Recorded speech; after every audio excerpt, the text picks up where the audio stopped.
Well, I need to tell you all something, and it's the most important thing I could ever say to you. In a little while, you'll know for certain that I'm putting my very life on the line and the safety of my family by sharing this with you.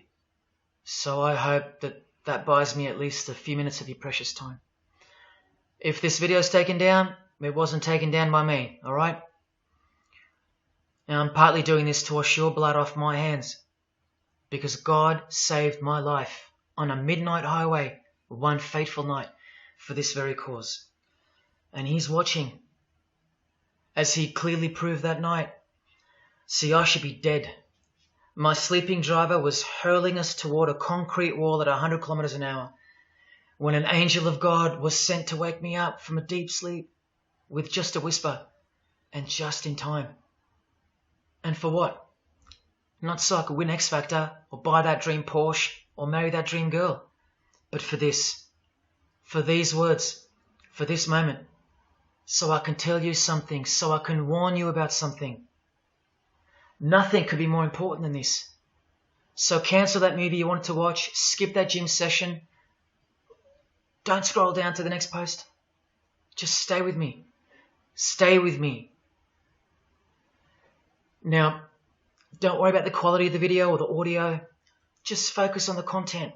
Listen to my voice and trust your eyes. Most of you won't care for the shocking thing I'm about to expose to you, because no one cares. No one cares. Not my exes, former friends, former bandmates, work colleagues, parents, family members, strangers. No one cares. But still, I'm doing all this for one person.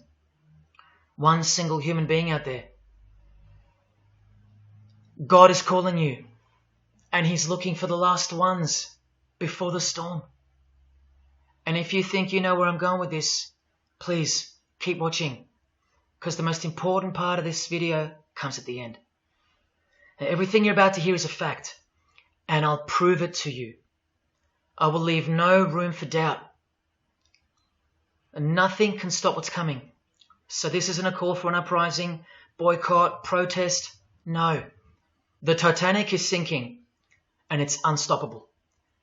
All I'm going to do is point you to the life raft. And if you want to ignore me, then fine, proceed at your own peril. God knows I've tried. If you want to mock me, then at least share the video. Let others mock me too. Tell your friends. Check this freak out. Anything to help me reach someone who has eyes to see and ears to hear. And like I said, in a few minutes, you'll know why my well-being is in danger, and that of my loved ones too. Now let me ask you something real quick. Who do you think, generally speaking, runs the world? What type of people are the leaders of our countries and corporations, and the rich and the famous too? I mean, like, are they Christians? Do Christians run the world? Well, no, of course not. Buddhists? No. Do Muslims run the world? No. What about atheists? It's got to be atheists, right? Because we've come such a long way as a society, and atheism is the rational state of mind for the modern type of person, right? No. What about a mixture of people? Different types of people run the world. Let me tell you something. All the leaders from Africa to Europe to the Middle East, Israel, Syria, Iran, all the way to the Americas, all these people, and we'll get to the celebrities in a second, they're not atheists, Buddhists, or Muslims. No. What if I told you that they all belong to the same religion? A secret religion. One that none of them are allowed to talk about. One that you should worry about because it affects you beyond belief in ways that you never imagined. Before I tell you what this worldwide secret religion thinks of you and plans to do to you, let me tell you what this religion is. And how do I know about this religion? Because I used to belong to it. And today I'm renouncing it publicly, breaking my oath of silence, which they imposed upon me and every single other member during ceremonies under the penalty of death. That's why my life is in danger. Every person you're about to see has taken the same oath as I did, over and over, no matter where on earth they're from, including Scott Morrison, your Prime Minister and mine. But see, I was plucked from it, saved from its camouflaged clamps, from its extravagant deception and its spiritual corpse, by none other than God Almighty. No one else is going to tell you this. Not your favourite singer or politician, who more than likely also belong to this hidden religion. Nowhere will they speak because they love it. They love their lives. They love their success, the money, the worship they receive. And then there are those who have left but have never broken their oath out of fear. Trust me, you don't know who you're messing with here. The few that have spoken out, well, they lost everything. Or either their reputations and livelihoods are threatened or destroyed, or they're framed for a crime and end up in jail, or they're murdered and made to look like an accident or suicide. Now, just for the record, the God that saved me, which God was that? Jesus Christ, of course, the one and only. And he's the only one they hate, along with his disciples. So I'm invincible until he's done with me. That's why I don't fear him. Now please don't let the name of Jesus scare you off just yet, because if you're an atheist, you're especially going to want to hear this. Christians and atheists are the most pathetic bunch in the eyes of this ancient religion, the one that rules them all. And I'm only going to show you the tip of the iceberg. And just like an iceberg, the full body of this secret religion continues down past the line of sight, beneath the ocean. It widens in mass and scope until it continues further into the depths, into ever-increasing darkness and invisibility, until it reaches its foundations, which is firmly established in thick blackness, completely unimaginable and not perceived at all to those who only ever get to see its tip peeking out of the ocean top, including most of its members. At least 75%, 80%. And unless you're a member of this religion and this secret society, as they call it, you won't be granted access to the world stage or of a position of influence. It's become a prerequisite for success now that they've gained pretty much full control and their members are in every place of prominence and power. So brace yourself for the truth that has been hiding in plain sight every day of your life, and for the mind-blowing, out-of-this-world climax to this video. Now look at this. There's a few different ways they display their allegiance. They don't do it often, and some don't do it at all. But most of them can't help themselves, because when they do it in public, it's a hidden statement, and that statement gives them a lot of satisfaction. The celebrities usually cover one eye, or hide it in some way, and obscure it, or emphasize it like this. Or they close one eye, or peek through it, through this hand gesture, all to highlight one single eye. It's called the all-seeing eye. Other times they'll just display a drawn eye somewhere, or a tattoo of it. The other method they use is what's commonly known as the hidden hand. Here, for example, River Phoenix is doing both the hidden hand and the all-seeing eye, so you can see the direct connection between the two. But in the political world, usually it's done with the hidden hand, and of course, this. That's a secret handshake for the members of the secret one-eyed religion. We'll start with Scott Morrison here, hidden in plain sight as usual, for everyone to not see as usual. Look at the handshake. I was taught this very handshake, or grip as they call it, during my time in this great school of deception. Here's a picture of a normal handshake, and here's the secret handshake. Normal, secret. Now here's Scott Morrison with Daniel Andrews. Normal handshake, secret handshake. All of them are sworn to secrecy under the penalty of death. And remember, I'll prove it to you very soon. Here's former Prime Minister John Howard giving the secret handshake, and Kevin Rudd bowing down to this bloke in front of Julia Gillard. all of whom are members of the religion. And Tony Abbott, you'll see in a second, and he's Julia again. Now, I once heard Julia being asked in a brief interview on TV while she was the Prime Minister. The interviewer asked her, "What religion are you?" My ears pricked up as I was eating breakfast and I froze to hear the answer. And she actually said, with a sinister smirk, "I'm a member of a secret society. Next question, please." And what happened? Nothing. No one cared. No one cared that the person who represents them just confessed that she's a member of a secret society, when the Australian society is at large the only society that should matter. And why is it a secret in the first place? I'll show you. Very soon you'll know their beliefs, and you'll know their master plan, and you'll know why they take such extreme precautions with such hideous oaths of silence under the unbelievable penalties, including death, to stay hidden from the public. So what's the name of this religion? Well, I'll tell you right now. But keep in mind, the magic word you're about to hear only hides the true religion inside of itself. That's how it's secretly flourished to spread like a cancer around the world. It's a religion within a fraternity. The name of the international fraternity, the one that camouflages, conceals, and cloaks the secret religion inside it, is this: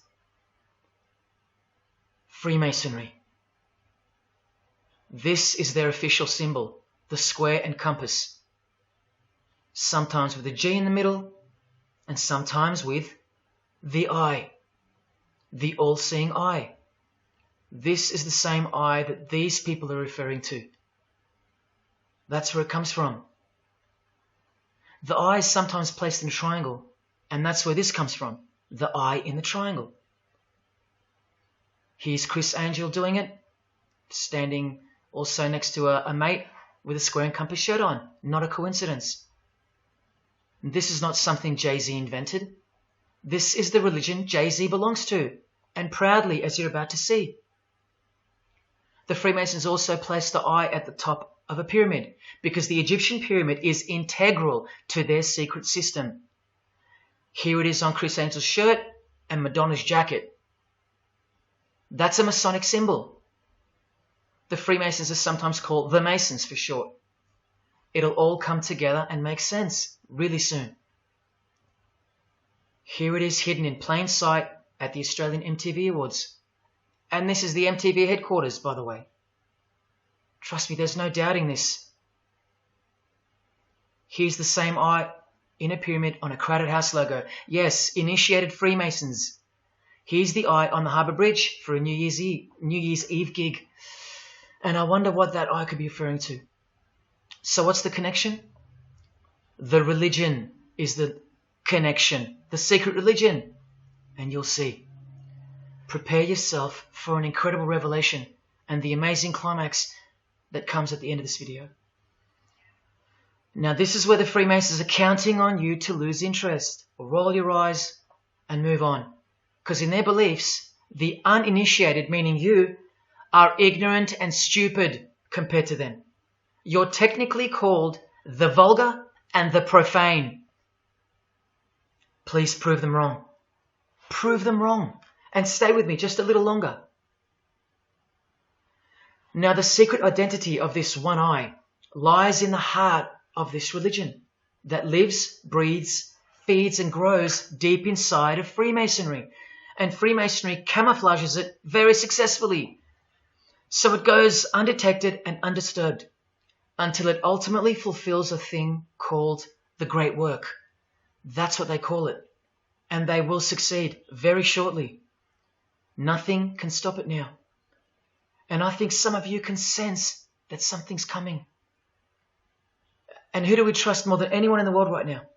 This bloke. And there he is, giving the sign of the hidden hand in front of the whole world. The hidden hand sign is technically called the sign of the Master of the Second Veil in Freemasonry. Veil, get it? Meaning hidden. Now, am I saying that this thing that's happening in the world isn't real? No. I'm saying this. Spoken like a true Freemason. And you remember this guy? A safe place and a dangerous place. We must treat this new world order, this new world of COVID, we must treat this new world of COVID even in our own homes. So what is this New World Order that he accidentally mentioned? It's common language in Freemasonry, and it has been for a long time. For at least this long. Since the US $1 bill. Hidden in plain sight, complete with the pyramid in the eye. It's the ultimate goal of this religion. And I'll show you what the great work is, at any cost. And Australia, like every other country, is now up to its neck in this pyramidal, one-eyed occult religion. You think there's nothing hidden on our own money? What about this shadow of a bloke? Who's he hiding in the background? Well, these numbers right here will tell you. And I'll show you that too. Did you know there's a giant pyramid in Australia? You want to see it? Sitting right at the centre of Australian power? Look closely, because you'll miss it. Because that's the way they designed it. There it is. Hang on. Do you see it yet? And what about now? That is the frame of an Egyptian pyramid, which we can now firmly call a Masonic pyramid, complete with a missing capstone. And if you're still in doubt that you're looking at a pyramid, there you go. A perfect to-scale pyramid hiding out of sight inside the giant frame that surrounds it. This is going to be so unbelievable to you that you probably won't believe it. Or if you're that far gone, if you really have lost touch with your own soul, you won't care. And you'll miss the opportunity to have your own eyes open first to the worst news and then to the best news you could ever wish for on this God-forsaken planet in which you're destined to lose everything you have and everything you love until eventually you lose yourself. We have to establish what this religion that's hiding inside of Freemasonry actually is, and we will. And it's shocking, but it's reality. The symbol of the Freemasons itself is not what it seems. It's a squaring compass on the surface, but it conceals something that'll become obvious when I show you. But before we uncloak Freemasonry to see its true nature, its ugly face and its shameful nakedness, because I gave you my word that I'm going to prove it to you. This is the oath they have to take. This is the oath that I took. And your favorite actors and singers, just about all your heroes, just about, even some of your relatives, who probably have no idea what Freemasonry is or was, and why they took such gruesome oaths. So for those who are going to say, my grandfather was a Freemason and he was a great bloke, or don't the Freemasons run that retirement home? Just wait. Because I'm talking to Freemasons here as well. And don't you worry, they're going to come out of the woodworks. But they're all under the oath of secrecy. Don't forget that, no matter who they are. Adele, Neil Finn, Chris Angel, or Scott Morrison. The oath comes first. And here it is. This is taken from an official Masonic publication, not intended for the public. This is Duncan's Ritual of Freemasonry. In brief, I, of my own free will and accord, do hereby promise and swear that I will never reveal any of the secrets, arts, parts, point or points of the Master Mason's degree to any person or persons whomsoever. This I solemnly, sincerely promise and swear, under no less penalty than having my body severed in two, my bowels taken out and burnt to ashes, so no more remembrance be had of so vile and wicked a wretch as I, should I ever violate my Master Mason's obligation. So now you know what they think of me. I'm a vile and wicked wretch for breaking my oath. So how can anyone ever trust a Freemason when he speaks about Freemasonry? Unless you're speaking to a rare breed like me. Never reveal any parts, not even a single point, to anyone. Here's another penalty from another degree, this time from Richardson's Monitor of Freemasonry, a legitimate Masonic publication for instructing and laying out the ritual. binding myself under no less penalty than having my throat cut across, my tongue torn out by the roots, and my body buried in the rough sands of the sea. These are the penalties they swear to. And yes, the lodge has penal authority to execute. This is how they look when they're initiated. They have to remove all their clothing and jewelry, including wedding rings, crucifixes, the most meaningful things to them, no matter what.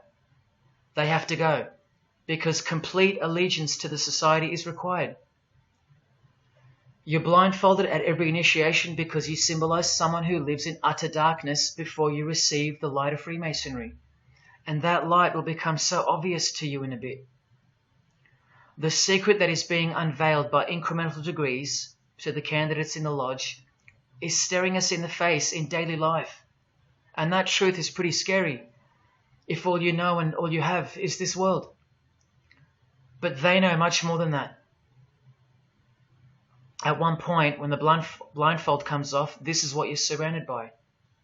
Blokes dressed like this, holding swords to your face. And that's nothing compared to what comes later. So your own wife or daughter don't qualify for discussion in these matters, unless they too are initiated to the same level as you. So please don't tell me that your grandfather or your neighbour is a Freemason and that there's nothing wrong with Freemasonry. How would you know when they're under oath never to reveal anything to anyone? The whole successful system is constructed by the art of lying to the public and to their own members of lower degrees. And we trust these people. Now here are the illustrations for the signs and handshakes. And you only receive them after the oath has been taken. This is the sign you do upon entering and exiting the ritual room while facing the Grand Master. It stands for throat slit, and it goes like this. A continual reminder of where you are and what awaits you if you have a change of heart or rebellious spirit. And here you have the illustrations of the secret handshakes. Look familiar? And this is the sign of the Master of the Second Veil. See? Purely Masonic. You don't pick this stuff up off the street. Now this is how it's generally executed in the public arena.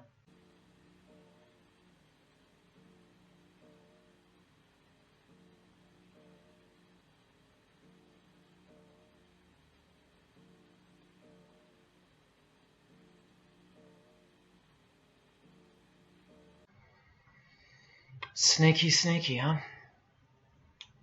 So when you see this, or this, you know for certain where it comes from and who they belong to. Look at Kramer on the front page of the privately circulated Freemason magazine, officially a Mason, like fellow brother Tony Abbott, and he's doing this. That's a direct link to the mysterious all-seeing eye of Freemasonry. There it is on the walls of the inside of a lodge room. So there's no reason to doubt that those who do this belong to this. This is another sign they do quite prominently. It's the sign of silence. This is from Richardson's Monitor of Freemasonry again, a finger over the lips. Now these signs are slightly morphed over time, so covering the mouth in a variety of ways is the expression of being bound to secrecy and silence. Silence or death, as Little Wayne here is portraying. Here's the oath of a second-degree Freemason on page 21 of Richardson's Monitor of Freemasonry. Binding myself under no less penalty than having my left breast torn open and my heart and vitals taken out, thrown over my left shoulder, should I wilfully transgress any part of this my solemn oath. In this degree, the penalty is to have your whole body dissected, bowels removed and heart cut into pieces and thrown into a field, where you are eaten by animals, all to protect the secret religion of the rich, powerful and famous. In the Knights Templar degree, the penalty is to have your head cut off. Listen to this penalty, and this one has happened throughout history more than any other, because it works so well without having to resort to death or the threat of death, and it's easier to execute. Now, this applies to all areas of industry. It's done through the ruining of your reputation by fellow Freemasons, pointing him out to the world as an unworthy vagabond, by opposing his interests, making life very hard for you, by deranging his business, by transferring his character wherever he may go, and by exposing him to the contempt of the whole fraternity, the secret society, and the world. Wow. How many people do you think they've threatened, ruined, framed, cheated, and utterly destroyed to protect their secret religion? And in case you think the Masonic Lodge hasn't got the authority over the initiates, especially the ones in the high degrees, this is from the Encyclopedia of Freemasonry. Under mandate, the orders and decrees of the Grand Master or of a Grand Lodge are called mandates, and implicit obedience to them is a Masonic obligation. And in Sickles' Monitor of Freemasonry, you plainly see they have a right to kill. A lodge has a right to exercise penal authority over its members, exercise the penalties. So don't let a Mason tell you, oh no, that's just symbolic, the oath. Their laws are above the law of the land, and the proof are the oaths themselves. Because in normal society, you can't ask someone to accept having their throat slit as a penalty in order to be a member of any club or workplace. Unheard of. But not in Freemasonry, not in the secret society world. I told you, you don't know who you're dealing with and what's coming for us all. Here's what they think of the public. Here in speaking to the candidate, it's stated, but have a care not to defile the sanctuary by a spirit of curiosity, meaning don't try to join us just for fun. And take care not to increase the number of the vulgar and profane, meaning don't invite too many outsiders to join because they're vulgar and they're profane. This is more or less an invitation-only fraternity. Here from the Encyclopedia of Freemasonry again, written for Masons only and written by 33rd degree Masonic legend Albert Mackey, stating the same thing. Masonic definition of profane. One who is ignorant of the sacred rites of Freemasonry. One who is not allowed to enter the temple and behold the mysteries. And here, being uninitiated. That's the world at large.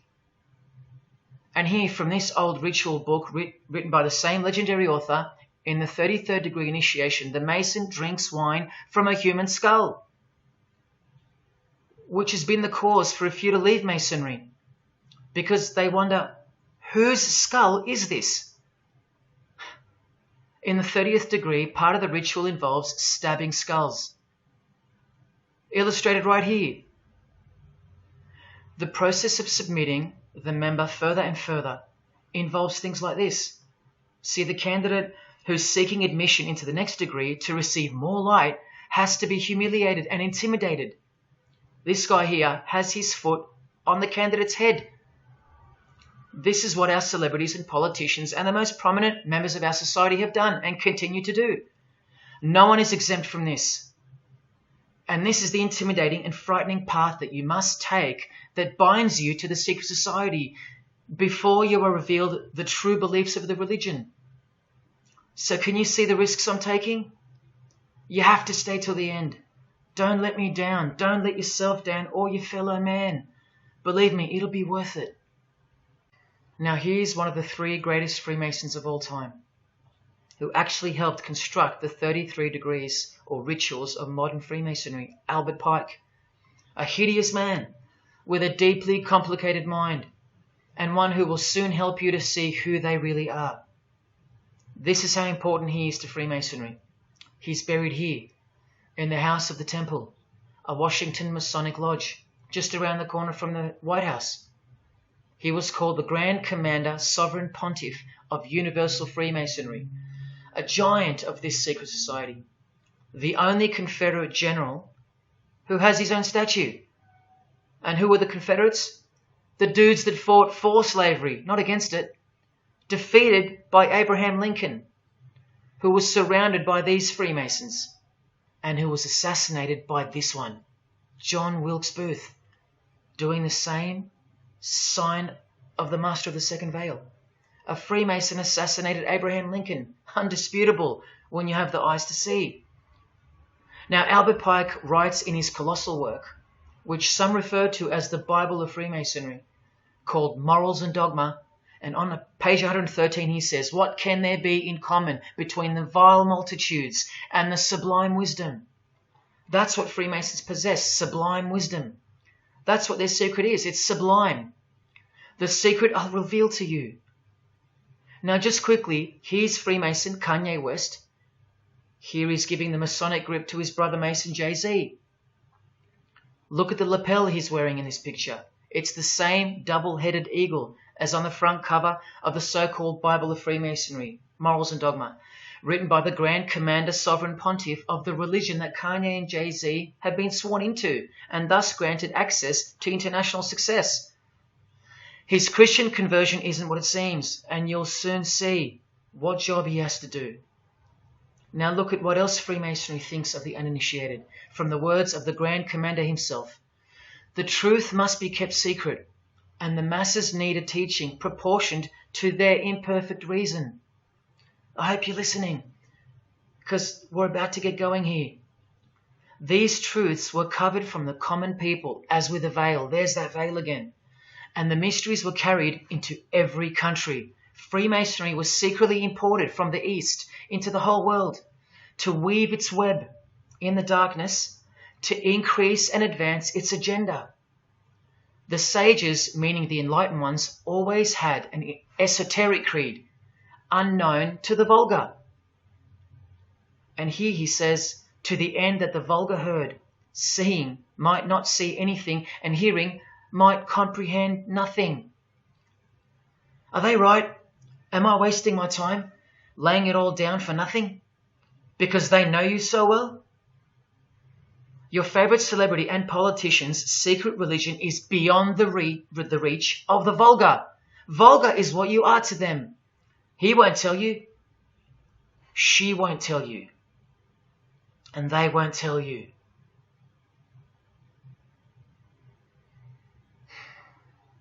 Because the other obscene penalties from the rituals of Freemasonry include having your ear and hand chopped off, or both hands, being hung in your own home, and my personal favourite, having the top of your skull cut off so your brain is cooked in the sun. Now, can you imagine what they're hiding? And then the ritual monitor goes on to illustrate the same secret handshakes and signs. Hidden hand, sign of silence. These people mocking us, sometimes to our face with their symbolism, while we respect them, admire them, and sometimes even love them and idolize them. All of them partaking in the same initiation rituals, to belong to the secret society, a prerequisite for success, to belong to the religion that gives you everything you want, everything your heart desires, while the Gospels teach accurately that the heart is wicked. Now here is a practical example of how Freemasonry comes first, even above the title of president. Here's a portrait of George Washington doing the sign of the Master of the Second Veil, and here, Freemason, before and above president. And if you think that's just by chance that they put the word Freemason above president, then here, read this genuine quote from Harry Truman. This should tell you how deep the consequences of Masonic initiation go and what lies deep within. It's Freemasonry above everything else. There's the Queen showing her allegiance over and over. And here's the Queen leaving a very special hospital with a very special nurse. And this was the Queen's father, fully dressed in his Masonic regalia and that God-forsaken apron they wear, which also hides something, just like the square and compass. In fact, what the apron hides is what the square and compass really represents. And it's staring you right in the face. Can you see it yet? Prince Charles, handshake, hidden hand. Prince Harry, Prince William, And here is the Grand Master of English Freemasonry, Prince Edward, also in full gear. What a lovely looking chap. And now he's giving the Masonic grip in front of this stone that was placed there to memorialize his visit to Cape Town Lodge. And what about this guy? Prince Philip, husband of the Queen. Do you remember him saying this? Yeah, and here's the article in case you think he didn't. Initiated member. Do you slowly see what the Masonic mindset is? We are beneath them. And the craziest thing is, if they can turn you into what they think of you, then you deserve what's coming. It's a natural law. It's the law of nature. And I'll soon show you their real Bible, for lack of a better term, which justifies it all, and the one which guides their morals. And it makes a lot of sense, because the power of the deceptive phenomenon of Freemasonry lies in the fact that it contains real truth, intertwined with untruth. Now, this actual book that guides their morals and plans, it isn't written by hand, and it's been around longer than the Bible. So they think it's purer, sublime as they call it. And it's the foundation on which the religion is built upon. And that Bible, so-called, that unwritten Bible, is the key to unlocking its secrets. I'm going to hand you that key. And it's all going to come together like a flood. So they're going to own it all by their own words and actions. And they're going to introduce us to a new system of life, but only after a number of shocking events take place, which I'm so close to telling you about. But first, I have to tell you the name of the secret religion and the identity of the I. Now, for the few of you that think of hospitals and charities and nursing homes when you hear the word Freemason, a word which I soon hope to never speak again after this video, well, it's a front, a cover story, and like everything else in this presentation, I'm going to show you. This too is for the poor Freemasons that are going to have the call to make an appearance in the comments section trying to defend their beloved fraternity. This is 33rd degree Freemason Manly Hall, who was named Freemason of the Century by the Scottish Rite Journal in 1990. And you'd be surprised how many Masons haven't heard of him, because they don't bother entering the Masonic library and searching out the mysteries themselves. These same Masons think they know something, and they parade themselves on websites and social media, calling people like me, oh, he's just an anti-Mason, anti-Mason. Blind fools at best, deceivers at worst. Well, the Freemason of the Century wrote in this book, and in this chapter, Freemasonry is a fraternity within a fraternity, an outer organization, concealing an inner brotherhood of the elect, one visible and the other invisible. The visible society is a splendid camaraderie of free and accepted men and women, enjoined to devote themselves to ethical, educational, fraternal, patriotic, and humanitarian causes and concerns like hospitals and charities. But the invisible society is a secret and most august fraternity whose members are dedicated to the service of a mysterious arcanum arcanorum, meaning mystery of mysteries. Now I wonder what that could be. So once again, don't listen to the lost or deceptive Masons that'll come here trying to cheat you from the truth, telling you that I don't know what I'm talking about or calling me an anti-Mason. Because there you just heard it. There's a Masonry for the majority of Masons, and then there's the real thing, the secret religion, which should shock you when it's announced. These same lost or deceptive Masons also love to repeat, like parrots, that Freemasonry is not a religion.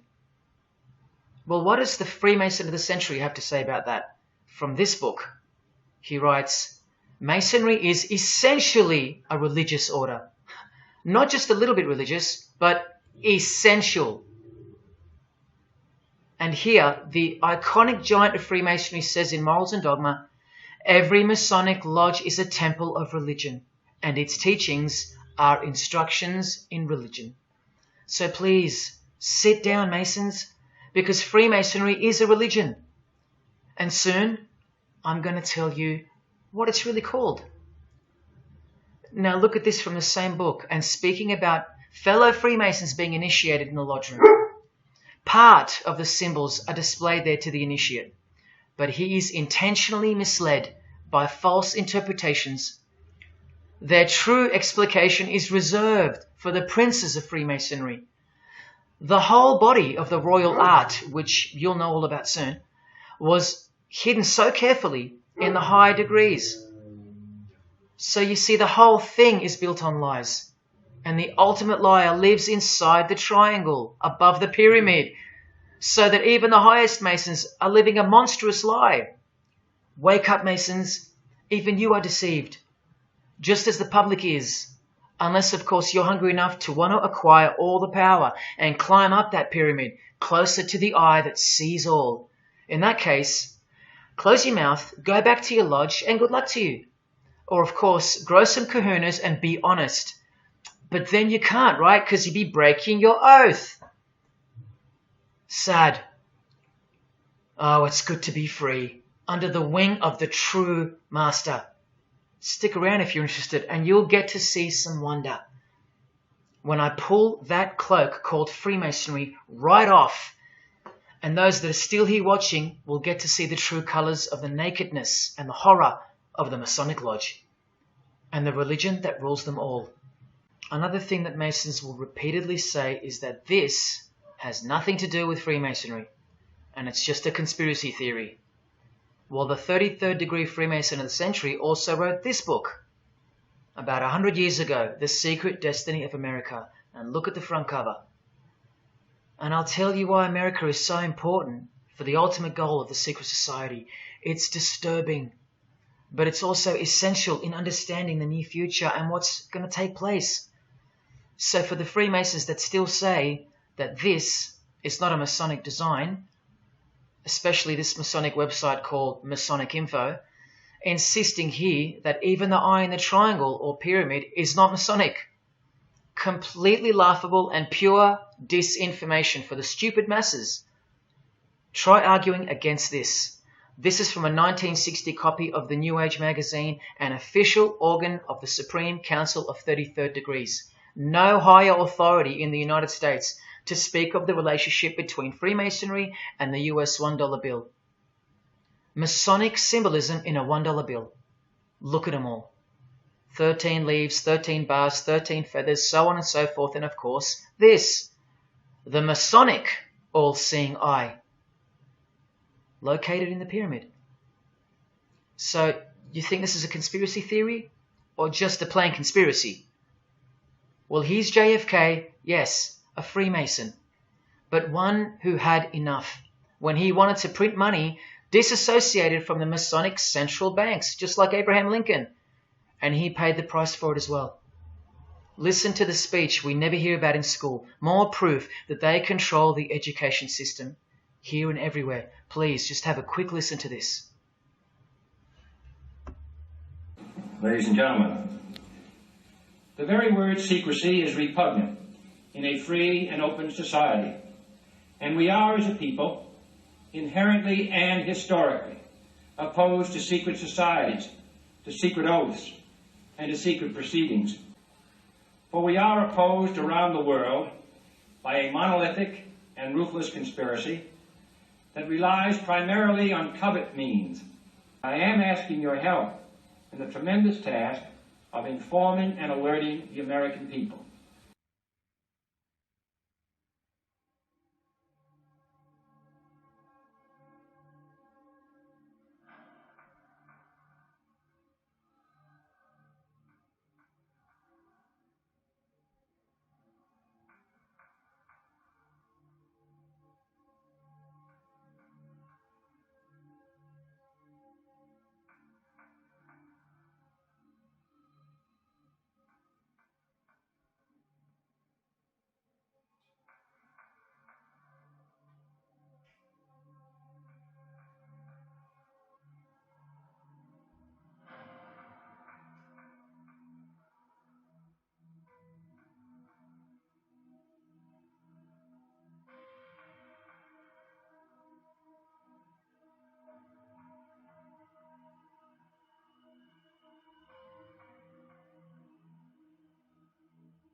As I said in the beginning, you're just seeing the tip of the iceberg peeking out from the ocean top. I told you, all personalities in the field of great influence are initiated members of Freemasonry. Otherwise they wouldn't be there. Within 60 seconds of me telling you what International Freemasonry really is, I'll prove it to you. Unequivocally, within 60 seconds. And then I'm going to drive it home, and then I'm going to show you what they're planning with this new age they're implementing, and then the conclusion, which is by far the most important part of this presentation. So when you hear me tell you the truth in just a moment, don't switch off in disbelief because you can't believe that your favorite idol or whoever could possibly be involved, like you know them or something. You don't know these people. You do know that they're under oath never to reveal their beliefs to you. The vile multitude. It's time to trust your eyes now, not your feelings, especially after all that I've shown you. This is why the secret religion is so hidden. This is why it's so ingeniously designed through layers of lies upon lies, cloak upon cloak, and oath upon oath, concealing the truth for its chosen few. What is Freemasonry? What is the most secret yet most powerful religion in the world? Well, that's easy. We live in an evil, evil world. So there's only one religion that befits it. Freemasonry is Satanism in disguise. Now start the clock. From Morals and Dogma, prepared for the Supreme Council for 33rd degree. That's the highest degree in Freemasonry, and written by the undisputed heavyweight champion of modern Freemasonry, Albert Pike. On page 321, he boldly states, Lucifer, the light bearer. Strange and mysterious name to give to the spirit of darkness. Lucifer, son of the morning. Is it he who bears the light? Doubt it not. Did you hear that? Lucifer is God, and do not doubt it. Come on now, stay with me. Here from the Encyclopedia of Freemasonry, written by 33rd degree Freemason, a beloved member of the craft, Albert Mackey. He tells us whose name represents the good principle in Freemasonry's secret worldview. Writing under the Masonic meaning of the word pentagram, he says that the pentagram, depending on its position, represents good or evil. See how he puts the positive aspect in the first position? Good first, evil second. Good or evil, light or darkness, victory or death, initiation or profanation, Lucifer or Vesper. Lucifer is good. Lucifer is light. Lucifer is victory. And Lucifer is true initiation. See, if you're not initiated, you're profane. If you haven't figured out that God is Lucifer, you're vulgar and profane. You're stupid, in their own words. That's the beginning of their big secret. God is the devil, and we're already in hell right now. Now from the Freemason of the Century, Manly Hall, and this will make it 3 out of 3 legends of Freemasonry stating the same thing. In The Lost Keys of Freemasonry on page 76, when the Mason learns that the key to the warrior on the block is the proper application of the dynamo of living power, he has learned the mystery of his craft. The seething, surging energies of Lucifer are in his hands. Do you see? The world's hidden religion, with its universal one-eye symbolism, who was revealed slowly and by degrees only to its dedicated members, is Satanism, or Luciferianism as they prefer to call it. Now all the oaths make sense, don't they? Now all the rituals make sense. Now all the penalties make sense. And their secret signs and symbols and handshakes all make sense. While the bulk of Freemasons make the external image of the fraternity and know nothing of who rules over them and who or what they're protecting. But which craft do you think the Freemason of the Century is talking about here? Which craft? Which craft? Which craft? witchcraft. You need to slowly wake up now. Witchcraft is the royal art of Freemasonry, jealously guarded and reserved for the few. I'll show you clear as day that this is in fact true. This is the symbol of Satanism. And this is the symbol of the lodge of female Freemasonry called the Order of the Eastern Star. Look at that. Satanism, Freemasonry. Trust your eyes. This is the symbol of the Church of Lucifer, founded by a 33rd degree Freemason, which I'll prove. Look at the Masonic squaring compass in the design. The Church of Satan and Lucifer, two sides of the same coin, nurtured and brought to an organized international level of power and influence by Freemasonry, in secret, and all done right under our noses. And if you think that your politicians or religious leaders or favorite idols can't be a part of this, you have to try and snap out of it, or suspend your everyday beliefs just for a moment, and I will clearly show you how it's not only possible, but it's actual. Please, I feel like it's now or never. If you don't get a glimpse of this now, then when? Who else is going to tell you this? When will you next be confronted with this? This is reality. And as much as you thought that ordinary people came into positions of power through hard work or concern for society or family connections, combined with brains and talent, that's not the case. That's the fantasy. This is the reality.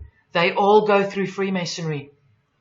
You think that Sam Worthington was so talented that he was picked over all those American actors to star in Avatar? Of course not. He was a Freemason. And so was the director, James Cameron, of the highest caliber. You have to remember that to them, Lucifer is good. Lucifer is the liberator. Jesus is the suppressor. Lucifer is pure love. Jesus is impure love. Lucifer left heaven for you. Jesus was crucified because he was a false Messiah. The world has always been deceptive, and we have been magnificently deceived. Here is an incredible example. Pay attention. This should blow your mind. Charles Darwin, the father of atheism and rationalism, was an initiated Freemason, doing the hidden hand of Freemasonry in this picture, and the vow of silence in this one. This would have remained unknown to us because no one's going to teach us this. But now we have the tools to see his beliefs, not through his words, but through his signs and symbols. I told you they can't help but to show off their allegiance, because they think we're stupid, vile, and ignorant. And I've proven that to you as well. So once again, are you going to prove them right by switching off and ignoring this? Well, unfortunately, more than 90% of you will. What I'm giving you here is priceless knowledge, because no amount of money or success can substitute its importance. And I'm risking everything but my own salvation to share it with you. If only for the few of you. Think about what you've just seen here with Charles Darwin, because I don't know if you got it.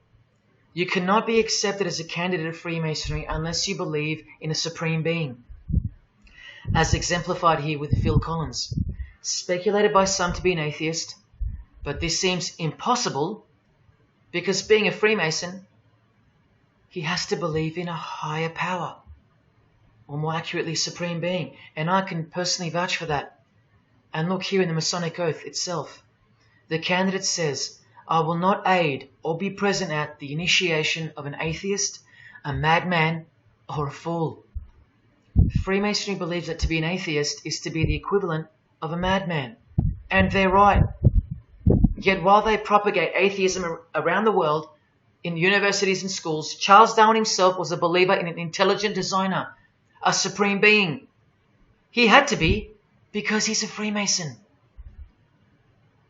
And that intelligent designer that gave birth to us is named Lucifer in the highest degrees of Freemasonry. See? Never tell. He lied to you, because that's what Freemasons do. The whole thing is a giant lie that was carefully constructed by mutilating the truth, because mutilated truths make the most successful lies. This is the secret to their success, a lying tongue and a lying spirit, from the 1st degree to the 33rd degree, to each other and to us. I've proven that as well. And what did Jesus, how did he describe their God? The father of lies. How accurate. The one who comes to cheat, kill and destroy. How accurate again when I tell you their plans.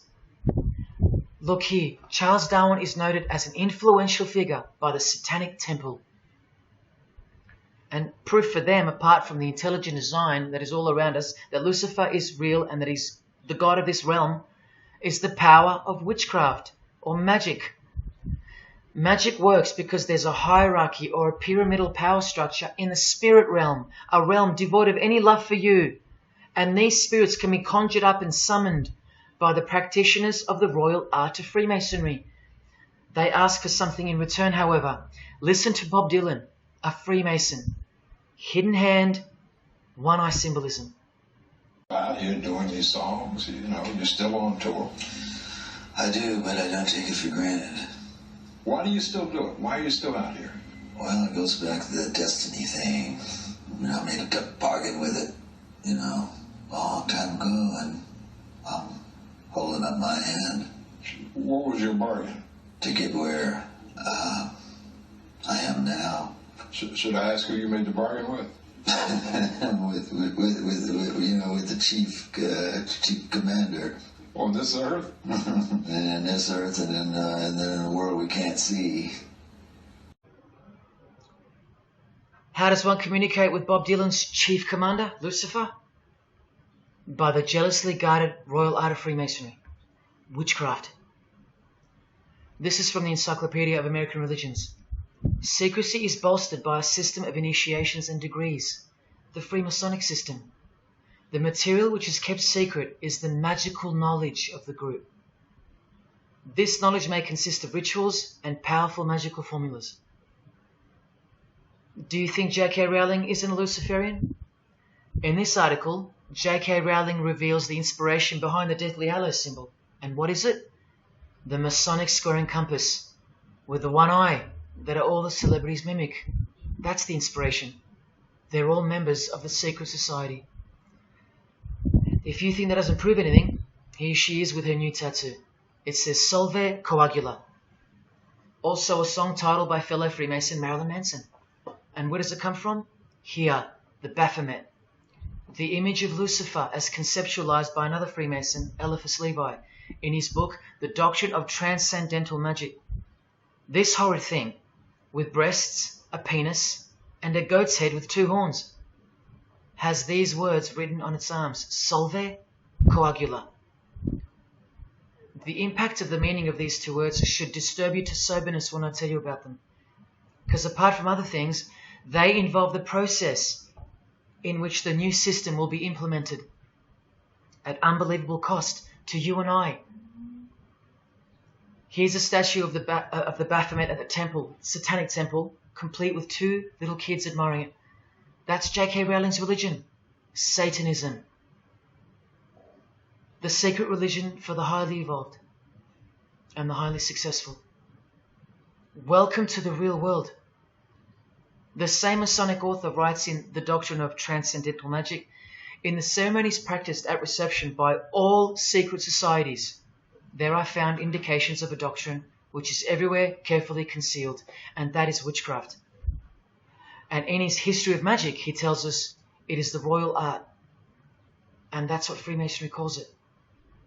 And where did he get his inspiration for the Baphomet? From the Knights Templar, another secret society who were banned, and some of its members were executed in the 1300s for glorifying evil, as it's openly stated here in the Satanic Rituals. And where do modern day Knights Templars reside now? Within high degree of Freemasonry, right here. Again from the Encyclopedia, and listen to this. The continuing impact of speculative Freemasonry, which means modern day Freemasonry, provided fertile soil in which new magical orders could grow. Magical orders, meaning other branches of secret societies, of which Freemasonry is the umbrella. Because Freemasonry is the king of secret societies. Just like JFK tried to tell us, it's the prestigious channel that one must go through. And it is the reason that the oldest religion in the world has made a colossal comeback and is now on the brink of success. Which, as I said, nothing can stop now. And again from the encyclopedia, the groups wear ritual garb and meet in magical lodges. And where do Masons meet? In the Masonic Lodge. Like here with a magical pentagram on their checkered floorboard. Are you believing your eyes? Or are you making excuses? Here's another statue of the Baphomet at a satanic temple doing the sign of the horned god Lucifer. The hand sign mimicking the horns on his head. And of course, the upside down cross. And here's Barack Obama doing the same sign. And the sign of silence with a twist. Who do you think he's mocking here? You and I. But mainly Christians. Because Christianity is the one force that has stood between you and the inconceivable horror that is awaiting us and is on its way. Here's an article on Barack Obama, and that's his hands adjusting his presidential seal. And there's his Masonic ring, and the sign of the devil's horns, over and over. Freemasonry and Satanism are intertwined. Look at these Masonic politicians throwing up the devil's horns. George W. Bush. Look how sneaky and sinister the look on his face is here. And the manner in which he's delivering the sign. In front of the whole world. Is he a fan of rock music? Is he saying I love you in sign language for the deaf, like some people like to say? This is his fraternal order called Skull and Bones, also known as the Order of Death, where you lie naked in a coffin with what's called a temple prostitute during initiation. Clearly a Masonic order, with this guy displaying the hidden hand of Freemasonry.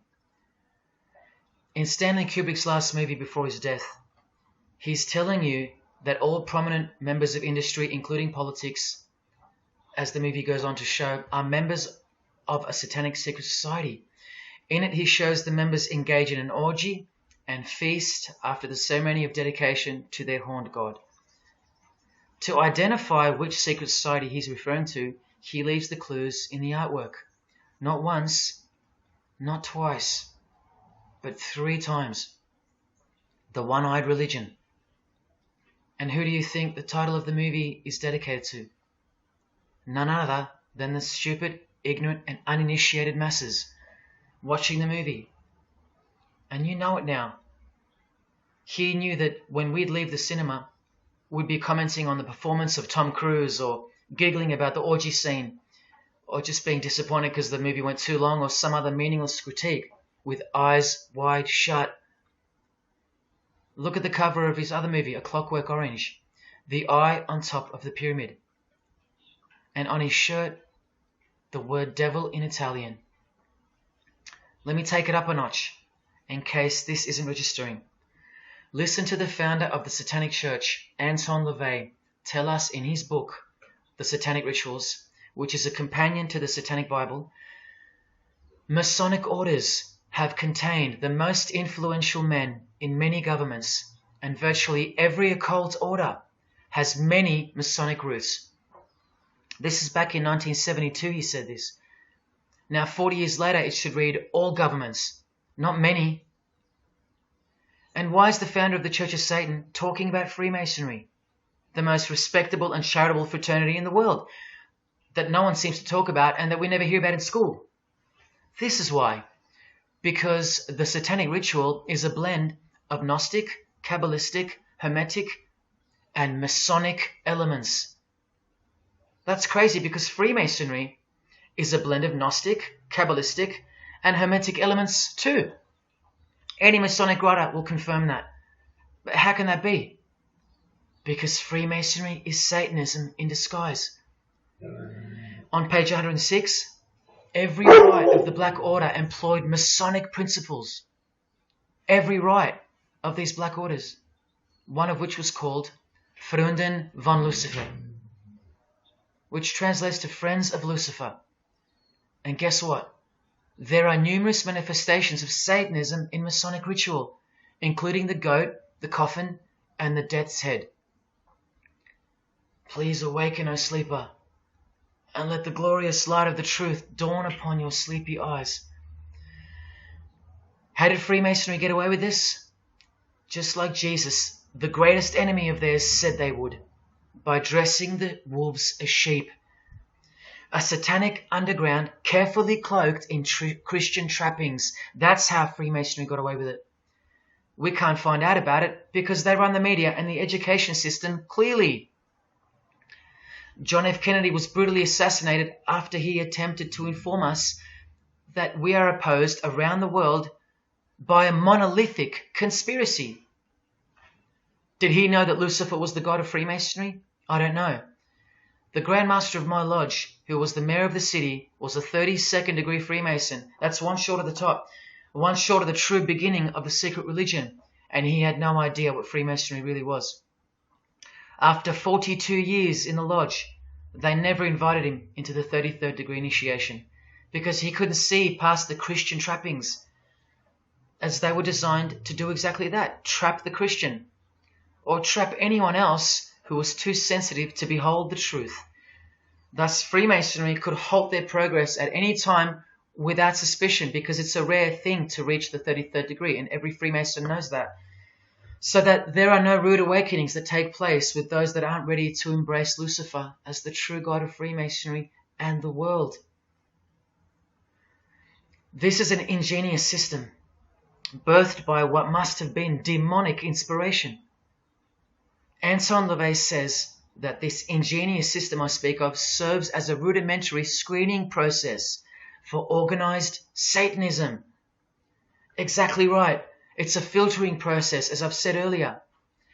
An international filtering process from which men and women are picked and permitted to enter the world stage. And I'm saying all this for those who naively think that politics and magic ritual do not mix. That's the founder of the Satanic Church. He admits that. Admissions that were never heeded because no one cares. How else did the Freemasons pull the wool over our eyes? The companion to the Satanic Bible tells us that as well. By filling the world with fools. And who's the biggest fool in the eyes of Freemasonry? An atheist. From the Encyclopedia of Freemasonry. One who does not believe in the existence of God. Such a state of mind can only arise from the ignorance of stupidity. All this time, you're laughing at Christians, and the Freemasons are laughing at you.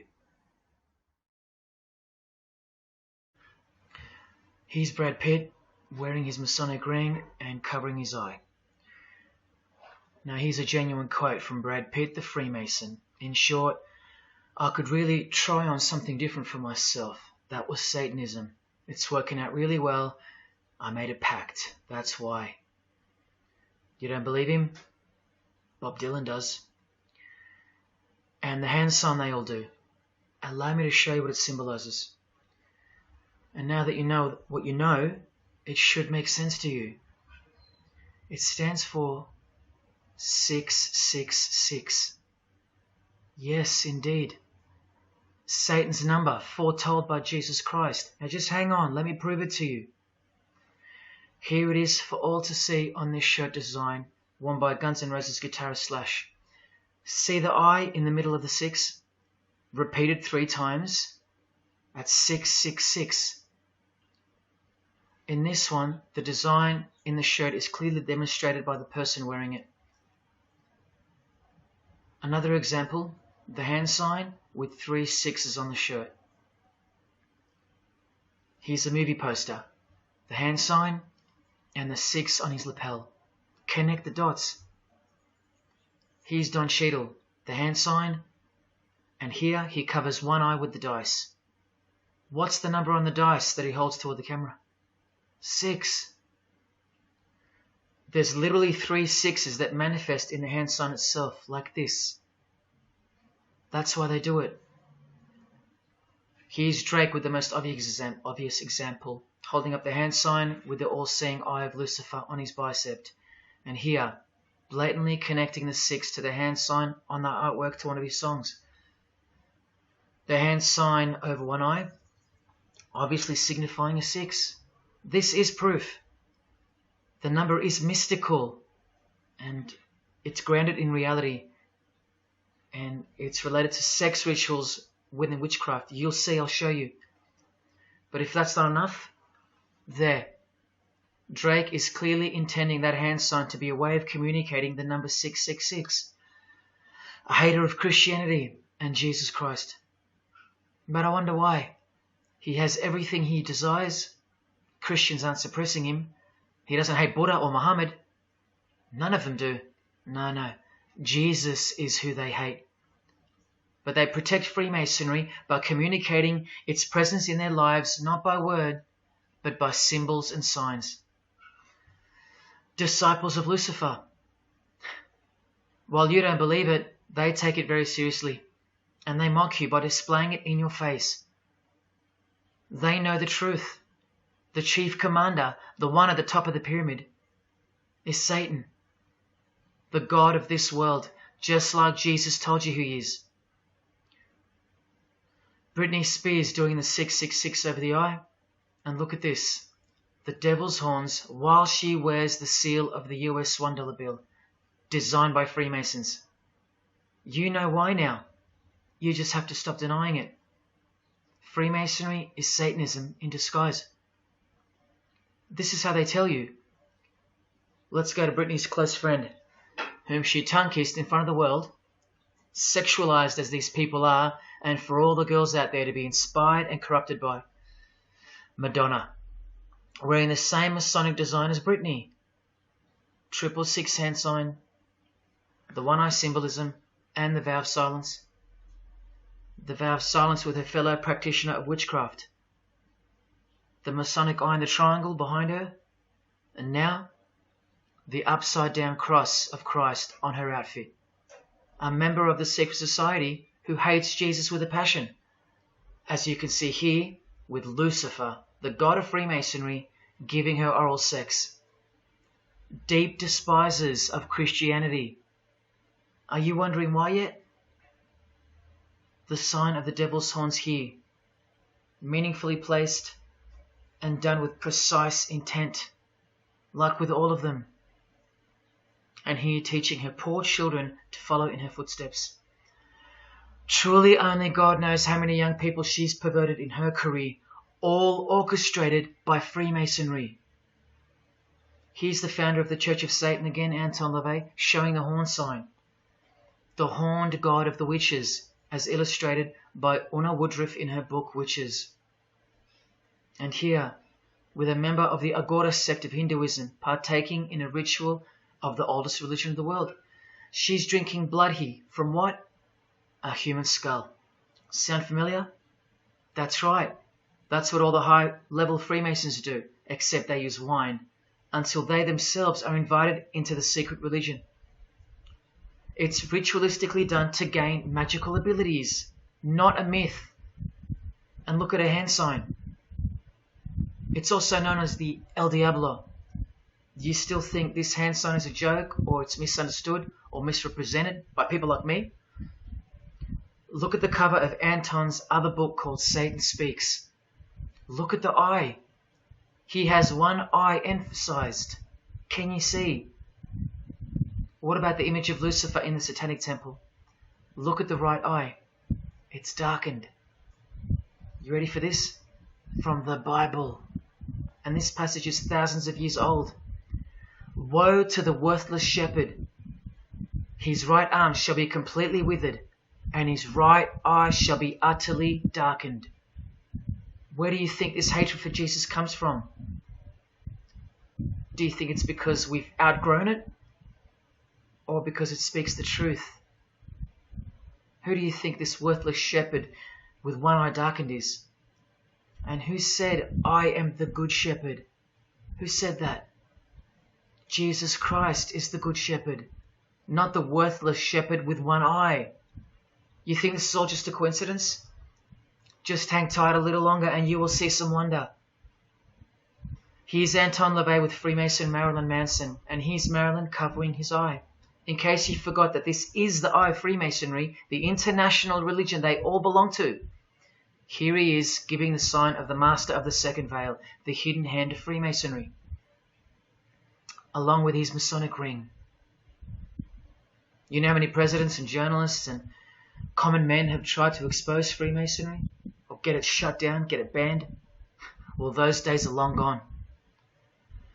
Marilyn Manson, the Freemason who tears the Bible into pieces on stage during his performances, he captured the fundamental purpose of Freemasonry's existence very well when he said in an interview with Spin Magazine in 1996, "Hopefully I'll be remembered as the person who brought an end to Christianity," echoing the dreams of grandeur, just like his spiritual father. Now Kesha, one-eye symbolism of Freemasonry, the eye in the triangle, and the sign of silence. So she's a member. And behold, an inverted cross in her music video, inverted cross on her outfit, and a satanic pentagram on this outfit, just like the symbol of female Freemasonry. You think none of these Freemasons look like witches? Really? And none of these witches in the making? Remember, 90% of them don't know what they're serving, or what they're doing there, or why they're taking oaths of such silence and such penalty. Avril Lavigne does, showing her allegiance with the one-eye symbolism, participating in lesbianism in a video, influencing the masses, subtly stealing her innocence. And what's on her helmet? One eye. And doing the El Diablo with pentagrams at her concert. Anthony Bourdain with his one-eye symbolism, he was openly a hater of Christianity. And what kind of woman would suit a man like this? Well, a fellow member of the secret society who hates Christianity too, of course, Asia Argento. One-eye symbolism, again and again. The sign of Lucifer's horns, and this pose of his image. Remember the Baphomet. There's Asia mimicking its pose, complete with the finger position. Creatures with breasts and an erect penis and a goat's head. You know, things you find normal now, thanks to international Freemasonry, normalizing evil and filth through multiple levels of and avenues of propaganda and influence, including television, movies, music videos, schools, education, through legislation, through passing of laws to protect the evil nature, and of course through your favorite idols. Chris Hemsworth, just your everyday good Aussie bloke? I'm afraid not. One-eye symbolism and the sign of silence, both of which mean he's taken all the disgusting oaths of Freemasonry under the penalty of death, thus catapulting him over the competition, never to promote Christian values or Jesus Christ again.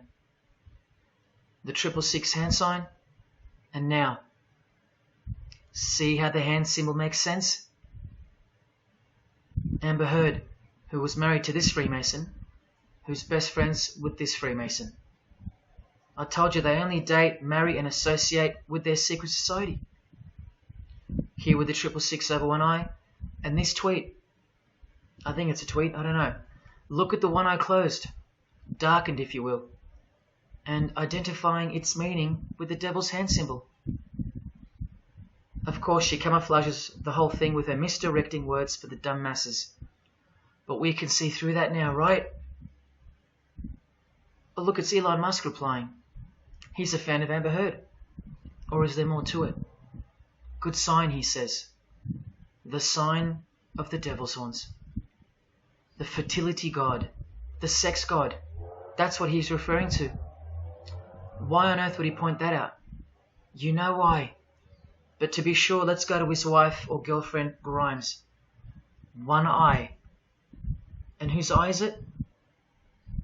You know that too now. The god of this world.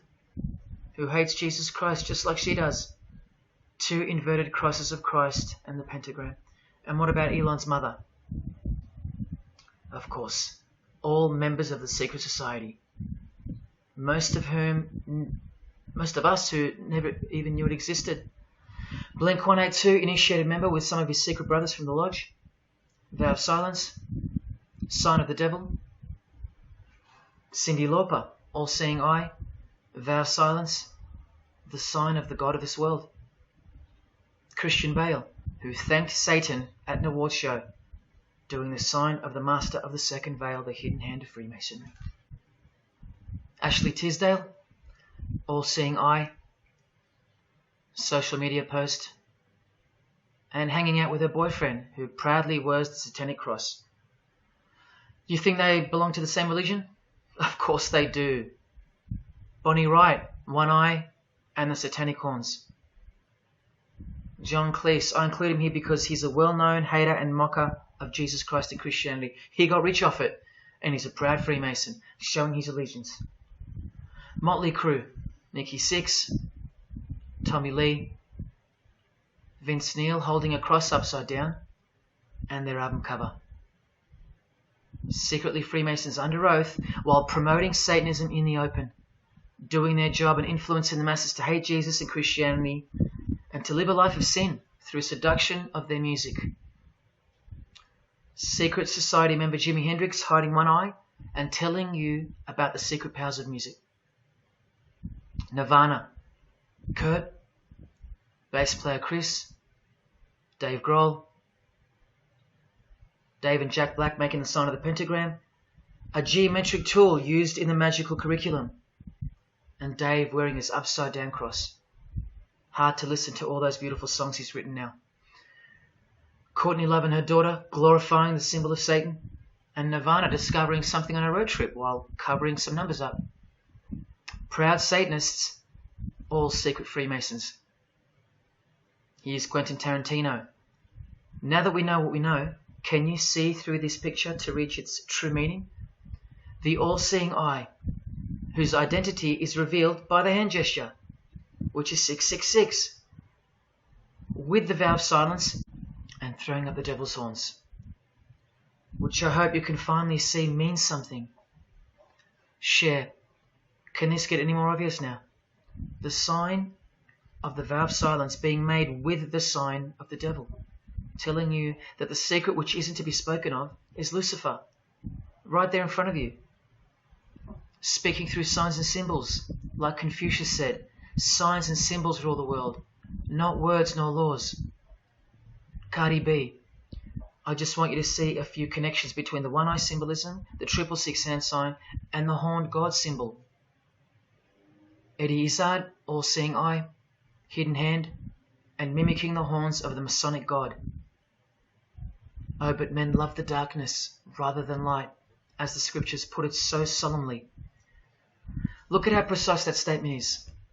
With high-ranking Freemasons loving the darkness so much that they define the darkness itself as light. Watch.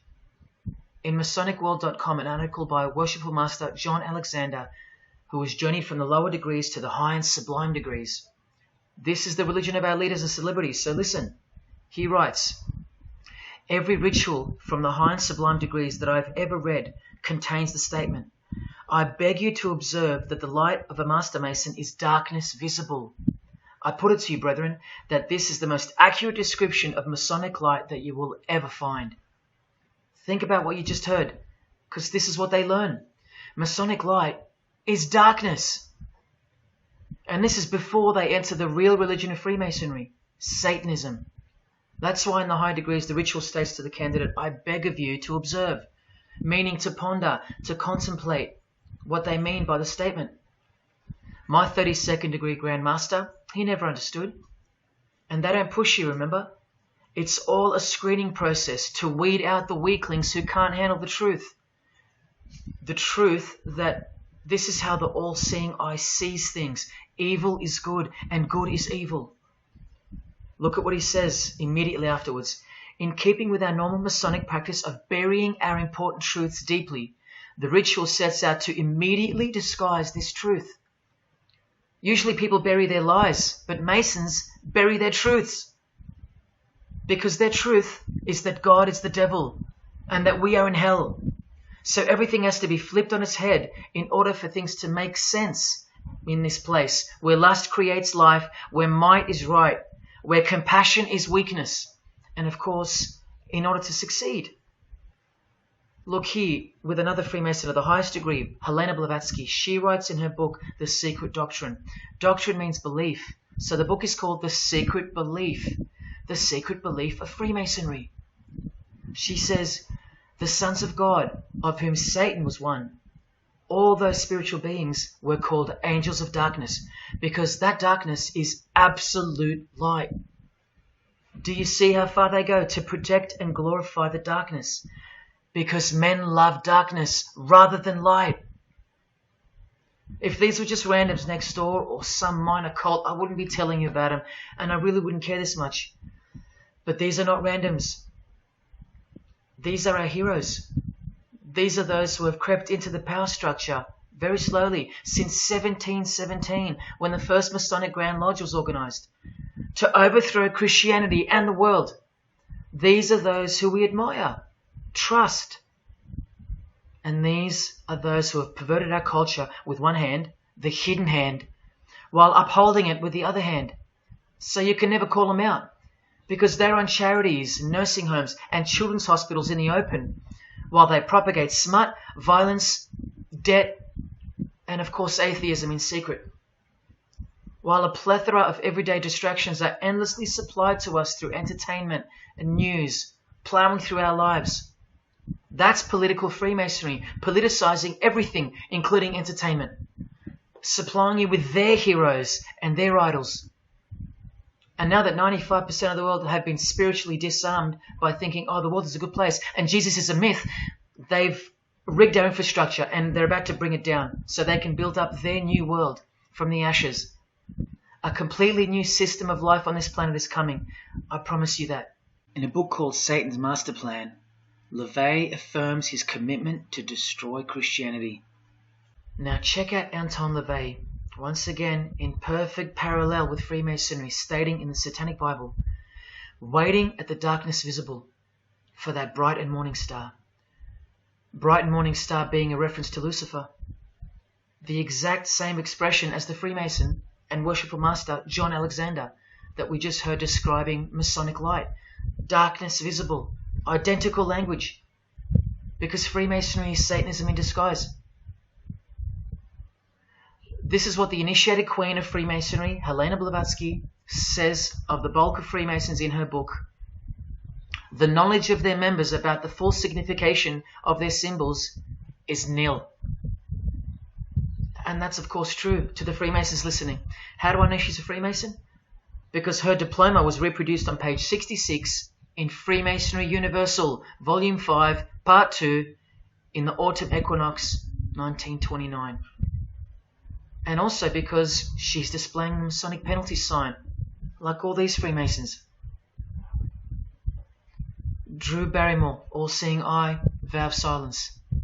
And see, the symbol of her secret god. Elijah Wood, one eye, hidden hand of Freemasonry, and the devil's horns. Sammy Davis Jr., the eye of the Freemasons is the all-seeing eye of Lucifer. Because here he is with Anton LaVey, the founder of the Church of Satan.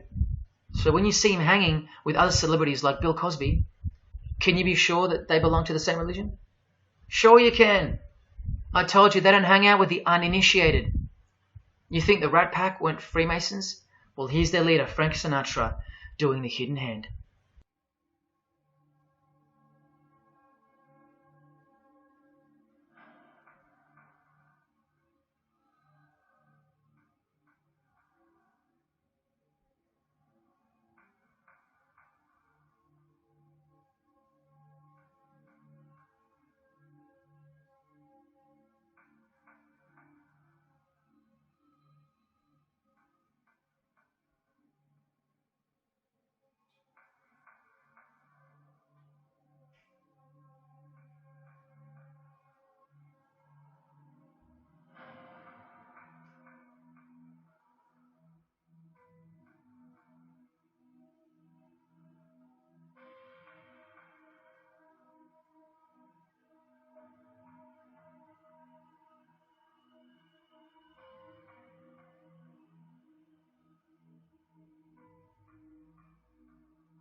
introduced to the music industry. I swear I wanted to be like the Amy Grant of music. Yeah. But it did not work out, and so I sold my soul to the devil.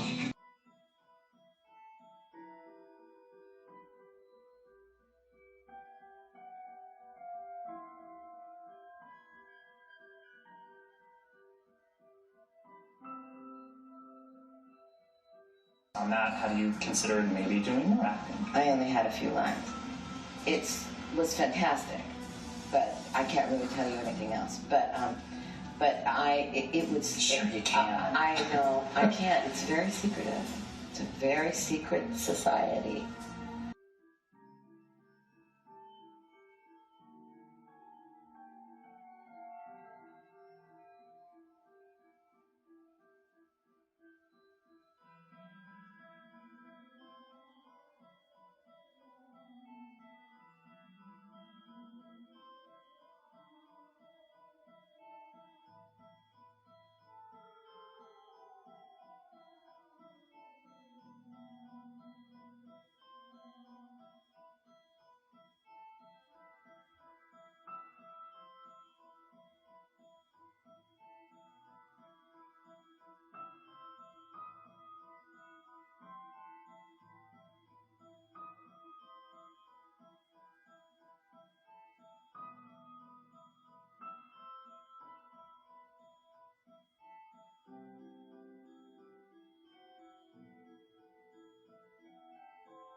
And I'm like, if you don't get this right now, I swear to Lucifer, I'm gonna.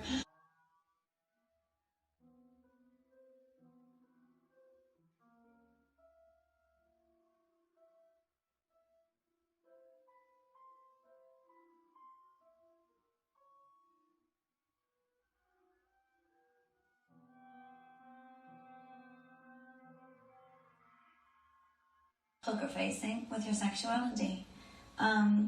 When I was making love to my old boyfriend, I used to think about women sometimes. Oh, good Lord. I'm sure he was delighted when you told him. Oh, good Lord. I'm sure he was delighted.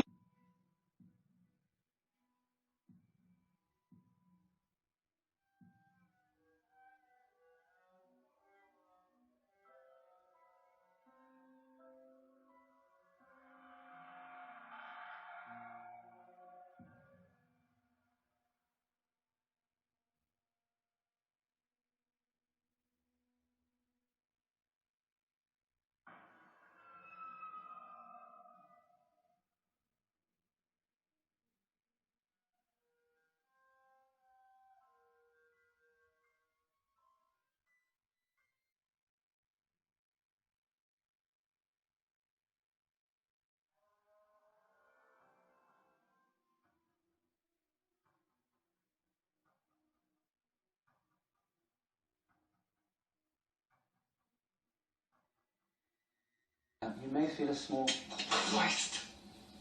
prick. Christ. Prick.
It's just, I'd like to, first of all, I'd like to thank Satan. I'd like to thank Louis Armstrong. I'd like to thank Neil Young. I'd like to thank the Rollins Band. I'd like to thank Bob Marley. I'd like to thank the Marx Brothers. I'd like to thank Salvador Dali. I'd like to thank Louis Bruel. I'd like to thank Miles Davis. I'd like to thank the Parliament Funkadelic. And I'd like to thank you, too.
there is a fork in the road that's approaching you.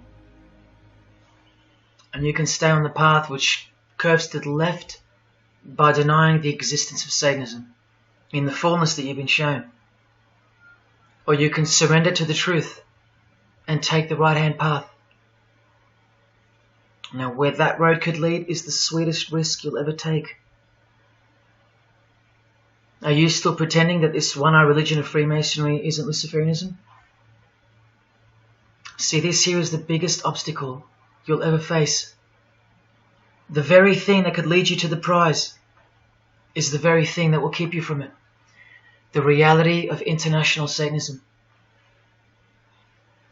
In the shadow of Christianity, Satanism has always been there.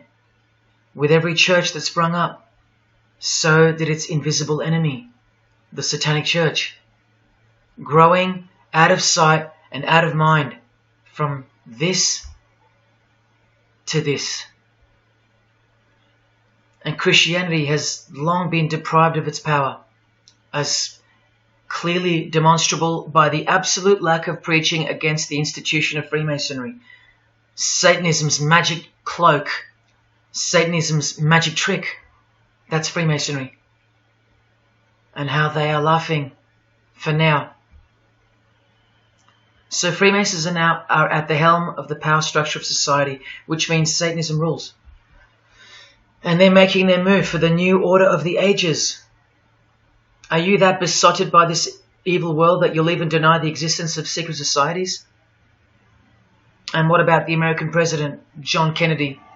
Was he just a nutjob like me? Warning us about an international secret society with an international secret plot. A Freemason trying to tell you and the world about Freemasonry. Shot through the head.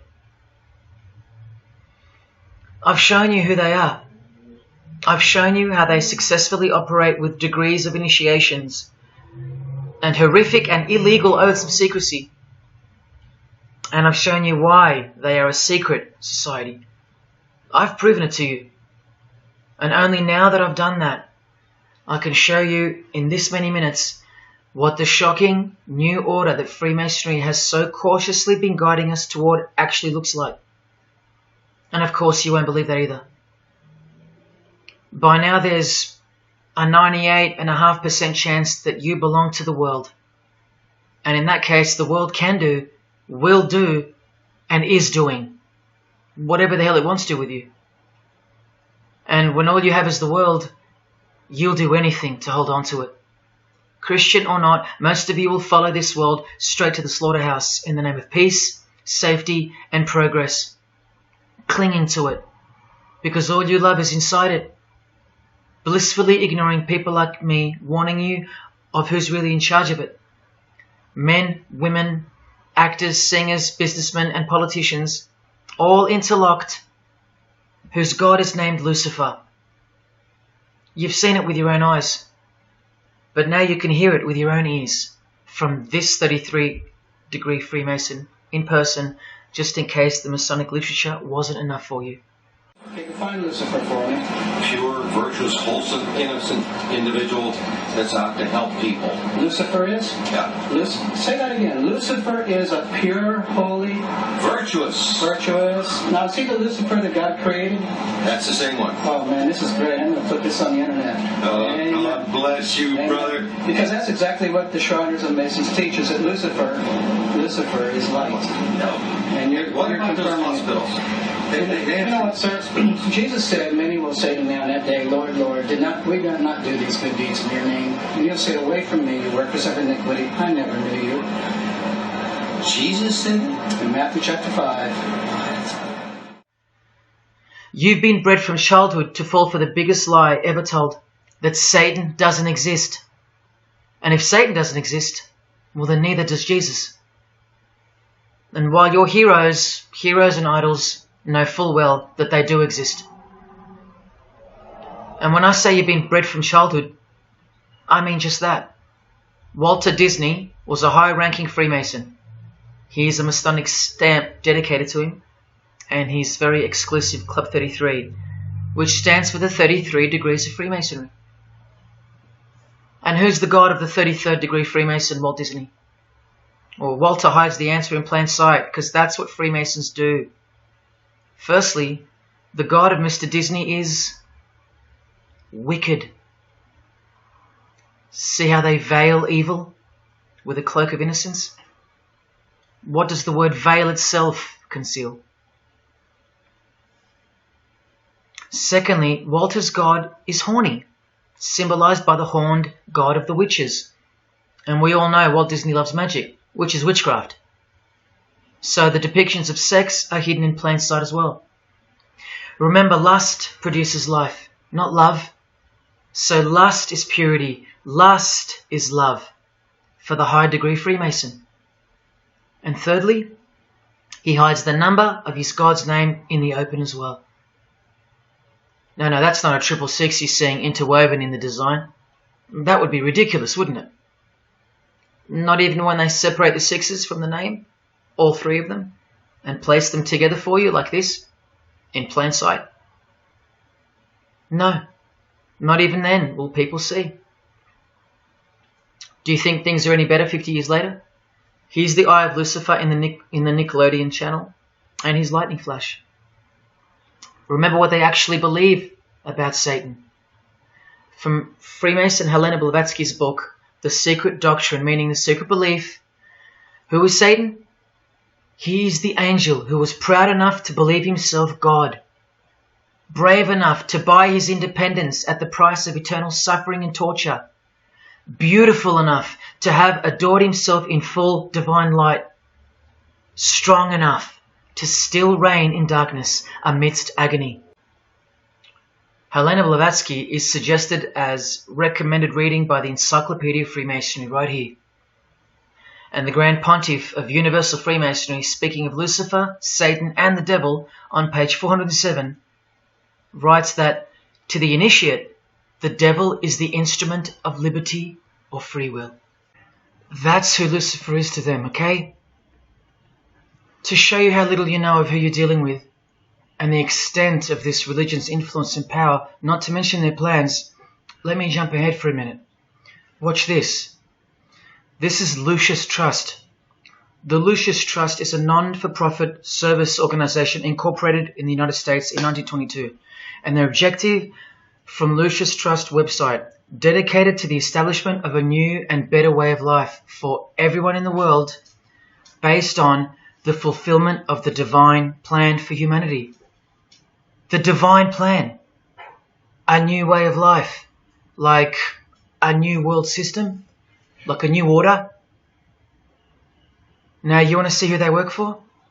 The Lucius Trust has consultative status with the Economic and Social Council of the United Nations. The United Nations, the UN. They consult the United Nations of the world. They advise the United Nations of the world. Now look at this. The Lucius Trust's publishing company was founded in the early 1920s as Lucifer Publishing Company. The Lucius Trust says that the name was probably chosen to honor Lucifer. What on earth does a modern day consultant to the most powerful and progressive force engaged in uniting all nations under one banner, the UN, have to do with the fallen angel of the Holy Bible? The one that Jesus Christ told us would manifest on earth as a world ruler, to deceive the whole world into a new world system. Yes, that angel. Why on earth would they honor that angel? Well, that's easy. They were founded by Freemasons. Incorporated into the United States by Alice Bailey and her husband Foster. Well, here's a book written by Foster the Freemason, The Spirit of Freemasonry, published by Lucius Press, also known as Lucifer Publishing. And one last thing, if you dig a little, you'll find an article on their website, The Esoteric Meaning of Lucifer, on a modern company website with consultative powers to the United Nations of all things. Wow, I really hope you're seeing this. In the article it states that the Baileys had enormous respect for H.P. Blavatsky, who stated in her renowned occult book, The Secret Doctrine, on page 245 in the chapter called Holy Satan. It is Satan who is the God of our planet and the only God. Then the article goes on to say that the Baileys sought to elicit a deeper understanding of the sacrifice made by Lucifer. Everything has been reversed. Evil is good, Jesus is the enemy, and Lucifer sacrificed himself for you, not Jesus Christ, the one who washed the feet of his disciples and the only one they fear. Modern progressive atheists do not influence world events, people. Satanists do. Remember the goal of the Lucis Trust? The fulfillment of the divine plan for humanity. Yeah, the divine plan exposed by Jesus Christ in the Gospels. Hence their war on the Bible and the abolition of it from the school system and even from modern Christian churches who dare not preach from the book of Revelation. Your most highly evolved and contemporary leaders of society secretly believe that in the theosophical perspective, the descent of these solar angels was not a fall into sin or disgrace, but rather an act of great sacrifice. They believe in the fallen angels and their revolt against God as revealed in the Bible, led by the devil, the chief commander of Freemason Bob Dylan, remember? These people make contact with these fallen angels, with the royal art of Freemasonry called witchcraft. Please stick around, let me show you that. How many solar angels does the Bible say followed Lucifer out of this heavenly realm?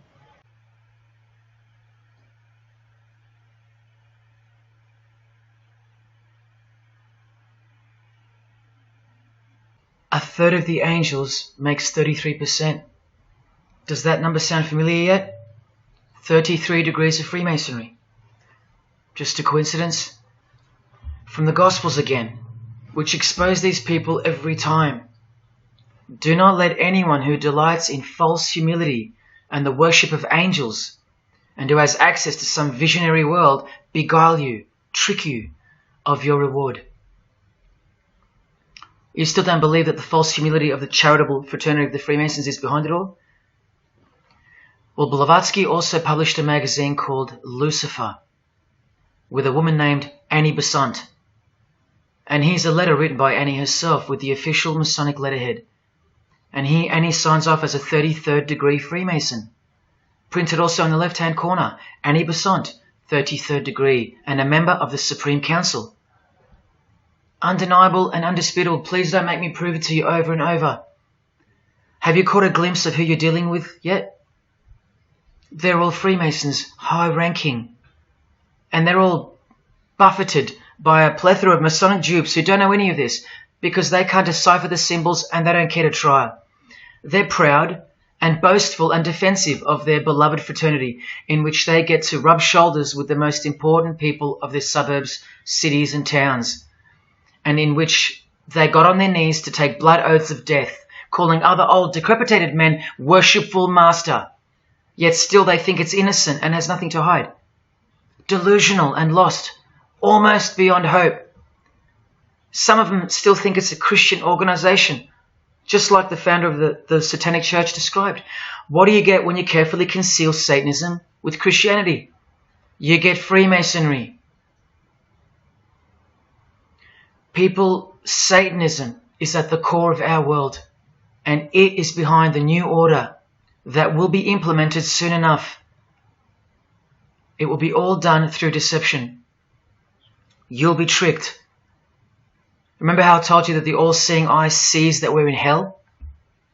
Well, the massive witch and Freemason Helena says so right here. Satan is the minister of God, Lord of the seven mansions of Hades, the angel of the manifest worlds. Hades means hell, manifest worlds means earth. This is who you're dealing with.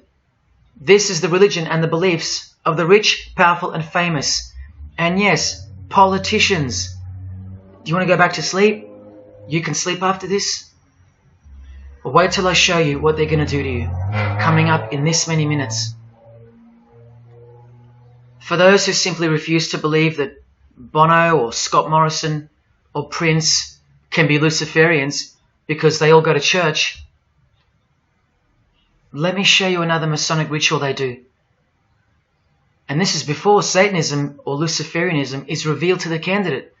And then you tell me if Bono or Scott are capable of secretly believing in Lucifer.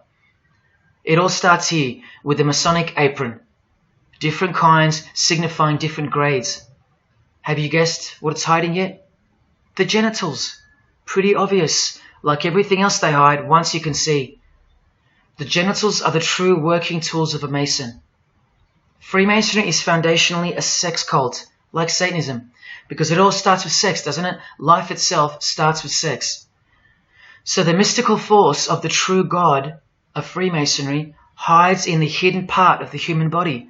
That's the Holy of Holies, covered by the Masonic apron, the seat of God, the seat of Lucifer. See here with Satanist King Diamond's artwork? The eye is attached to the horn god, but look at where the eye starts, from the waist down. That's where the apron of a Mason begins. And the one eye of Freemasonry is also the one eye of the penis, where life generates and springs forth. See the openly hidden secret of the Masonic square and compass now? You're looking at the sex act. That's the female in missionary position, and that's the male mounting her. The sex act. And the eye in the middle, with these emanating rays, is the orgasm and the ejaculation of the penis. See life shooting forth. That's how they see the sun and the earth too. The sun is the visible penis of their true God, shooting forth life continually. The light itself is the mystical sperm of the God of this world. The sun and penis generate life, while the earth and female womb produce life. The letter G, when replacing the I in the middle of the square and compass, stands for generation, sexual generation. The practical aspect of Freemasonry and Satanism's religion is that of a sex cult. You see Rod Stewart telling you he's a Freemason? By displaying the hidden hand of Freemasonry, also known as the Master of the Second Veil, and look at his other hand, taking the Masonic apron's place for covering his penis, which is the Holy of Holies, the seat of God for the Mason. And from the Grand Pontiff of Freemasonry, Albert Pike, hence the significancy of the phallus, the penis, or of its inoffensive substitute, the obelisk. Straight from the horse's mouth, the erect penis graces us, or should I say disgraces us, with its presence in every country in the world, marking its territory.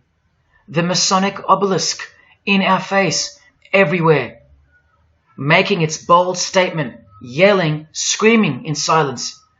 This is another reason why we're considered the ignorant and stupid masses. Another example of hidden in plain sight.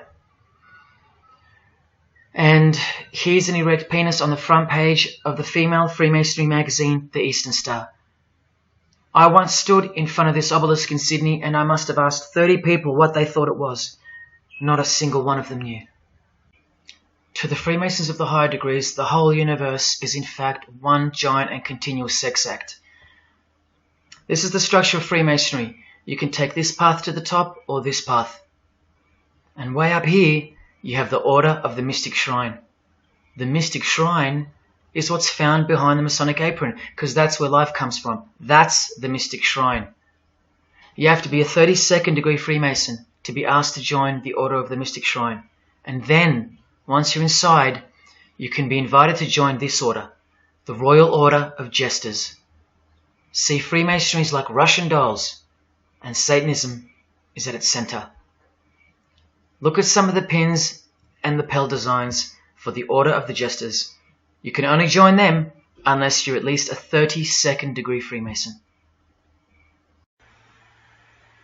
Sex and debauchery.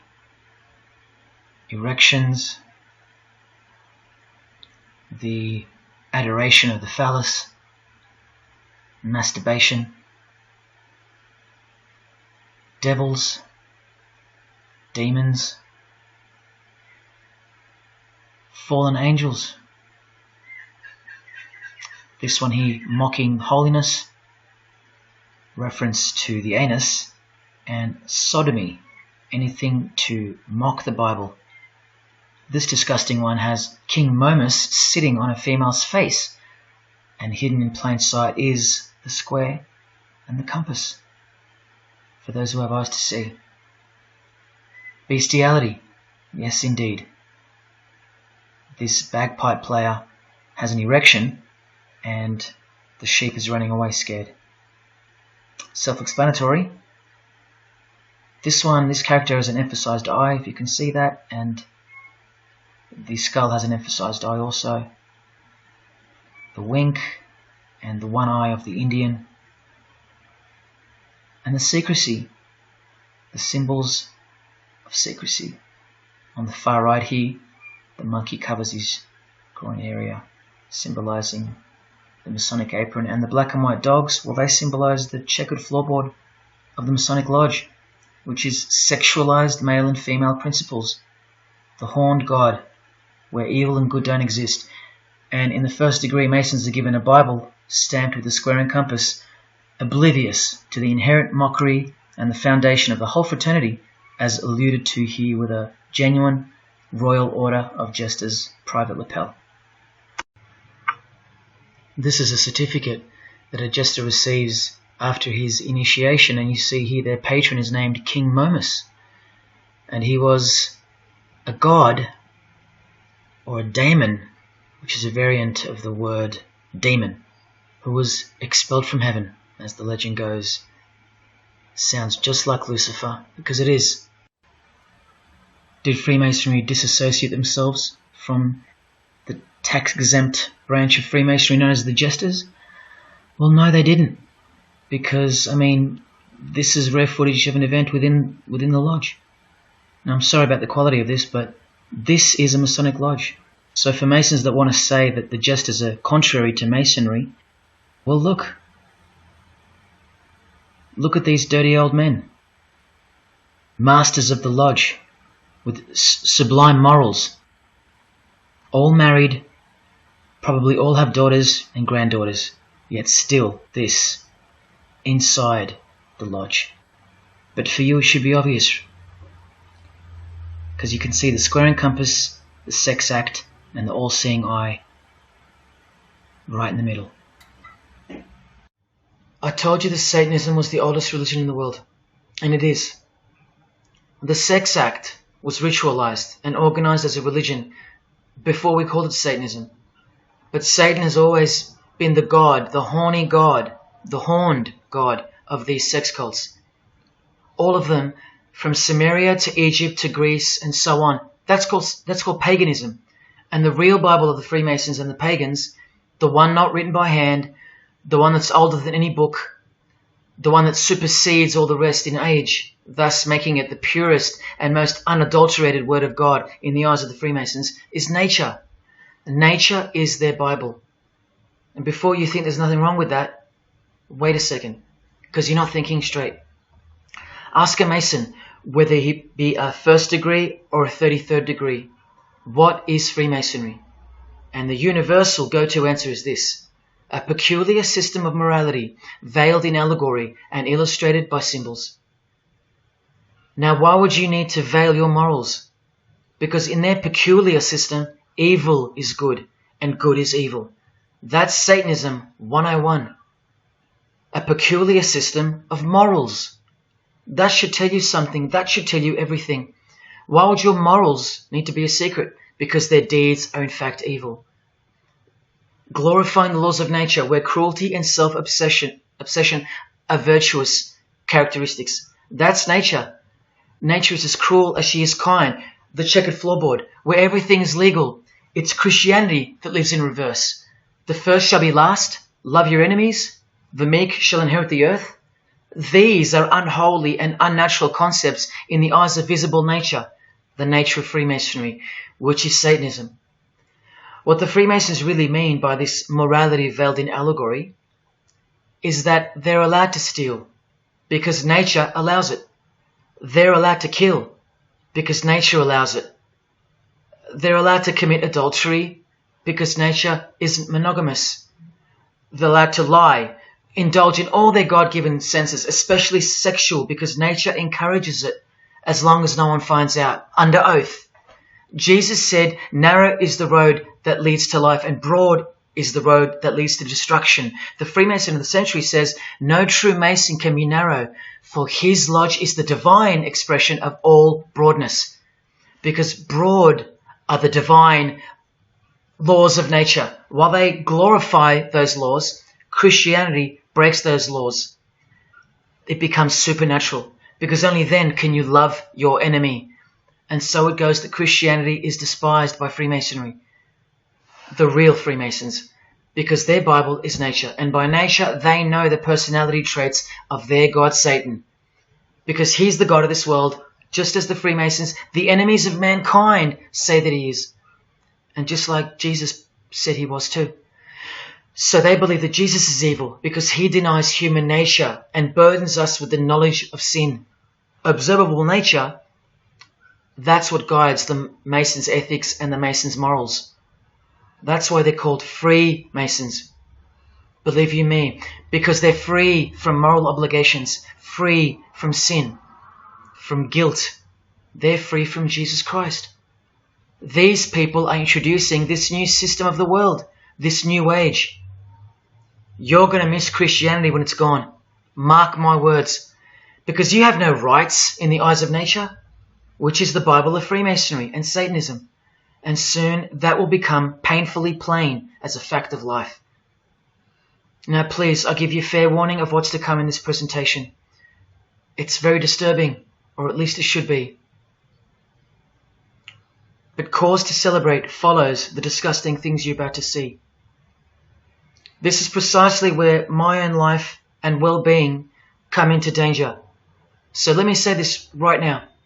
If you hear of my sudden death, or of my possession of 0.5 kilogram of cocaine or child porn, or my overdose or my suicide, remember this video.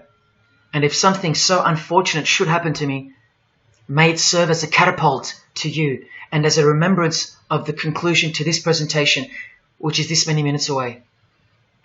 Do I really think they're going to make me pay for this video, for breaking my oaths? Well, seeing as people are so far gone, lost in the illusion that secret societies have constructed around you and inside you, and seeing as they can simply pull this video down, close my account and whatnot, no, I don't think they'll come after me. But if they do, let me say this to the Grand Lodge that orders my demise right now. Jesus wins. So in saying all that, here we go. Is Scott Morrison a Satanist? I'll let you answer that. Here is a ritual that Scott and every Freemason from this guy to this girl have performed. There is one Masonic apron you'll never see being worn. This one. And when I bumped into it, I thought it was a fake. Until I found this in Richardson's Monitor of Freemasonry, official Masonic literature, written for Masons only. On this page, what is that head doing there? You'll find out in a sec. Let's read the description of the apron worn in this degree. Speaking of the initiates, it states, they wear white aprons sprinkled with blood red and lined and bordered with black. On the flap of the apron, a bloody arm holding a dagger, and on the apron, a bloody arm holding a bloody head by the hair. Now this is why there's an illustration of a decapitated head. And this is going to become to a bone-chilling conclusion. So during this ritual, the candidate removes the blindfold and discovers a basin of water with a tumbler beside it. He is also astonished to find a human head lying on the floor. The Master of Ceremonies returns and directs the candidate to take up the knife in his right hand and the head in his left. Yes, this Pope, this rock star, this pop star, this actor, this actress, and this beloved Prime Minister. This is what they've done. All of them, hands down. And you thought all you needed to be is talented to succeed? No, you need to belong to the secret society called Freemasonry. And believe me, when you belong to them, you belong to them. Now you tell me, can these people end up believing in Lucifer? Is that really a stretch? Carrying around a bloody head? Swearing to have your brain cooked, tongue torn out from the roots if you ever reveal anything? No, the stretch is that you think they couldn't believe in Lucifer. That's the stretch. Lucifer, the one who sets you free, remember, from sin by sinning. Can you now see the bloody spirit of Freemasonry lurking behind the veneer of charity and the veneer of Christianity? Because Scott Morrison goes to church, apparently. The Pope is a Christian, apparently. But look at these people. So-called Christians, or Christians, gathered around a giant erect phallus in the middle of the Catholic square. This is Freemasonry, the demolition of morals, the creation of hypocrisy, and the demolition of true virtue. These minds are directing the future. Now, to be fair, I don't know if these heads are real heads. I never got that far to find out. But I will tell you this. All the skulls they use they're real. All the skeletons they use they're real. And they run every single noteworthy funeral home in Australia and the world. I know that personally and for a fact. Once again, you are only seeing the tip of the iceberg, because I can't bring myself to tell you about what I really know of the rituals that come after the 33rd degree Freemasonry. For as much as they celebrate life in various grotesque ways, they also celebrate death in ritual form, which are the things I can't speak of to you. They have to celebrate death in order to prove that they can see things through the all-seeing eye, the one that sees above evil and above good, the checkered floorboard where things kill each other to live, where life is cruel, where morals are broad. There is no sin, there is only nature. See, these Masonic rituals are designed to desensitize the candidate further and further in preparation for the raw truth of Satanism, the truth which is plainly stated by the Grand Pontiff of Universal Freemasonry. Lucifer is the light bearer, and that you should doubt it not, from their own literature and from their own mouths. Until finally the candidate's introduction into the royal art of Freemasonry, witchcraft. The ancient craft. Why do you think that witchcraft has disappeared? It never disappeared. It was hidden, forced to go into hiding by the appearance of Jesus on the human scene. Another reason why he's passionately hated, and soon him and his ways will be done away with in this new world, and so will your rights. You still don't believe me? You're still doubting all the evidence, like the Freemasons are counting on you to doubt? Well, remember from the Encyclopedia of American Religions, the continuing impact of speculative modern Freemasonry provided fertile soil in which new magical orders could grow. Watch this 2-minute clip. I can vouch for every single thing you hear come from the former Masons' mouths. In the initiation in Freemasonry, we had to be recommended by another Mason. Well, in order to join witchcraft, you have to be first screened. You have to be recommended by somebody currently in witchcraft. Well, when I was initiated, I was blindfolded and bound by a rope, and on your bare chest was thrust the point of a spear. In witchcraft, we were initiated through a very involved ritual, initiation ceremony, wherein the candidate was led blindfolded, bound by a rope to the edge of the magic circle. And the rope is around your neck and you're leaned forward. And up front, at the eastern end of the building, is a person who's a worshipful master. And you kneel down before him as if he were a god. You were met by the high priest or high priestess at that time, usually with a sword to your chest. When I went to enter the lodge, a sharp object was put to my left breast.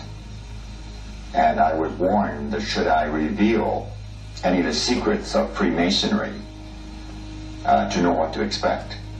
When you're presented before the high priest, a sword is held against your chest, and you actually take a blood oath, promising to remain faithful to the secrets of witchcraft. Well, when you are in the room, this blindfold is taken away from you, and this is a time when they say that you're coming from darkness into light. During the initiation ceremony, the initiate is led by the lieutenant of the high priest and is challenged at the edge of the circle by someone saying, "Who goes there?" And the answer is, "One from the world of darkness." In Masonry, the prayers are ended with "So mote it be." Oh, and one of the other aspects of, or distinctives of the craft was that we would always end any spell or ritual where we released the power, this is where the power was released, with the word "So mote it be." By now this should sound like a stupid question, but why do you think that the initiation ceremonies into witchcraft are almost identical to that of Freemasonry? I'm not even going to answer that. Come on, people, wake up with me.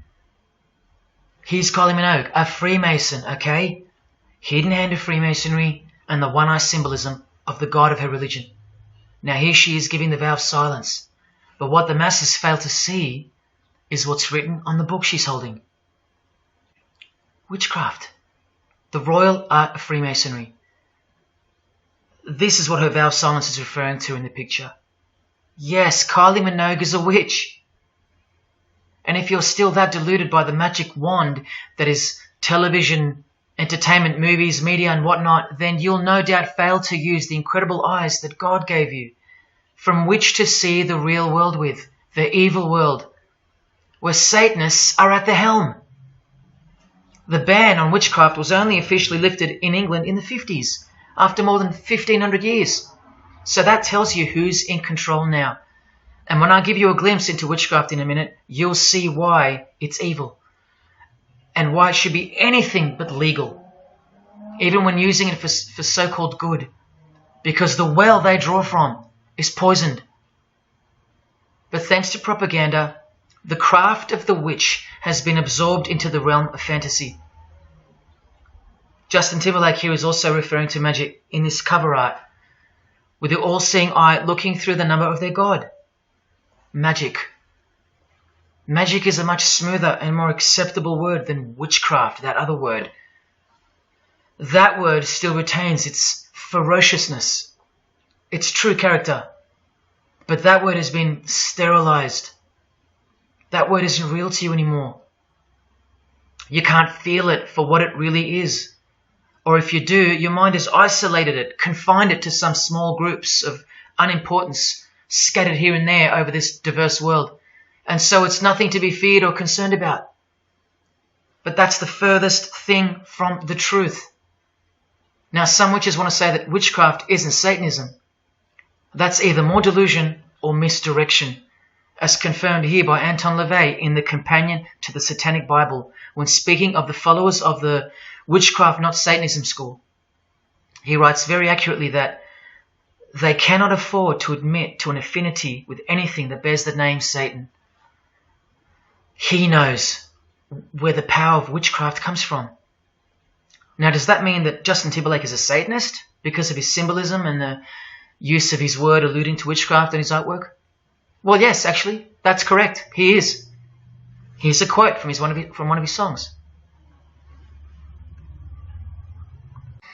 You want to see who else is in good company with these famous idols? Suzanne Atkins. Same sign, same religion, Satanism.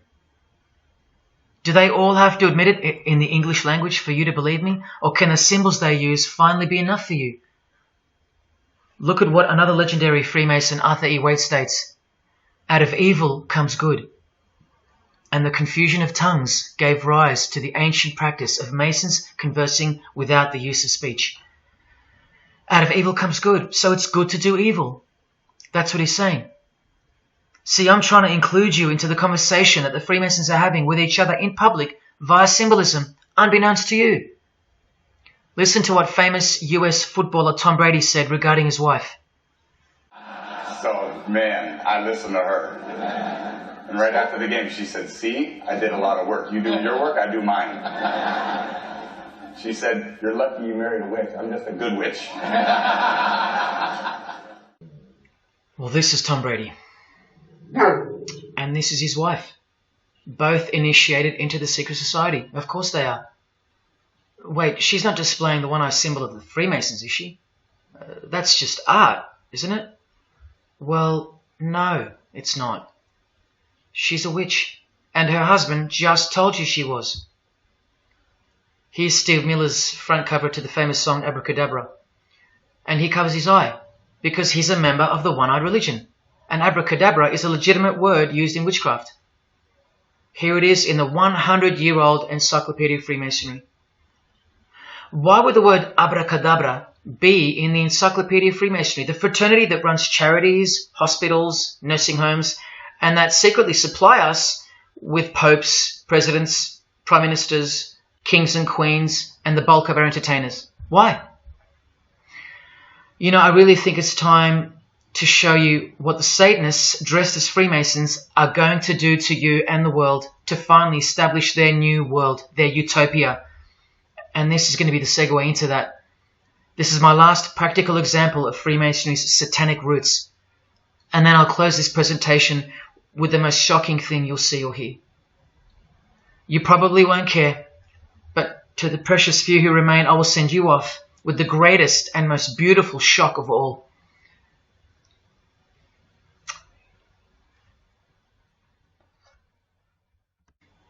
This is Jay-Z inside his Masonic Lodge. You could see the Masons in aprons in front of him. This is where Jay-Z takes his sick oaths of silence, kneels down in front of other men and calls them Most Worshipful Master, an appalling title to give to a man on this planet. Jay-Z the Freemason writes songs like this. This one's called Lucifer. And in Empire State of Mind he writes, Jesus can't save you. Life starts when the church ends. Oh, but he can save you, Jay-Z. He can even wake you up just before you collide into a concrete wall doing 120 kilometers an hour. I should know. This is fellow member of the craft Alicia Keys, who sings on the track. Here she is, showing her allegiance and wearing the broken and bloody cross of Jesus Christ, the occult peace sign, pure hatred for Jesus. There is peace when your conscience has been killed, seared to sin, and you can indulge to anything. A false and temporary kind of peace, no doubt. Here's a shot of Jay-Z's clothing line, purely Masonic, The Craft. Well, this is the craft he's referring to. This is him with well-known witch Marina Abramovich, also showing her sign of allegiance to Freemasonry. Now here we go. Here's Jay-Z wearing a most revealing top and the dead giveaway that you need to see behind the curtain of Freemasonry. Do what thou wilt. Do whatever you want. That's the adopted motto of the most notorious Satanist of the 20th century, 33rd degree Freemason, Aleister Crowley. Here is his certificate of appointment, known as the 33rd degree inscription and the double-headed eagle of Freemasonry.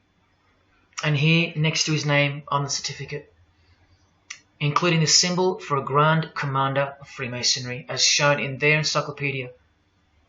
But to really confirm that he's a Freemason, here he is doing the Masonic sign of the Master of the Second Veil. Now here's a legitimate letter from Aleister. Again, the addition of his inscription of the 33rd degree, and he signs off with a symbol of the past Commander of Freemasonry. What does he write beside it? Baphomet. This Baphomet.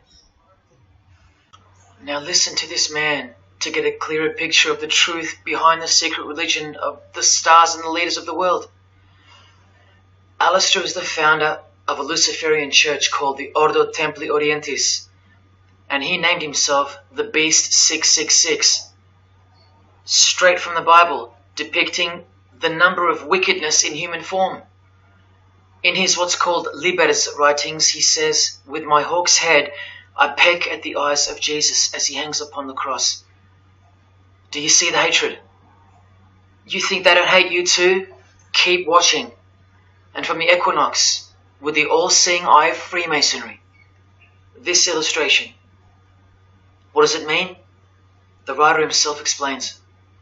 The picture is symbolic of the new eon, the new age. From the blasted stump of dogma hangs the hag with dyed and bloody hair, Christianity. There's a massive glimpse into the New World Order that's coming. Keep watching. And down here, do what thou wilt is the true nature. The true nature, remember? The broad morals. There is no such thing as evil. So do what you want. Can you see the Masonic future yet?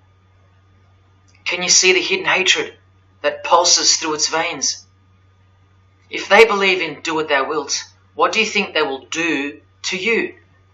And what do you think they'll do in order to build this new world? This is from a commentary on his Book of the Law. The Beast 666 adviseth that all children should be accustomed from infancy to witness every type of sexual act. Do what thou wilt.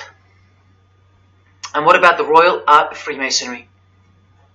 Magic is the highest, most absolute, and most divine knowledge of natural philosophy. What a statement. The highest, most absolute and divine. Well, let's have a closer look into some of the more hidden secrets of the most divine natural philosophy known as magic. Any living being is a storehouse of energy, varying in quantity according to the size and health of the animal. At the death of the animal, this energy is liberated suddenly. The animal, therefore, should be killed within the circle, within the magic circle, so that energy that's released can be captured and directed to serve the will of the witch, male or female. This is a science, a hidden science. But now hear this, coming from a 33rd degree Freemason, and don't you forget that. For the highest spiritual working, one must accordingly choose that victim which contains the greatest and purest force, a male child of perfect innocence and high intelligence is the most suitable sacrifice. Can you see? This is who Jay-Z is quoting on his top. This is who this Jonas brother holds in high esteem. This is who the Beatles have on their front cover as a figure they admire. No worse, they put at the top. This is the same picture of the front cover in a mirrored form, and after some kaleidoscoping, you'll find this. Fellow Freemason Aleister Crowley sits at the top, and down the bottom there even appears the phallus with the testicles, and up here the vesica Pisces, also known as the vagina. Does this picture make more sense now? All Freemasons, yes indeed. And by the way, that's where Jay-Z got his symbol from Satanism, as portrayed here by Satanist and Freemason Aleister Crowley and by Satanic Church founder Anton LaVey. Does anyone still think that Freemasonry isn't Satanism in disguise? Let's finally take a peek into the royal art of Freemasonry. And this is the briefest way I can show you from the complete book of Magic and Witchcraft. This is a practitioner's manual, not from some bogus author trying to expose witchcraft. Just so you can get it through your head that this is real and this is protected.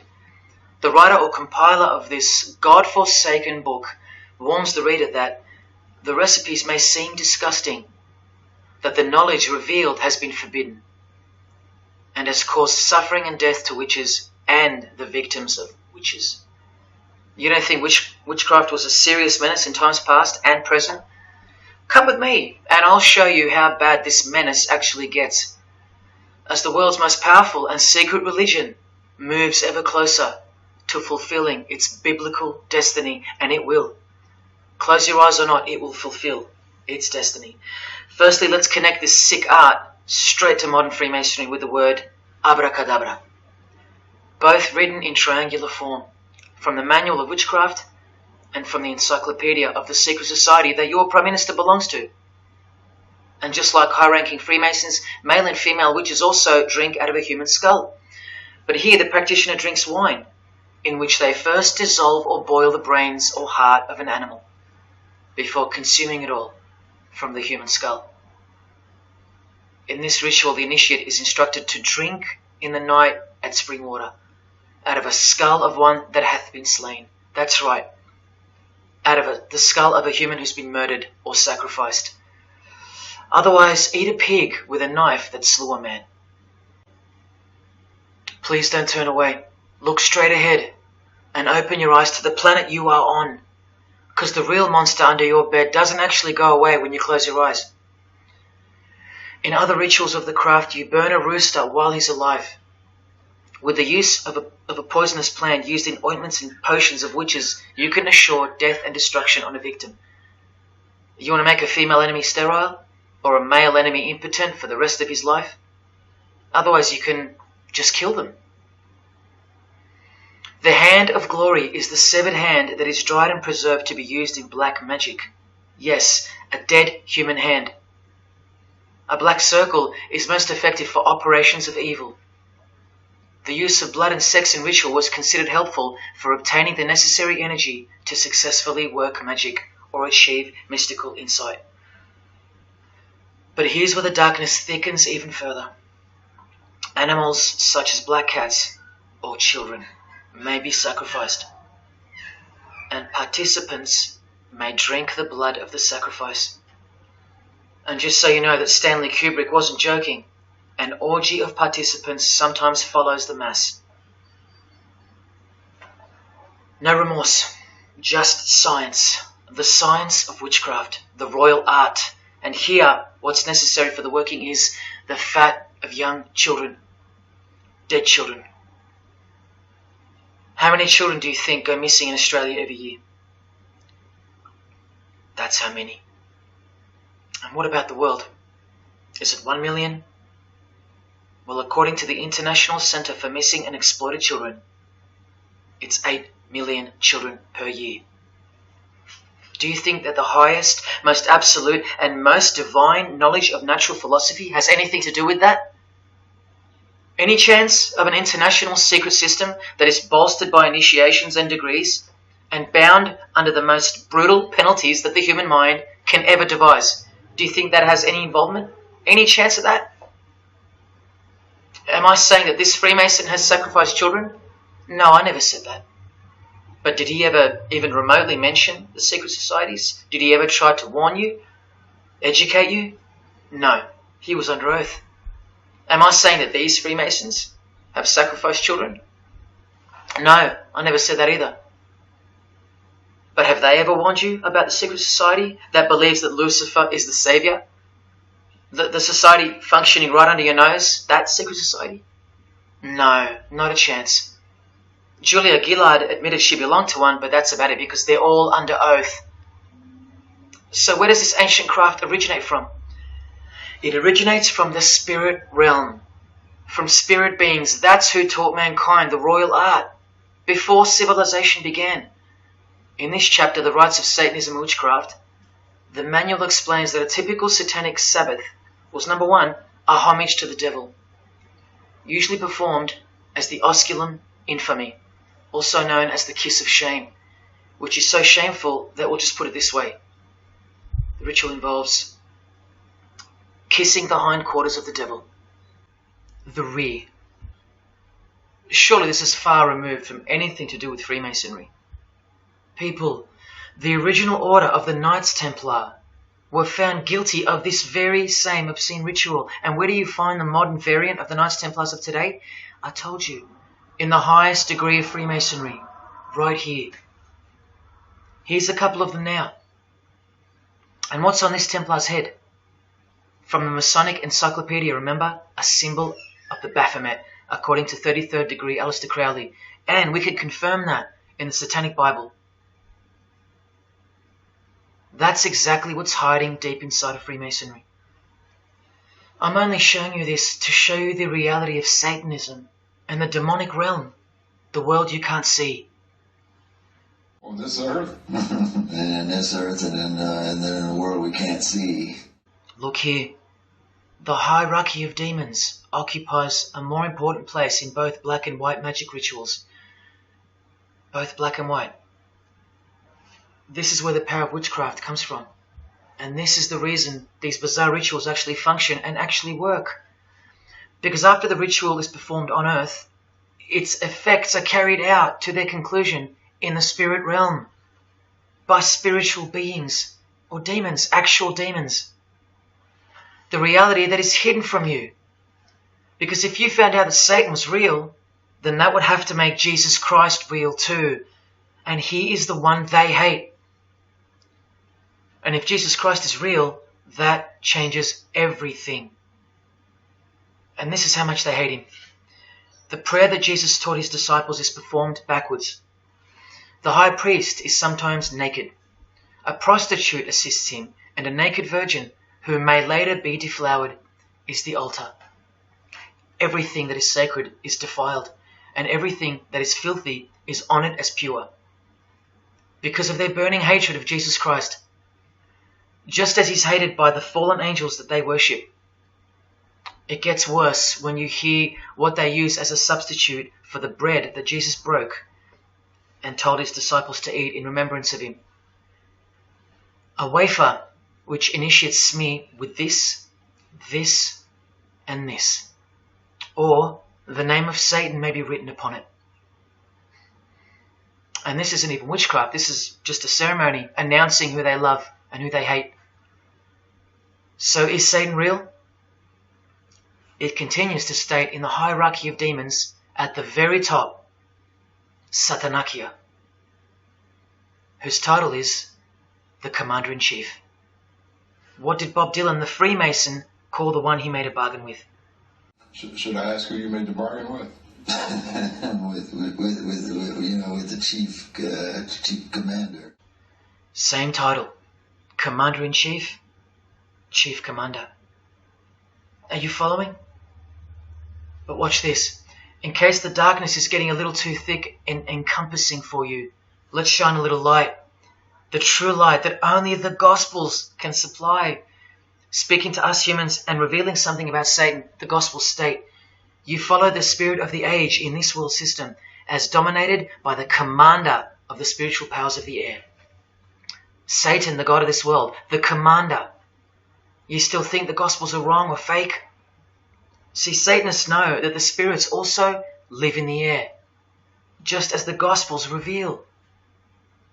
You can summon any of these demonic spirits by name if you possess the royal art.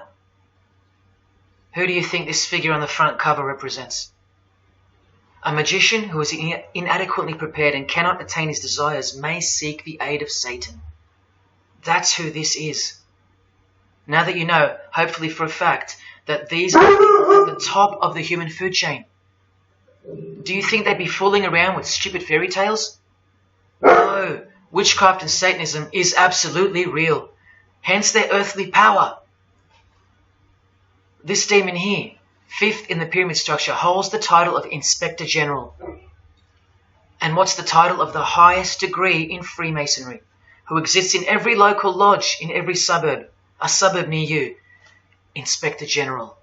Same title as the living demon. Do you believe me now? You can even conjure Lucifer himself, or Beelzebub, who the Gospels call the Prince of the Devils. Both of whom are listed as superior spirits in this book of witchcraft and magic. I can show you so much more from this disgusting book, but I'll cut it off here with the seal of Saturn, a demonic sigil from the complete book of magic and witchcraft. And this is his seal. Can you see? Do you see? This is the society that lives amongst you, above you. The one-eyed religion of Freemasonry, hidden right in front of those who have their eyes wide shut. I'm going to now show you what that world that they are building, from the ashes of the one you're currently living in, looks like.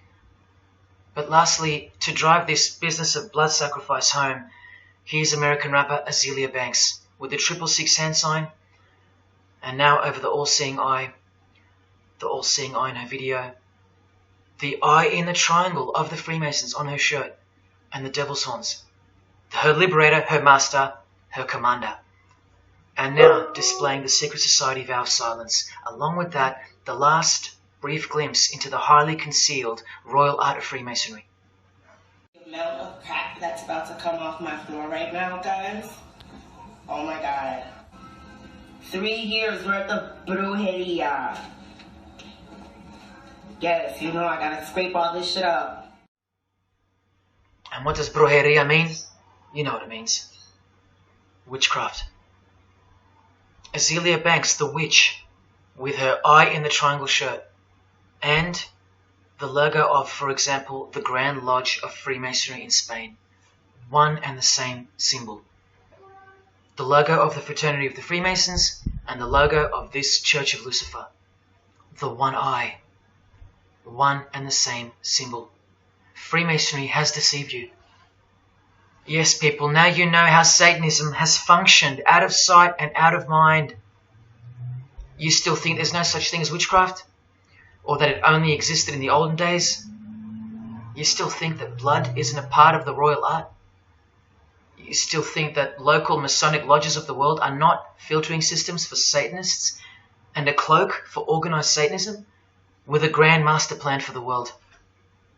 You think there's nothing to the blood sacrifice of Jesus Christ? After seeing all this and the Azealia Banks clip, and after realizing that there exists a hidden and guarded science of the art of blood sacrifice, you think there was no science behind Jesus' crucifixion, a deeper reality that we can't see or understand? You think Jesus didn't know what he was doing? Or are you one of those who still think he didn't exist? Tell me, how can they hate something that doesn't exist?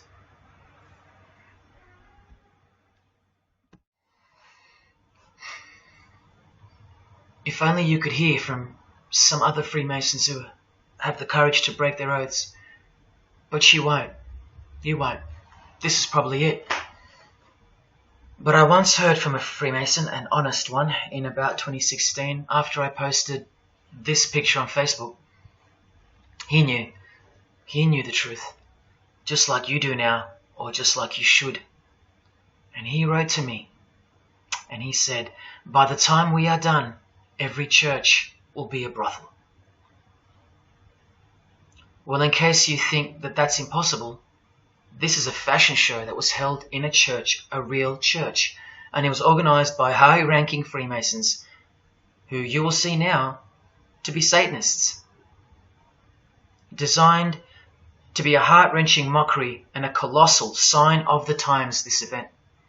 Just so you know, it's a Masonic production. Here's the inside of a lodge. See those twin pillars? Well, here they are. See the Masonic checkered floorboard? Well, there it is. See the Masonic square and compass? Well, there it is. And do you see the eye of Freemasonry?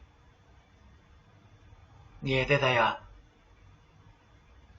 The lower square in the square and compass has been disfigured so that as to not make it too obvious.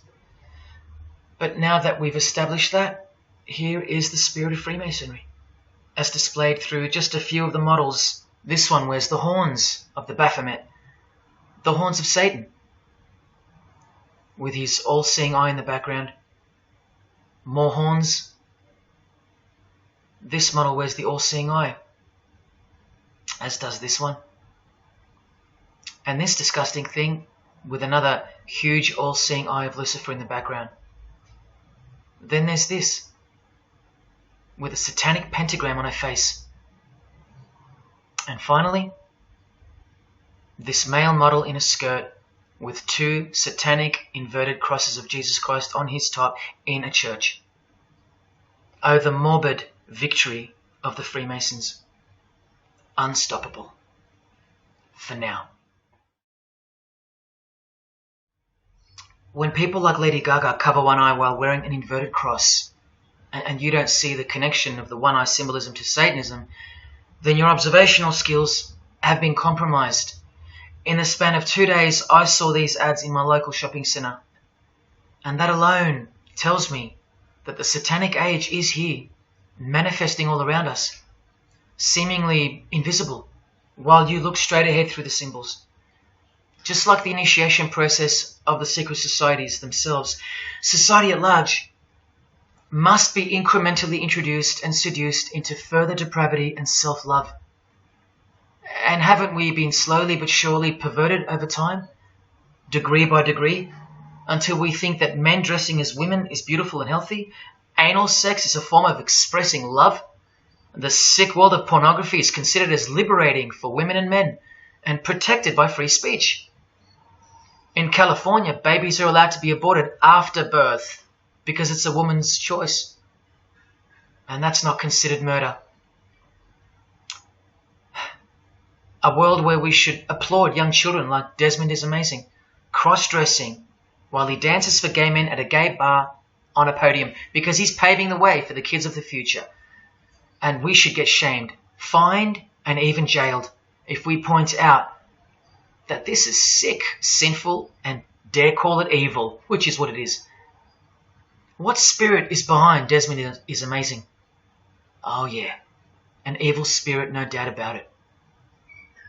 You think Freemasonry and their peculiar morals aren't behind the decline of Christian morality and morality worldwide? It's all by design. The Masonic war on Jesus and the Christian social structure, generally undetected by human perceptions, and still people will write to me and comment on how absurd what I've said is.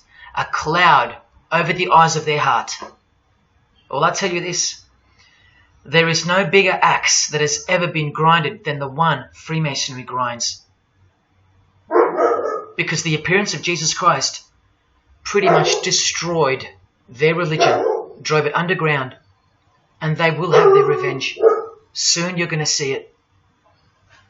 We've all been initiated into the lowest levels of materialistic Satanism under the banner of secular humanism. I know blokes who think that life's great, mate. Life's terrific. Life's what you make it. Evil, Lucifer, Satan, these are just words that Christians invented to help them sleep better at night. There are no cults. There are no conspiracies. John F. Kennedy's speech about secret societies plotting against the world, that's not relevant anymore. That's history. There's no such thing as Satanism amongst civilized people. Oh, children, when darkness comes to your door, takes your wife, takes your health, your job, your home, your freedom, your children, then you call out, oh my God, this is evil. Why is this happening to me? Well, here comes the darkness. Here comes the evil. You want to know what the New World Order looks like?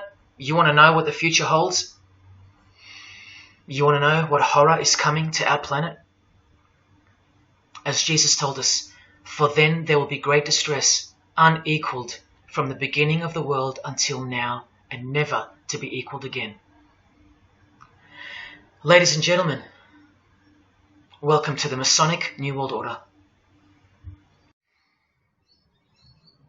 These are the mysterious Georgia Guidestones, also known as the American Stonehenge.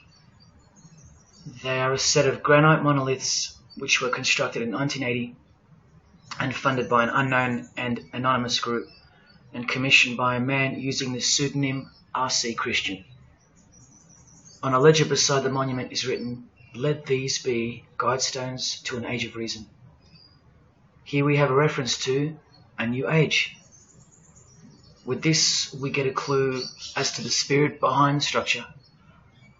The Age of Reason happens to be the title of a book by Thomas Paine. Now, you can colour him any which way you want to, but whichever way, one glaring colour shines through. Thomas was a hater of Christianity. That's the second clue to the spirit behind the Georgia Guidestones. The third is the fact that the Guidestones feature as what could be seen as a replacement to the Ten Commandments of the Christian God with the new Ten Commandments of the New Age. Because I will not steal, cheat, lie, kill, and so on. They're just, well, too narrow for the New Age, for the Age of Reason. Clearly designed to be a take on the biblical commandments, being 10 in number.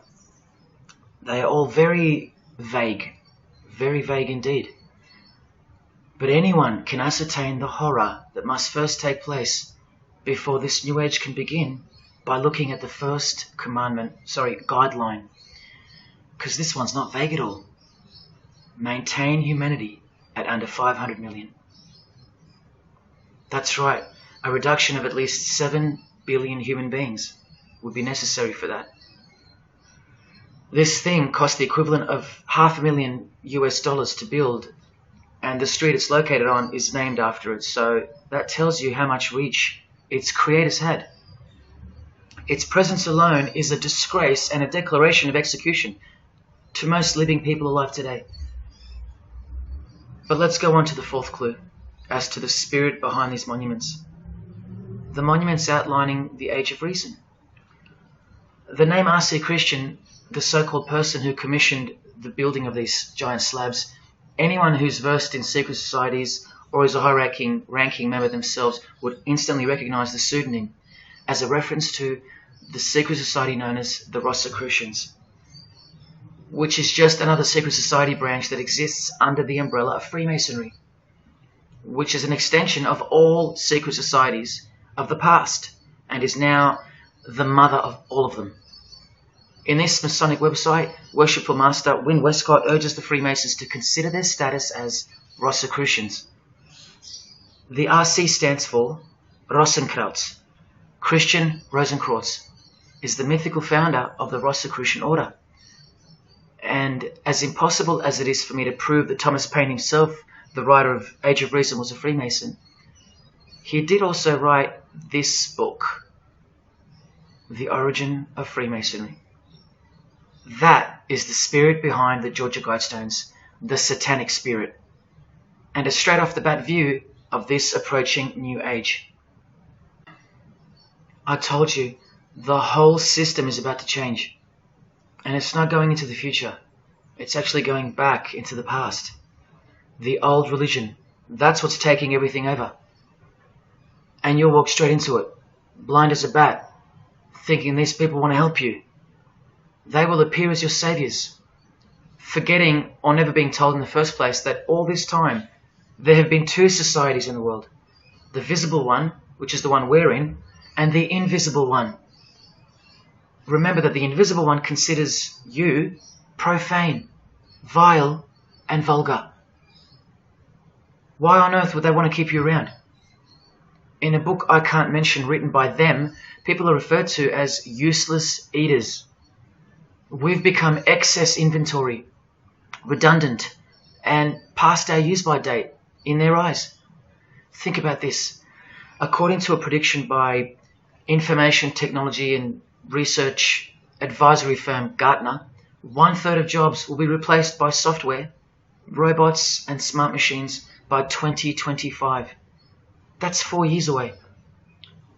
Google engineering director Ray Kurzweil anticipates that robots will have reached human-level intelligence by 2029. And by 2050, 80% of all jobs will be eliminated by automation. What on earth are you and your family good for then? What do you think the secret society will do to the vile multitude then? The utopia is coming, but it ain't your utopia. You still think that by the measure of the minds of international Satanism, you should be kept around? This excess baggage that the bulk of society has become? No, no, no. The new age is dawning. And generally speaking, you're not invited. It'll just look like you are. Remember that Charles Darwin, the Freemason, is listed as an influential figure in the Satanic Church. So, mass murder and mass death are natural and necessary themes in the name of evolution, an artificially induced evolution into this. Here's the same image in real life in Eilat, Israel, seemingly unrelated to the seal on the US dollar bill, right? But standing in glory with a Masonic square and compass, telling you exactly who owns this pyramidal symbol, complete with the one eye on top. Same symbol, same designers, worshipping the same God. You should be getting goosebumps by now. Is this a conspiracy led by international Freemasonry? Oh, you don't have to bet your life on it, because your life has already been placed as a bet on your behalf and without your knowledge, but with your permission, because all of the information is hidden in plain sight. In your face is where it's hidden. You're going to lose this battle unless you've been hidden in Jesus Christ, the only one who warned you that the new age is a trap and that it is the climax to this epic drama being played out on planet Earth. Now hang on, brace yourself, because I ain't going to let you down. This is a magazine called The New Age, but if you press rewind, you can find its source. Supreme Council of 33 Degree, Freemasonry. This one stretches way back to 1922. See the twin pillars of Freemasonry? Look, this is 19th century Freemason and New Age pioneer Helena Blavatsky on the cover of this edition. She's the one who wrote that darkness is absolute light, and that Satan is the god of our planet, and that we are in hell. But do you think the readers of these magazines are told that? No. Darkness is sold as light. Satan is disguised, and it's him in the details. This Masonic New Age magazine was the precursor to all magazines and trends, promoting the great deception of self-love and spirituality. Meanwhile, you're feeding off the plate that Luciferians serve you. Look at how the Satanic Bible in 1966 reveals the reality behind the curtain. Evidence of a new Satanic age. A new age. The new Satanic age. All rigged and all propelled by Freemasonry. Satanism's magic cloak. After all, and I think you should have guessed by now that Anton Szandor LaVey, the founder of the Satanic Church, the one who vowed to help destroy Christianity, is himself a Freemason. I can't prove it to you, but I know it, because of not only his obvious fondness of the fraternity of the Freemasons and the mention of it in his Satanic Bible, and its vital role in the Satanic takeover, but also because of the symbols, specifically this one, generally called the Devil's Claw or the Lion's Paw. Freemason James de Rothschild displaying the Devil's Claw or the Lion's Paw. X Factor's L.A. Reid showing the Devil's Horns next to fellow Freemason Avril Lavigne. The Secret Society sign for the Devil's Number, and displaying the Devil's Claw over and over. The better example is with New Age guru Annie Besant, co-writer of Lucifer magazine and 33rd Degree Freemason, also showing the Lion's Paw here and here. But the best example I have is with Aerosmith. Guitarist Joe Perry clearly displaying the sign of the Master of the Second Veil of the Freemasons, and right next to him, Steven Tyler, doing the Lion's Paw. Clearly both Freemasons, secretly showing their allegiance with symbols. And here's Anton LaVey displaying the same Masonic symbol. Yes, a Freemason founded the Satanic Church. Now that we know who's really behind the so-called New Age, listen to some of the confessions of the New Agers in their literature, once you scrape past all the talk of spirituality and love and rainbows. New Age author, feminist and hater of Christianity, Barbara G. Walker writes in The Woman's Encyclopedia of Myths and Secrets, a 666, 666, was the magic number of the triple Aphrodite. She further compliments the number when she calls it the miraculous number 666. Speaking of the New Age to come, PhD Christopher Hyatt writes in Undoing Yourself, as we moved closer and closer to the well-planned for and long-awaited invocation of the Prime Minister unto the very King of Hell, the Grand Vicar of Lord Lucifer. Yes, the very well-planned for and very long-awaited indeed. Do you see what's coming? Mr. Hyde also enlightens us in the fact that opposites do not exist apart from the mind. Evil and good are all in your head.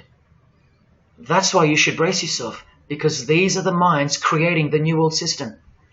He confirms this.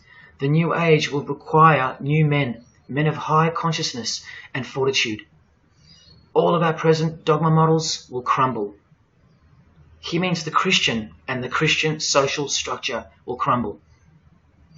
In the introduction to the book, another PhD, Robert Anton Wilson, tells you what the New Age really thinks of the Christian social structure, which you have more or less enjoyed your whole life, Christian or not. Christianity and democracy have been among the worst disasters to ever befall the human race. I told you, atheists, you're going to miss Christianity when it's gone. Here's a picture of Robert with the Masonic eye in the triangle on the wall behind him. Remember where the term New Age came from. So once again, do you think that the new system, the New Age, is going to be democratic, a system that respects you or gives a damn about what you think once it's in place? Let me answer it this way. Christopher Hyatt quotes from one of his literary heroes and famed philosopher, Friedrich Nietzsche, who said, "What is more harmful than any vice? Active sympathy for the ill-constituted and weak, Christianity." So to be a Christian and to actively have sympathy for the weak, that's the worst vice. That's backward and evil. So the answer's no. This is what I'm warning you about. And look, Friedrich's work has exerted a profound influence on modern history. That's from Wikipedia. You know what else Friedrich said? You probably won't find this on Wikipedia. The domestic animal, the herd animal, the sick animal man. That's the Christian. And what book of Friedrich Nietzsche were these quotes pulled from? The Antichrist. Nietzsche also wrote Beyond Good and Evil. That's how the all-seeing eye sees things, remember? So does Christopher Hyatt mention mass murder and depopulation in his book? Sure, here you go. Those who would survive can do so only by grasping the vision of what lies ahead. The new wave that will carry them into an interesting future. Yeah, where the vicar of Lucifer is God and Prime Minister. He openly admits the identity of this man. This Antichrist that most of you still think is a fairy tale figure from a fairy tale book. Jesus calls him the man of sin whose number is 666. The actual Antichrist, beloved of the secret societies. Yes, people, the New Age is satanic, actually and literally. On the front cover of this book, in which Christopher was co-writer, you can clearly see the eye in the triangle of the Freemasons above the Baphomet. Christopher admits in another book that both satanic cults and Christian fundamentalists are closer to seeing the truth than most normal people. Yes, indeed, how true that is. In Coming World Changes, Harriet and Homer Curtis speak of a prophecy they received from a mysterious spirit titled King of the World. Now, I wonder who that could be. Think not that any country in this broad world can escape. And they also speak of the long-expected great teacher, the king of the new one-world government. The victors will remain as the seed of the new race to people the new land, for the new sixth great race. This is the race that Luciferian Lady Gaga referred to. All part of the plan. In Threshold to Tomorrow, New Age author Ruth Montgomery writes on page 206 that only those open to the reality of one world will be around to enjoy it. Sounds like another vague suggestion for mass murder. Vera Elder Stanley's book title implies much the same thing. Initiation of the world. That's right. It's coming. You think Vera hasn't been initiated into the secret one-eyed religion? What else has she authored? How about The Finding of the Third Eye, the all-seeing eye? New Age author John Randolph Price writes in The Planetary Commission, in question and answer form, how do you define the Antichrist? The answer is pretty amazing. Any individual or group who denies the divinity of man as exemplified by Jesus Christ, the higher self of each individual, which Jesus Christ never exemplified because he is God. If you deny that mere men and women are divine gods, you are unfit for the glorious New Age kingdom. And you are the definition of Antichrist. In Practical Spirituality, he prepares his readers for a population drop of 2.5 billion people before the New Age era can begin. On page 32 of New Age author Barbara Marx Hubbard's book, Happy Birthday Planet Earth, she states that people will either change or die. That's the choice, she says. Notice the New Age has a new gospel, yet all the while, the world will be neglected of the information in the real Gospels, where it warns and predicts.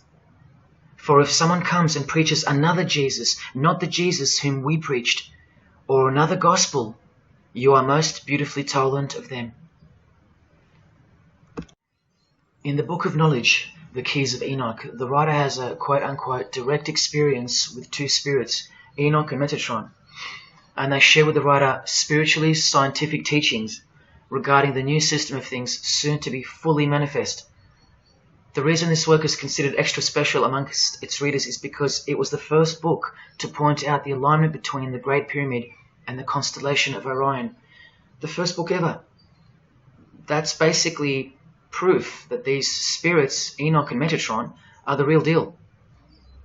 Not only that, it was also the first book to show the direct relationship between DNA coding and the divine name. That's pretty serious, and the atheists should be really waking up by now, because this is the world's most powerful and secret religion we're talking about, nothing less. The writer was told that those who govern the earth are those who have fallen from the heavens. He calls them the masters, and even states that they were punished with penalties that were assigned to each. These are the fallen angels of the Bible, people. These are the masters of the Masonic New Age, as proven here in one of the illustrations from the book. Same symbology. This worldwide catastrophe that is coming will bring about a complete reorganization of Earth's life system. And like all high-grade initiates of the secret societies, every attempt is made to bring positivity to the number of the Vicar of Lucifer. I was given instruction to use the specific light harmonics 666, 999, and 12-12-12. The spirits further inform the writer of the Keys of Enoch that the pattern 666 is used to identify you with respect to the Earth's vibration. The number of the beast of the Book of Revelation of Jesus Christ is not only being glorified, it's manifesting in the world. And from another illustration from the book, once again, the same image we see being used over and over with the eye on top of the pyramid.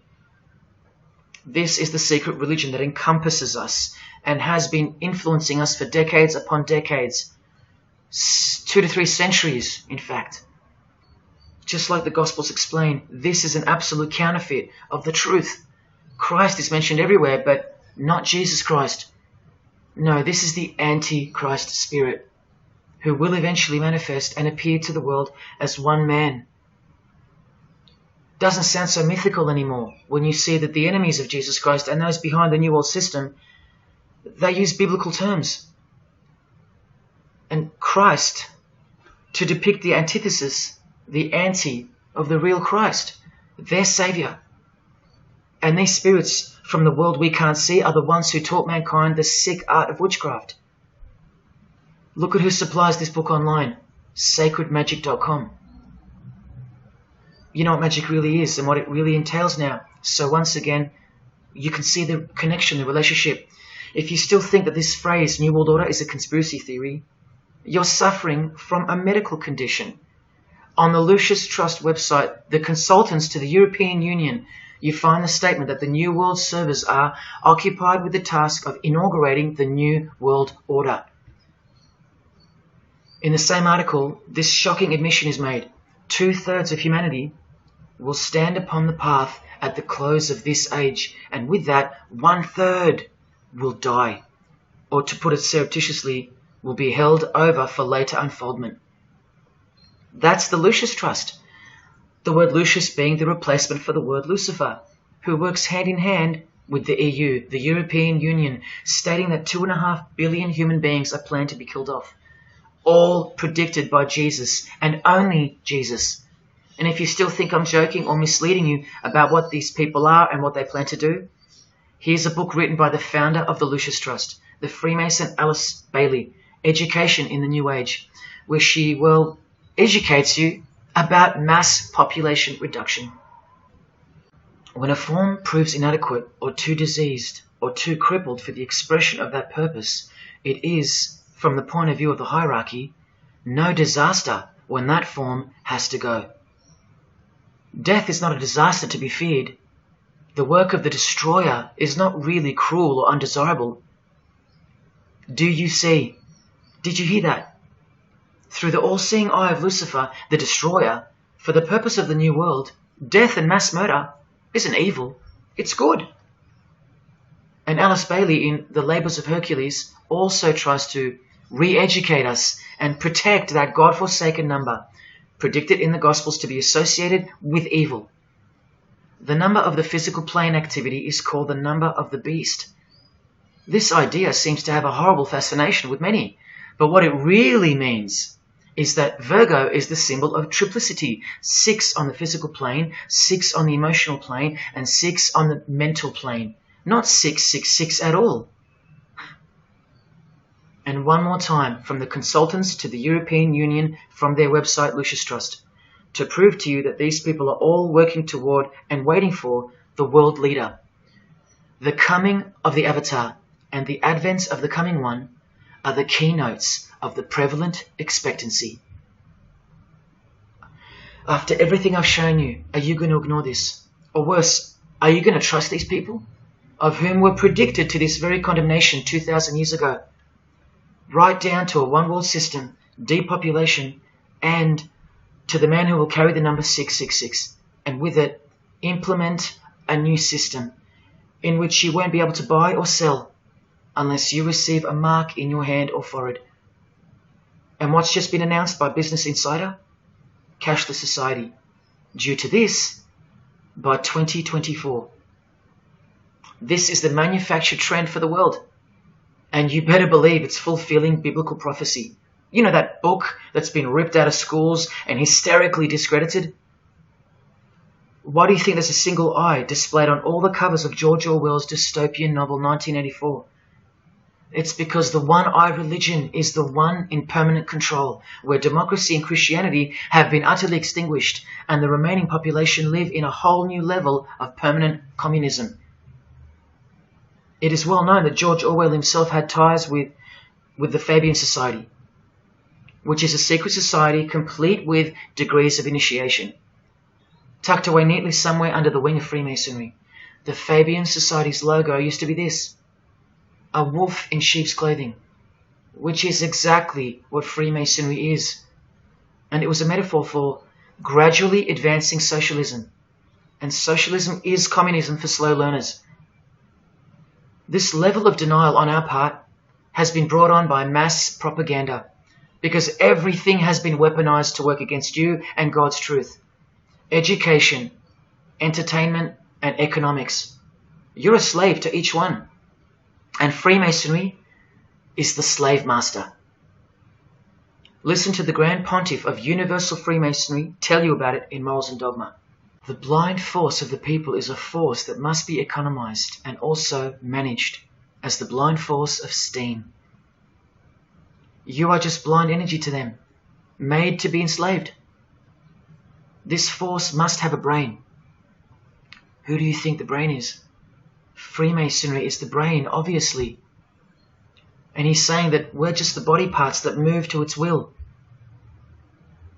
Look, these are some pictures I took of the local obelisk in my town. An erect phallus hidden in plain sight. See how the cube at the bottom is rough? In Freemasonry it's called the rough ashlar stone. Well, watch this from Morals and Dogma. The rough ashlar is the people, rude and unorganized. Once again, you can see what this secret society secretly thinks of you. Now see how the stone built on top is smooth? That's called the perfect ashlar.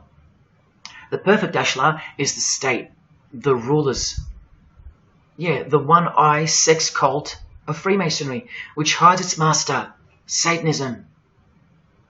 Now, where is this brain taking us? Remember, this guy is the general who fought against the United States forces to uphold the institution of slavery. And the Grand Pontiff of Universal Freemasonry, who calls you the vulgar herd and the ignorant multitude, and admits that, yes, unbelievably so, Lucifer is the light bearer. This is the highest authority in Freemasonry, the secret religion of all our leaders and idols. Believe it. Now listen to this. The papacy and rival monarchies, all that will become the heritage of the temple, meaning the temple of Freemasonry. The world will soon come to us for its sovereigns and pontiffs. We shall constitute the equilibrium of the universe and be rulers over the masters of the world. They're gonna own it all. And it's true, the papacy and the monarchy have fallen into their hands. All Freemasons now. This is a 150-year-old book, so you can see how far ahead they plan, while we stay ignorant.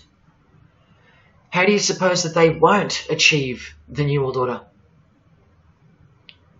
The New World Order of death, of combined and systematic movement and effort, the great revolution prepared for by the ages will begin to march. The future is all planned for by them, and the revolution prepared for by the ages is coming, and it'll look like a natural occurring event, just as current events seem natural. Lastly, from his other book, Legenda, and reading from the ancient and accepted Scottish rite of Freemasonry, Albert writes, "And thus the warfare against the powers of evil, meaning Christianity, that crushed the order of the temple in the 1300s, goes steadily on, and freedom marches ever onward toward the conquest of the world." The conquest of the world, guys. And this is their method. Ingenious as it is, the double-headed eagle, the left and right paradigm. Whether you are pro-abortion or life, prefer Macca's or KFC, Ford or Holden, vote Liberal or Labour, shop at Coles or Woolies, go for the Parramatta Eels or the Canterbury Bulldogs, always the two most opposing forces, the result always feeds the one belly.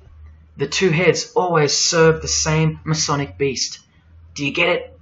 That's number one. Number two is the horribly magnificent motto of their double-headed eagle, Ordo ab Chaos. That means order out of chaos. It's the ultimate way to achieve your sinister goals while looking like a hero. With one hand, they create beautiful and noble things. With the other hand, the hidden hand, they destroy and pervert. Then the helping hand comes back in to save or fix things again, alternating from one to the other, while nudging toward a predetermined goal, until finally reaching that goal that's set in mind in the first place. All the while, you never knew that the same hand that's saving you is the same hand that was destroying you in the first place. Order out of chaos. Their order out of their chaos. Another way to look at it is this. Z creates or exploits a problem, then attributes blame to others. Y reacts by asking Z for protection and help to solve the problem. Z offers the solution that was planned for by them long before the crisis occurred. Ordo ab Chaos, order out of chaos. Now you can change Z and Y to suit any scenario. For example, your best friend who wants to sleep with you creates or exploits a problem, then attributes blame to others. You react by asking your best friend who wants to sleep with you for protection and help to solve the problem. Your best friend who wants to sleep with you offers the solution that was planned by them long before the crisis occurred. Each time your best friend gets closer and closer to you until eventually they're in your bed. How about your employee creates or exploits a problem, then attributes blame to others? The employer reacts by asking the employee for help to solve the problem. The employee offers the solution that was planned by them long before the crisis occurred. The employee eventually gets the promotion. But this is the way I really want to put it. The government creates or exploits a problem, then attributes blame to others. The population reacts by asking the government for protection and help to solve the problem. The government offers the solution that was planned by them long before the crisis even occurred. This is how the Great Revolution, prepared for by the ages by the Freemasons, will begin. So who's going to warn you? Even modern Christianity is steered by Freemasonry. Hillsong won't warn the sheep about Freemasonry and the One World Government. What, the Hillsong senior pastor who wrote these books and lives here? No chance. Did modern day Christian heroes like Billy Graham warn you about Freemasonry? Well, no, because here he is giving the Master Mason grip to other Christian giants like Paul and Jan Crouch, all Freemasons. Here he gives the same third-degree handshake to former President Harry Truman, and here to a Muslim Freemason. Billy is listed as a Freemason in the 33rd degree Albert Mackey's History of Freemasonry by the publisher on the inside flap. Billy's son, Franklin Graham, also won't ever expose Freemasonry because he's too busy eating at Voodoo Donuts, where they sell these donuts and these pentagram donuts. More Christian heavyweights like John Hagee or Hagee throwing up the devil's horns. He'll never preach against Freemasonry. Neither will all these world-famous pastors throwing up the devil's horns. The very popular Ray Comfort even stated that he wasn't a Freemason. Well, here he is, giving a perfect Masonic handshake with pastoral giant Joyce Meyer. Do either of them expose Freemasonry or the fact that it's the driving force behind the one world government, all predicted by Jesus? Of course not. What about Christian radio or the Christian music scene? No, not a single word of warning whatsoever regarding the satanic church that lives and breathes all around us. Freemasons like Bono, wearing the Christian name tag, his whole band of Freemasons. Bono too should know better than anyone that a one world government is a trap as foretold in the Bible. But Bono supports it. Oh yeah, he works for it. Just like the Masonic Pope does.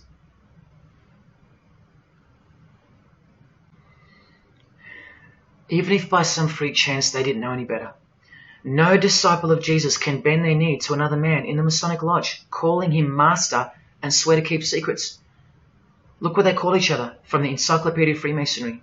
Master Mason, Grand Master, Most Eminent Grand Master, and the most appalling title of all, Most Worshipful Master.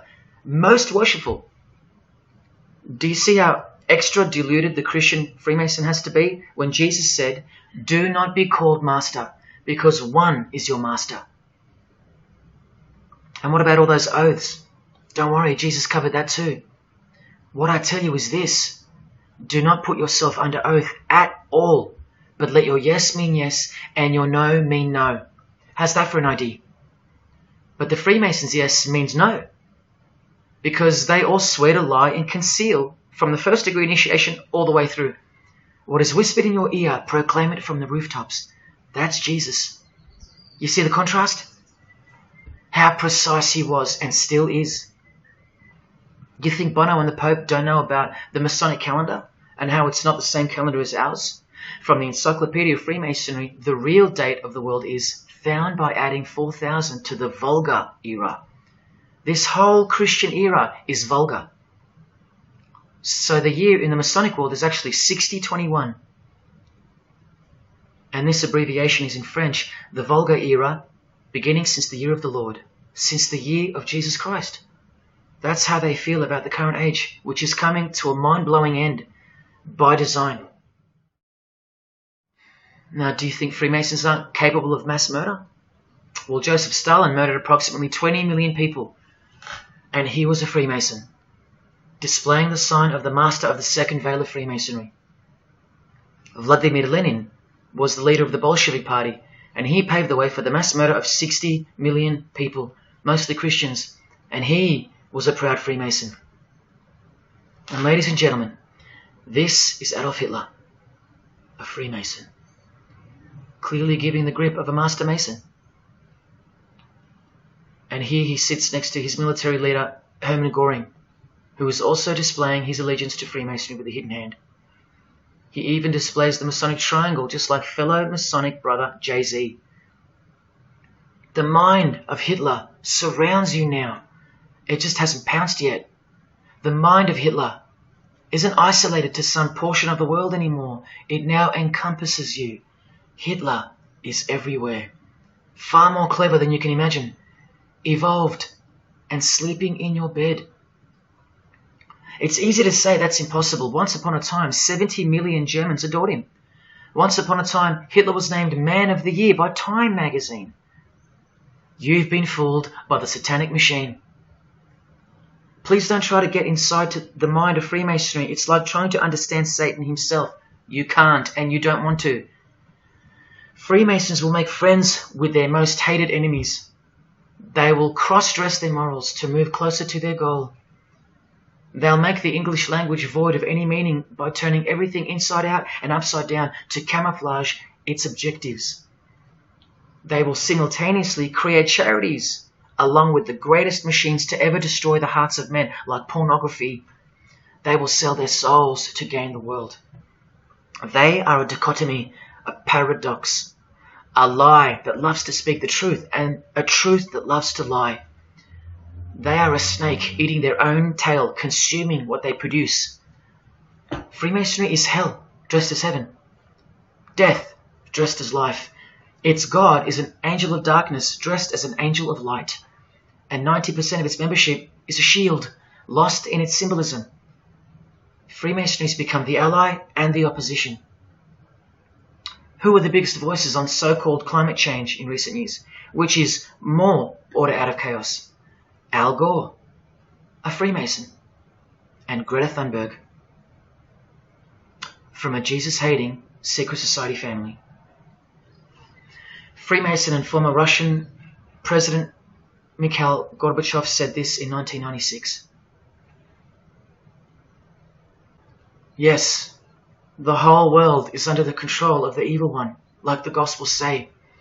Freemasonry controls the opposition, with the most popular conspiracy theorists Alex Jones and David Icke, both banned, yet both secretly Freemasons, who will lead you in every direction except into the arms of the ultimate power of the Gospels. Every noteworthy religion is comfortably caught in the Masonic net because they all stem from a lie. Here's the Dalai Lama with a bunch of Freemasons. He just loves hanging out with famous people. Here he's throwing up the devil's horns with Freemason Gene Simmons. But there's no way the Dalai Lama can be a Freemason, right? Well, here he is displaying the hidden hand of the Freemasons next to George W. Bush, a fellow brother. That's right, the Dalai Lama is a Freemason, under an oath of silence and sworn to secrecy. Are you going to wake up now? Here he is with his students in his temple. And what's behind him? This symbol. Can you see? The pyramid with the emanating eye on top, symbolized by a sun, which you know now is the phallus of the god of this world, shooting forth his generative light, his mystical sperm that gives life, and whose one eye transcends good and evil, both of which are just illusions of the mind. Understanding this comes by initiations, and yes, tantric initiations are used in Tibetan Buddhism. Gerald York was the Dalai Lama's emissary, his personal representative to the West, and he was personal friends with 33rd degree Freemason and Satanist Aleister Crowley, who wrote 20 essays named Aleister Crowley, The Golden Dawn, and Buddhism. And he also served as a consultant to the movie Lucifer Rising, the Dalai Lama's representative. See how the eye can also be represented by the sun, caught behind the moon in this movie poster. That's just like the Dalai Lama's logo. And here's a scene from the movie with the Masonic square and compass hidden in plain sight. Look at the symbol of Buddhism, and look at the floor inside every Masonic lodge, symbolizing opposites and equilibrium, which creates life, and where evil is not what it seems, it's necessary. Why do you think the New Age author Christopher Hyatt, who writes that the Grand Vicar of Lord Lucifer is soon to be crowned Prime Minister of the world, notes in that same book his appreciation of Nietzsche, the man who states that the Christian is the sick animal man, the Zohar, which is witchcraft, and Buddha. These are the people he appreciates. Why does he lump Buddha into the same basket? I'll tell you why right now. Because in his highest manifestation, the Buddha, seeing the illusionary world through the all-seeing eye, his third eye, would not interrupt a rape if he happened to walk by, so as to stay detached from the karmic cycle. Whereas Jesus, knowing everything and more than the Buddha, would sacrifice himself, because he was born to destroy evil, not transcend it. So tell me, who would you rather have walk by if you were being raped? A transcendental meditator or Jesus Christ?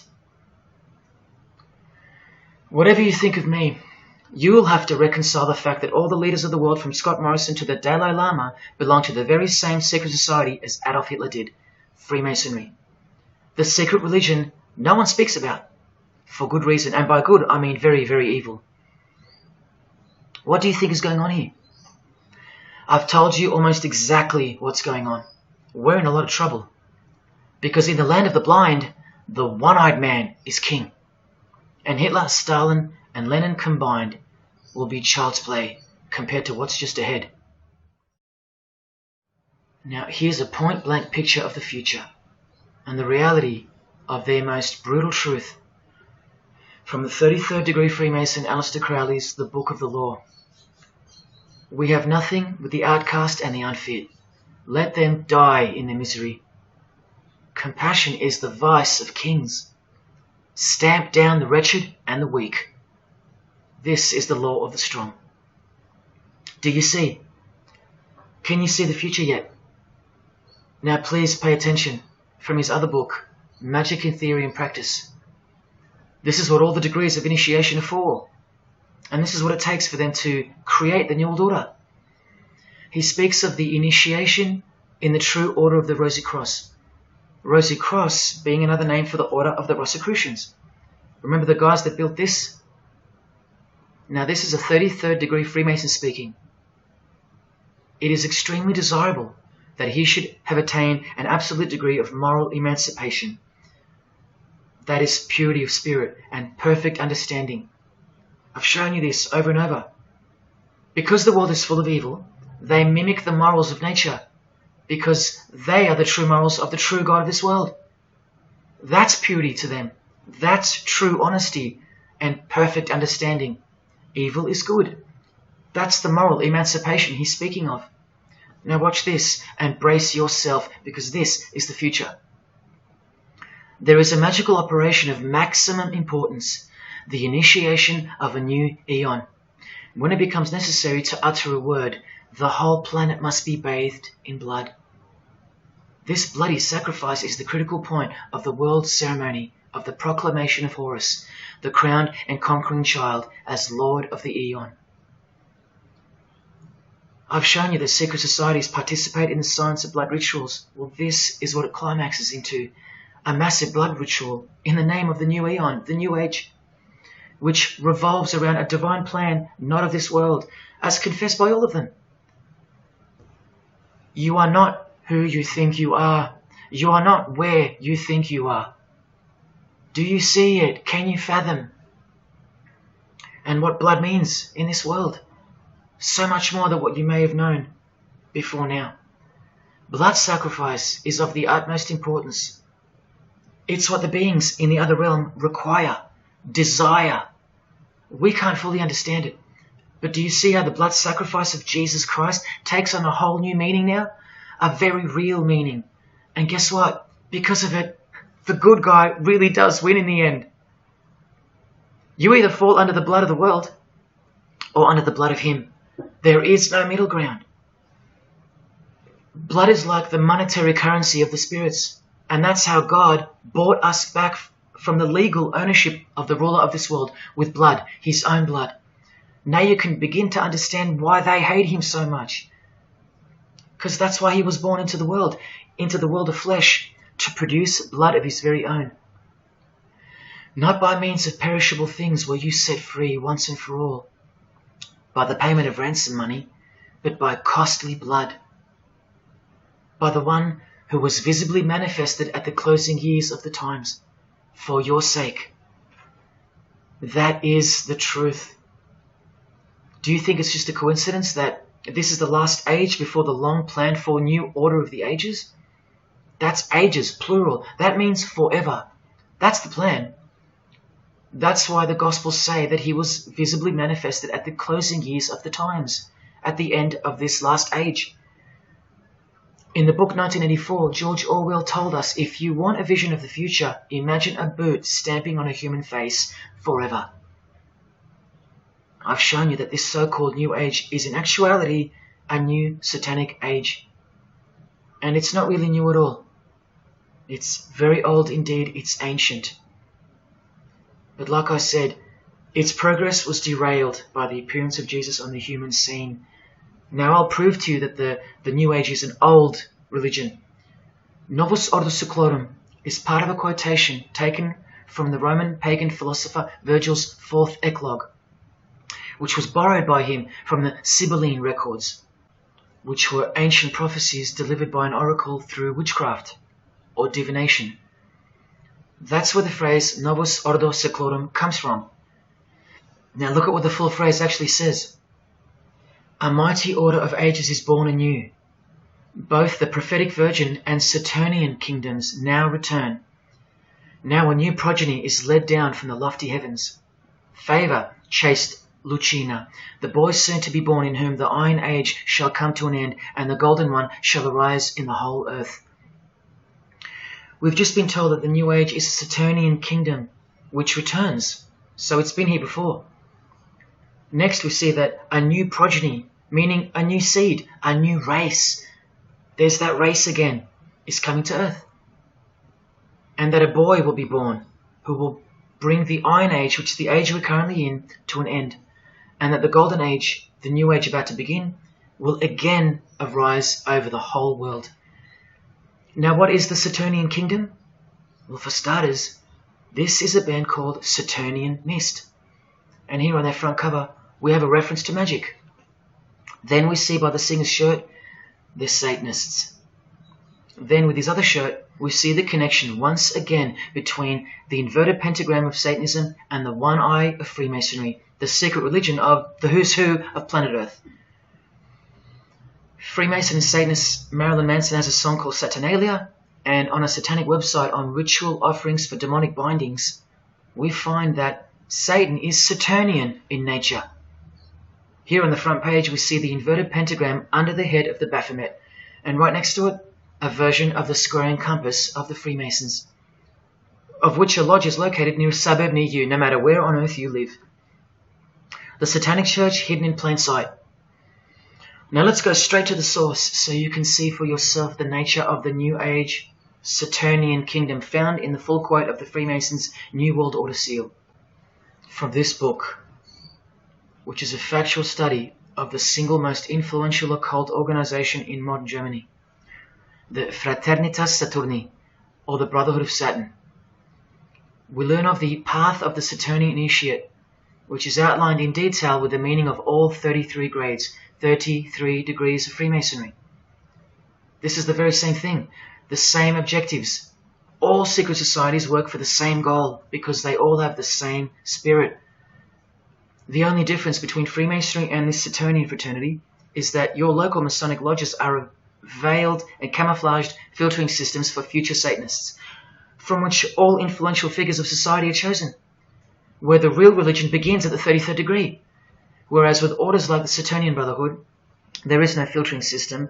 As such, you're a student of Satanism from the first degree. That's why Satanism's takeover would have been impossible without international Freemasonry. The Saturnian teachings include sexual mysticism, sex magic, and Nietzschean Thelemism. Nietzsche, remember the guy who says that Christians and the mindset to help the weak makes up the sick animal man, the guy who wrote this book and doesn't believe in good and evil. And Thelemism from 33rd degree Freemason, who says that in this book that to initiate the new age the whole world must be bathed in blood in a bloody sacrifice before man can accept the law of Thelema. Nietzschean Thelemism. That's what the New Age Saturnian kingdom, from which the Freemasons took this phrase from, actually looks like.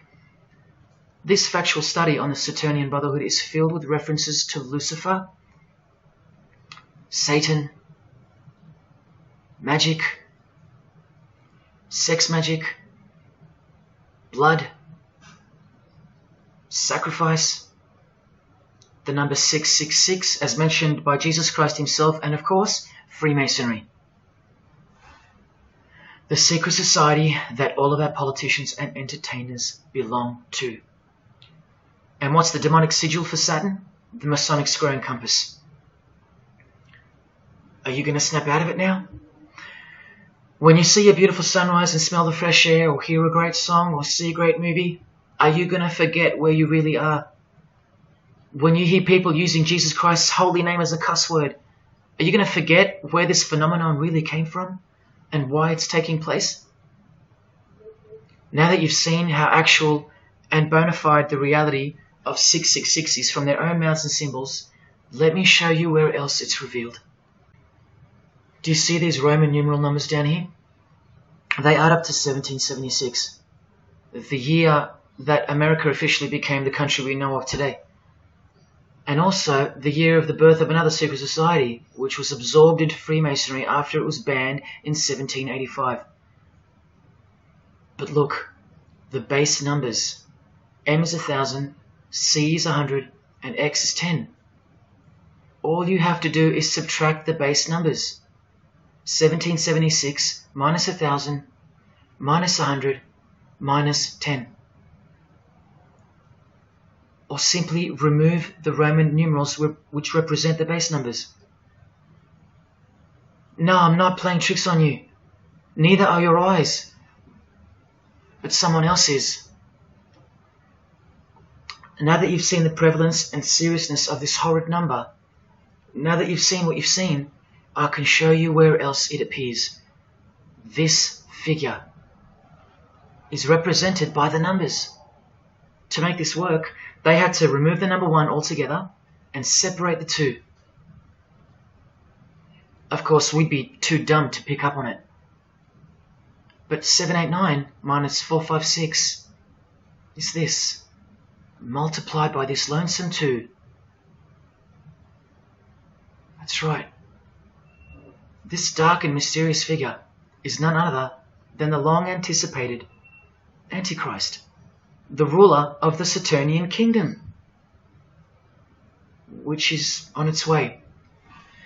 And Australia has been steeped up to its neck in secret societies since the early 1900s. World Economic Forum logo, with this slash through the O's, is of course representative of the number of the ruler of the New Age, 666. The barcode is the primitive version of the worldwide system that Jesus predicted would revolve around the number of the beast. And as you can see, the base of every single barcode in all the world is 666. No matter if the lines are on the ends and in the middle are elongated or not. I found that out from the horse's mouth in an interview with the man who was commissioned by IBM to come up with a new way to automate data collection. There are in fact 3 6s in the Google logo, which comes from this occult symbol.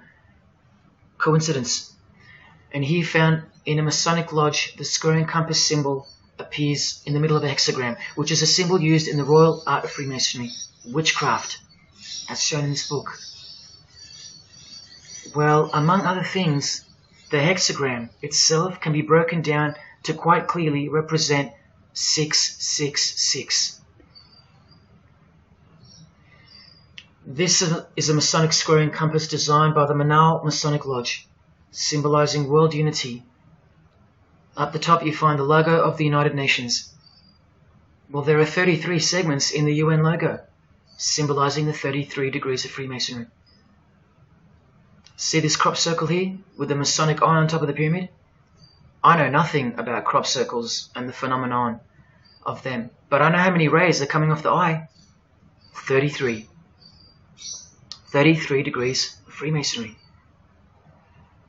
Don't forget that the highest authority of Freemasonry already admitted to be the designers of the pyramidal seal in a 1962 edition of their magazine, The New Age.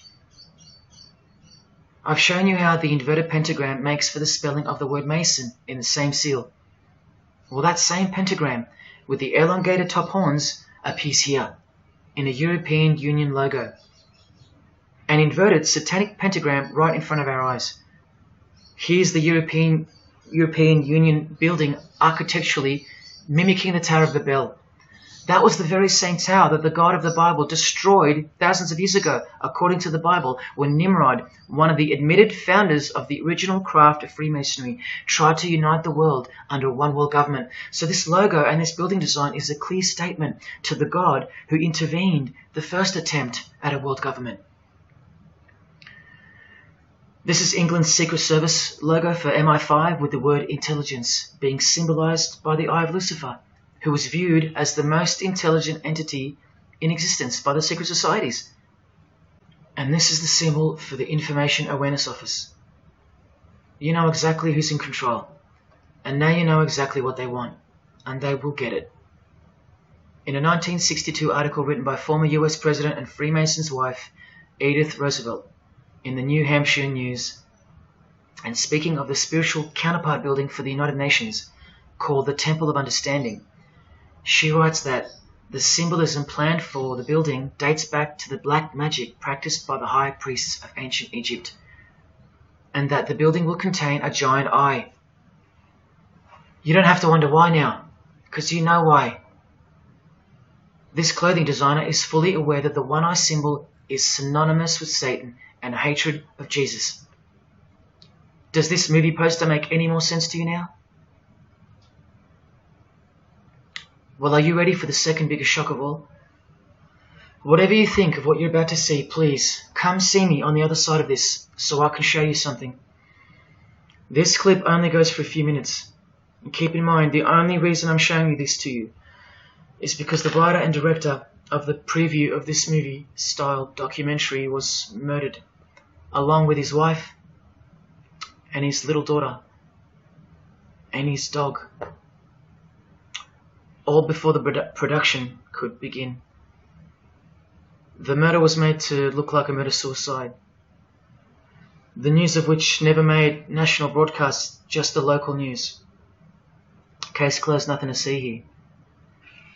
You have to ask yourself why. After so many movies with a dystopian, World War, totalitarian type theme, why was this movie so dangerous and strictly unacceptable for public viewing that a whole family would be murdered? Well, this movie was going to tell us about America's secret destiny. And one other thing which you'll see on the other side of this clip, an amazing thing. As titled by Manly P. Hall over 100 years ago, what's the secret destiny of America? Well, it's this.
dreamt about how things were. And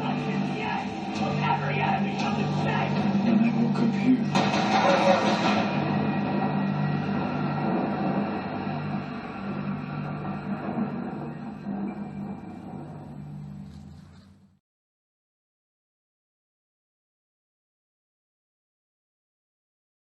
What was David's hidden message inside the Grey State?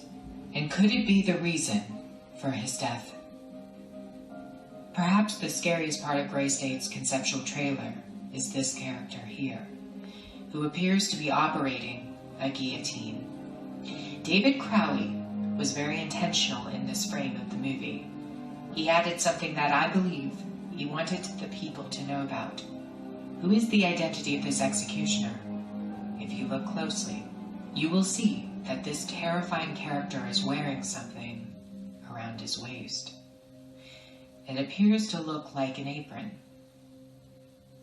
The executioner wears a Freemason apron, complete with the all-seeing eye, the compass, and the two pillars. I do believe David Crowley is trying to tell us something. He is telling us that the organization behind the French and American revolutions, the organization behind the Italian Revolution of 1830, the organization that outlined a plan to overtake the Vatican in a document called the Alta Vendita, the organization behind the Trail of Tears and the deaths of thousands of Native Americans under Freemason Grand Master Andrew Jackson, the organization behind the Ku Klux Klan in the United States post-Civil War and its rebirth in 1915, the organization behind Hiroshima and Nagasaki during 33rd degree Freemason Harry Truman's presidency. These are men with a radical revolutionary agenda throughout the entire world because they worship and follow a radical revolutionary deity. The first to have led a revolt against the Most High Lord.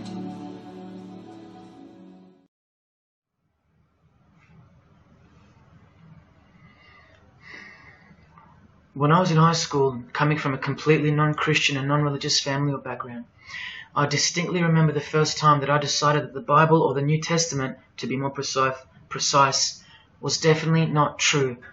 Made up, fairy tale, whatever.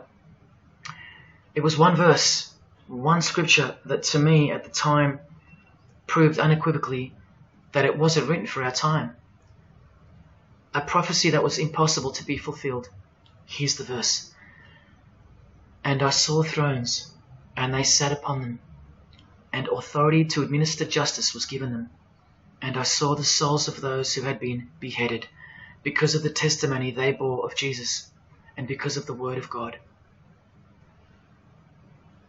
No way could guillotines be introduced as a form of execution in the 21st century, right? No way. Proof that the Bible was a prehistoric book written for prehistoric people.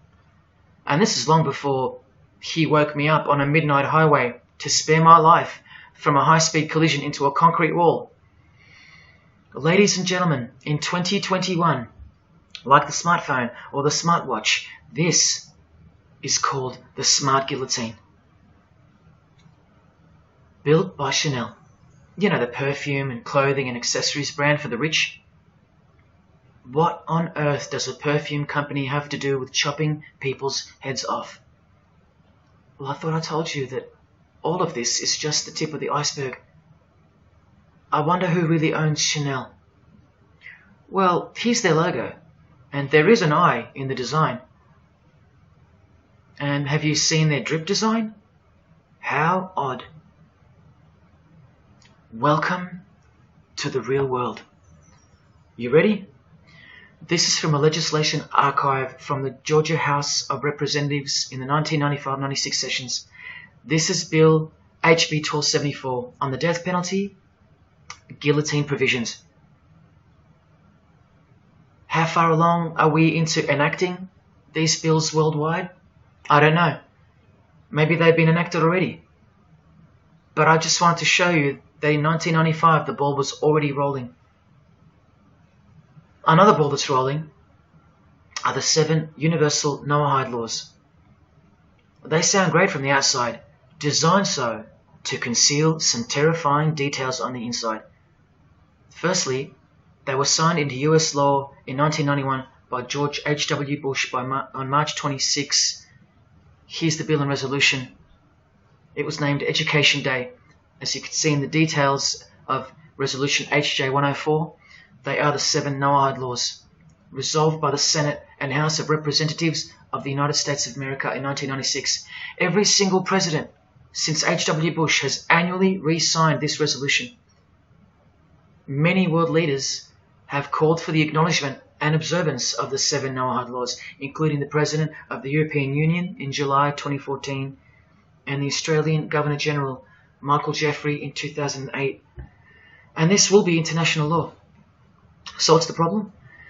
Well, just for starters, the law against idol worship will include, quite specifically, the worship of Jesus Christ as the Son of God, which the Noahide laws will classify as blasphemy, and the punishment for transgressing the 7 Noahide laws and for blaspheming the ineffable name of God by calling Jesus God is decapitation.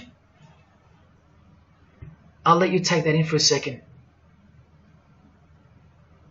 This will be governed by a world court, with no possibility of appeals. Something like this, an international Sanhedrin. Who do you think is truly behind these laws? Well, I can show you that right now. Here is the bill being signed into law by H.W. Bush, and here is their signature hidden in plain sight, the hidden hand of Freemasonry, displayed by this sinister and gloating-looking individual. And you know what Freemasonry is a cover for now. Who do you think designed the guillotine in the first place? This guy, Joseph Guillotine, a Freemason. Still don't believe in the prophecies of Jesus Christ? You're still in denial?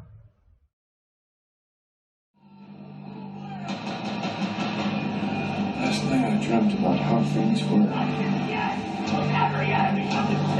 And I woke up here.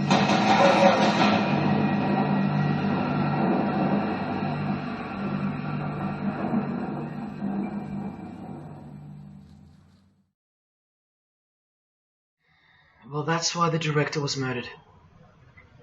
And his wife, daughter, and dog.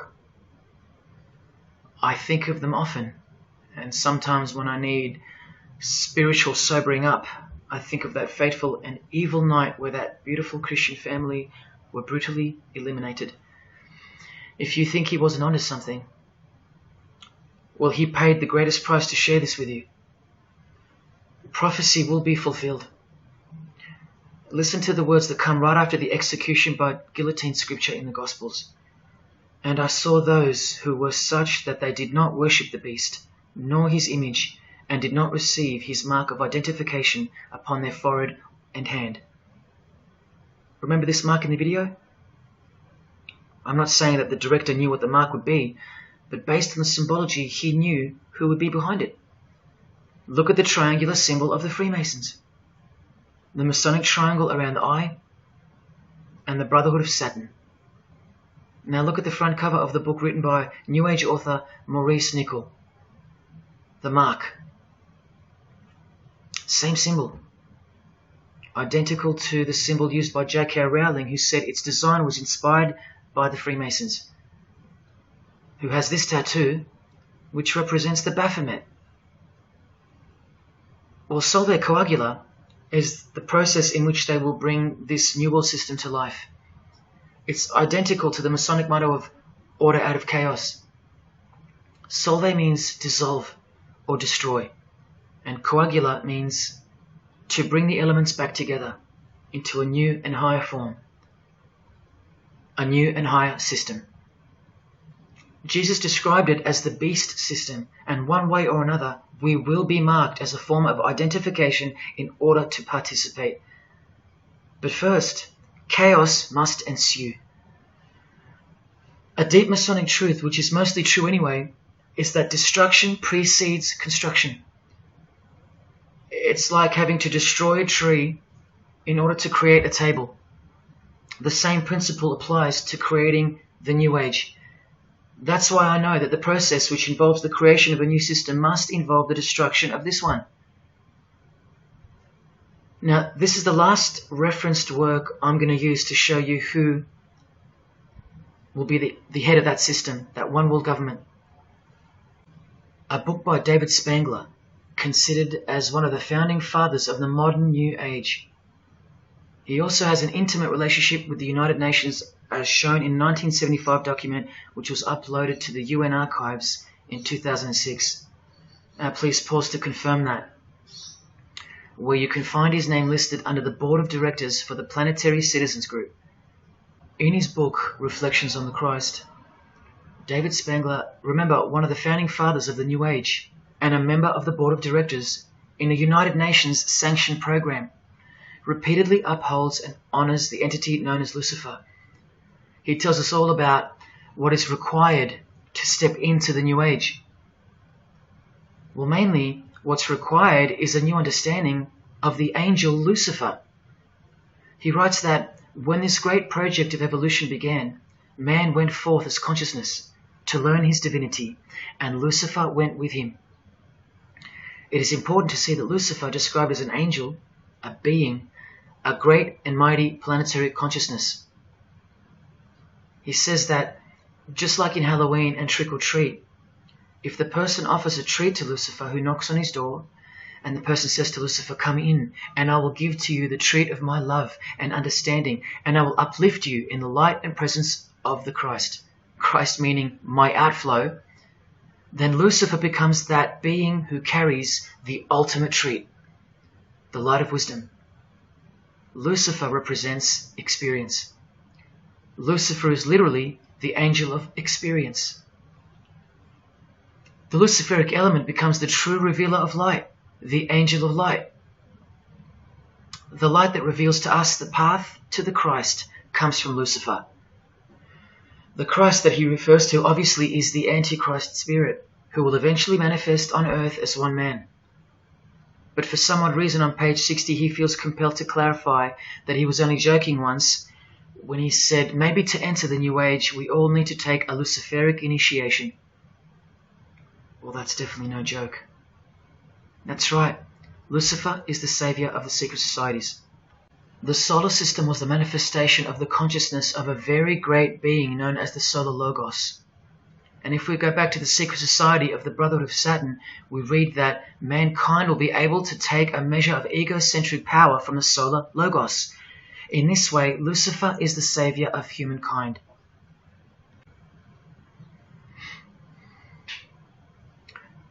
Do you see who you're dealing with?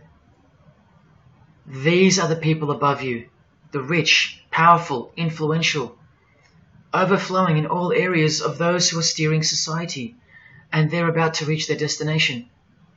Who showed you? Who told you? Who warned you? Jesus Christ did. Oh, those pesky Christians. In the animation Flushed Away, the villain Toad conspires to genocide all the rats in the sewer world and replace them with a superior species, a new species. No one is aware except for this one rat who's briefly seen in the beginning. He's a Christian rat, a nut job, carrying around a plaque, as some real-life Christians used to, warning everyone of the impending doom that is upon them. What's the twist that's hidden in plain sight for no one to see? Well, the villain Toad, planning the New Age, wears the ring of a Freemason. This ring. And he wears it exactly on the finger that a Master Mason should. It is worn on the third finger of the right hand. There is one who predicted it all, and they know that. That's why he's been so thoroughly discredited, or so it seems. Yes, the nutjob Christian was right all along. Remember one last thing before I close. From Masonic New Age author Christopher Hyatt, who spoke of the well-planned-for and long-awaited invocation of the Prime Minister of the world, when he wrote in his book, "A massive truth that I wish with all my being that you would grasp. Both satanic cults and Christian fundamentalists are closer to seeing the truth than most normal people. The world has always been at war, a spiritual war from the beginning. And if you don't know it, then you're losing the battle. The Gospel tells us so accurately that the enemy we wrestle against is not made of flesh and blood, but it is made of spiritual forces of evil in heavenly realms. That's where the real war is being waged, in the spirit. And now that we know what secret societies are and what they've tapped into, we can rest assured that that statement from the Gospels is true. That's why the common denominator between all of the secret societies is the anti-Christian sentiment. You need to ask yourself why. Why the negative obsession with Christianity? It's not as if Christians run the game.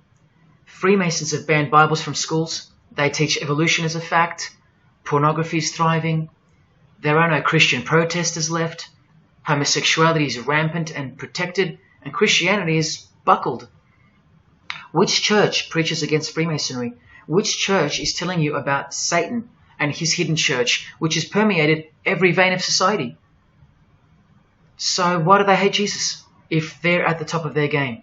Because Jesus Christ is real, that's why. And he left us prophecy that they can't escape. See, the more they win, the more they fall into the hands of the prophecies of Jesus and his Gospels. What a blessing for you, those who would grasp this as truth. What good news for you, and what a terrifying conundrum for them. If you've come this far, and you still don't care, or still unwilling to trust, then you deserve what's coming as a law of nature. Because you've been warned of all of it. The one world government clearly on its way. Cashless society, inevitable. The mark that each person will receive, without which you won't be able to buy or sell or participate in this world. And the manifestation of the name, the number of the name of the one who will implement this system. 666. All of it is coming to pass. Inescapable we are from him.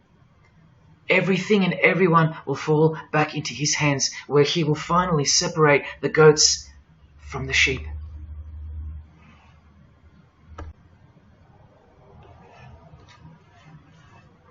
Now watch the Bible destroy Freemasonry like no other book in 2 minutes.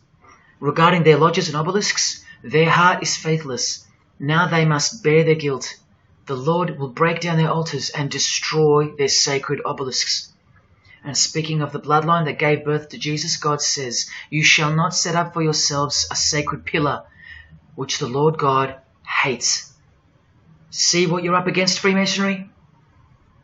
While Freemasonry meets and speaks in darkness and secret, Jesus said, "I have spoken openly for all the world to hear, and in secret I've said nothing." Freemasons are known as builders. Well, the stone which the builders rejected has become the cornerstone. Everyone who falls on that stone will be dashed to pieces. Anyone on whom it falls will be crushed. Every Masonic lodge is built so that all the members face the east. Who are these men with their backs toward the temple, facing the east and worshipping the sun? It is detestable. Freemasonry does evil in secret with their hidden hand, but they blow a trumpet over the hand that does good. But Jesus says, when you give to the needy, do not let your left hand know what your right is doing. Your good deed must be in secret, and your Father who sees what is done in secret will reward you. You can't become a Mason if you're broke, blind, maimed, or have a criminal record. Jesus said, but when you give a banquet, invite the poor, the crippled, the lame, the blind. Freemasonry takes pride in its secret rituals and is hungry to rule the world. The Gospels say that their destiny is destruction. They make appetite their God. They take pride in what should bring shame. Their minds are set on earthly things.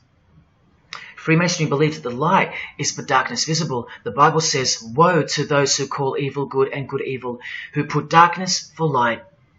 And Jesus further said, if therefore the light which is in you be darkness, how great a darkness that would be.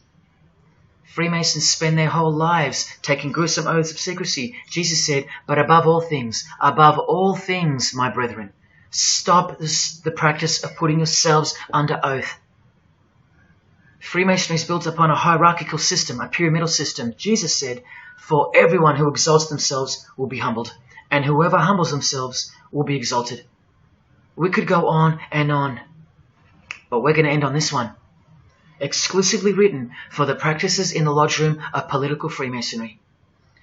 A troublemaker and a villain who goes about with a corrupt mouth, who winks with his eye, signals with his feet, and teaches with his fingers, who plots evil with deceit in his heart. He always stirs up conflict. Therefore, the disaster will overtake him. He will suddenly be destroyed. That is Freemasonry through and through. And apart from the man in the mirror, prior to your baptism of the Holy Spirit, Freemasonry is the villain. They do go about with a corrupt mouth as they are sworn to secrecy. They do proverbially wink with the eye, making the one eye. They most certainly signal with their feet and teach with their hands and fingers. In the lodge, I can vouch. And they do plot evil, stir up conflict, in order to further their goal of the New Age and the New World Order, the greatest conflict being up ahead. But thank God Almighty above, the verse also tells us that disaster will overtake them, and they will be destroyed. One frightful and glorious day, you can count on that. Because the only thing you can count on in this world, more than death, more than taxes, is the Son of God.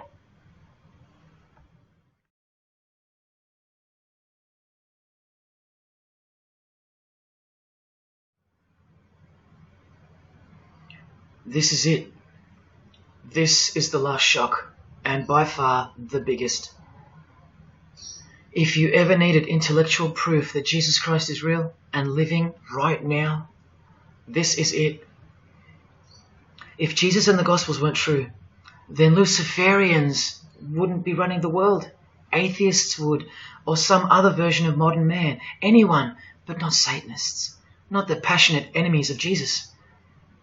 If Jesus wasn't real, then so-called Satanists would be scattered here and there over the world in little local covens by silly teenagers rebelling against society and living in their own la-la land with their own little make-believe devils, being make-believe rebels. But no, people who believe that Lucifer is God run the world from top to bottom. They are dedicated to the core. They're highly sophisticated. They make the movies, they star in the movies.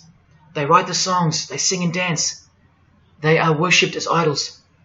They set trends, they live large, and they practice witchcraft, complete with sex magic and blood sacrifices. Why? Why do they do that?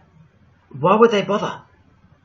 Because witchcraft is real and has been since before civilization began, hidden from the vile multitude who have been stupefied by propaganda to the point that they don't believe in anything anymore. And who waged a war on witchcraft on your behalf? God did, the God of the Bible. If Jesus wasn't real, Luciferians wouldn't be building their paradise on earth. Atheists would. If Jesus wasn't real, Luciferians wouldn't be passionately hating him to the point of keeping their existence hidden under penalties of torture and death.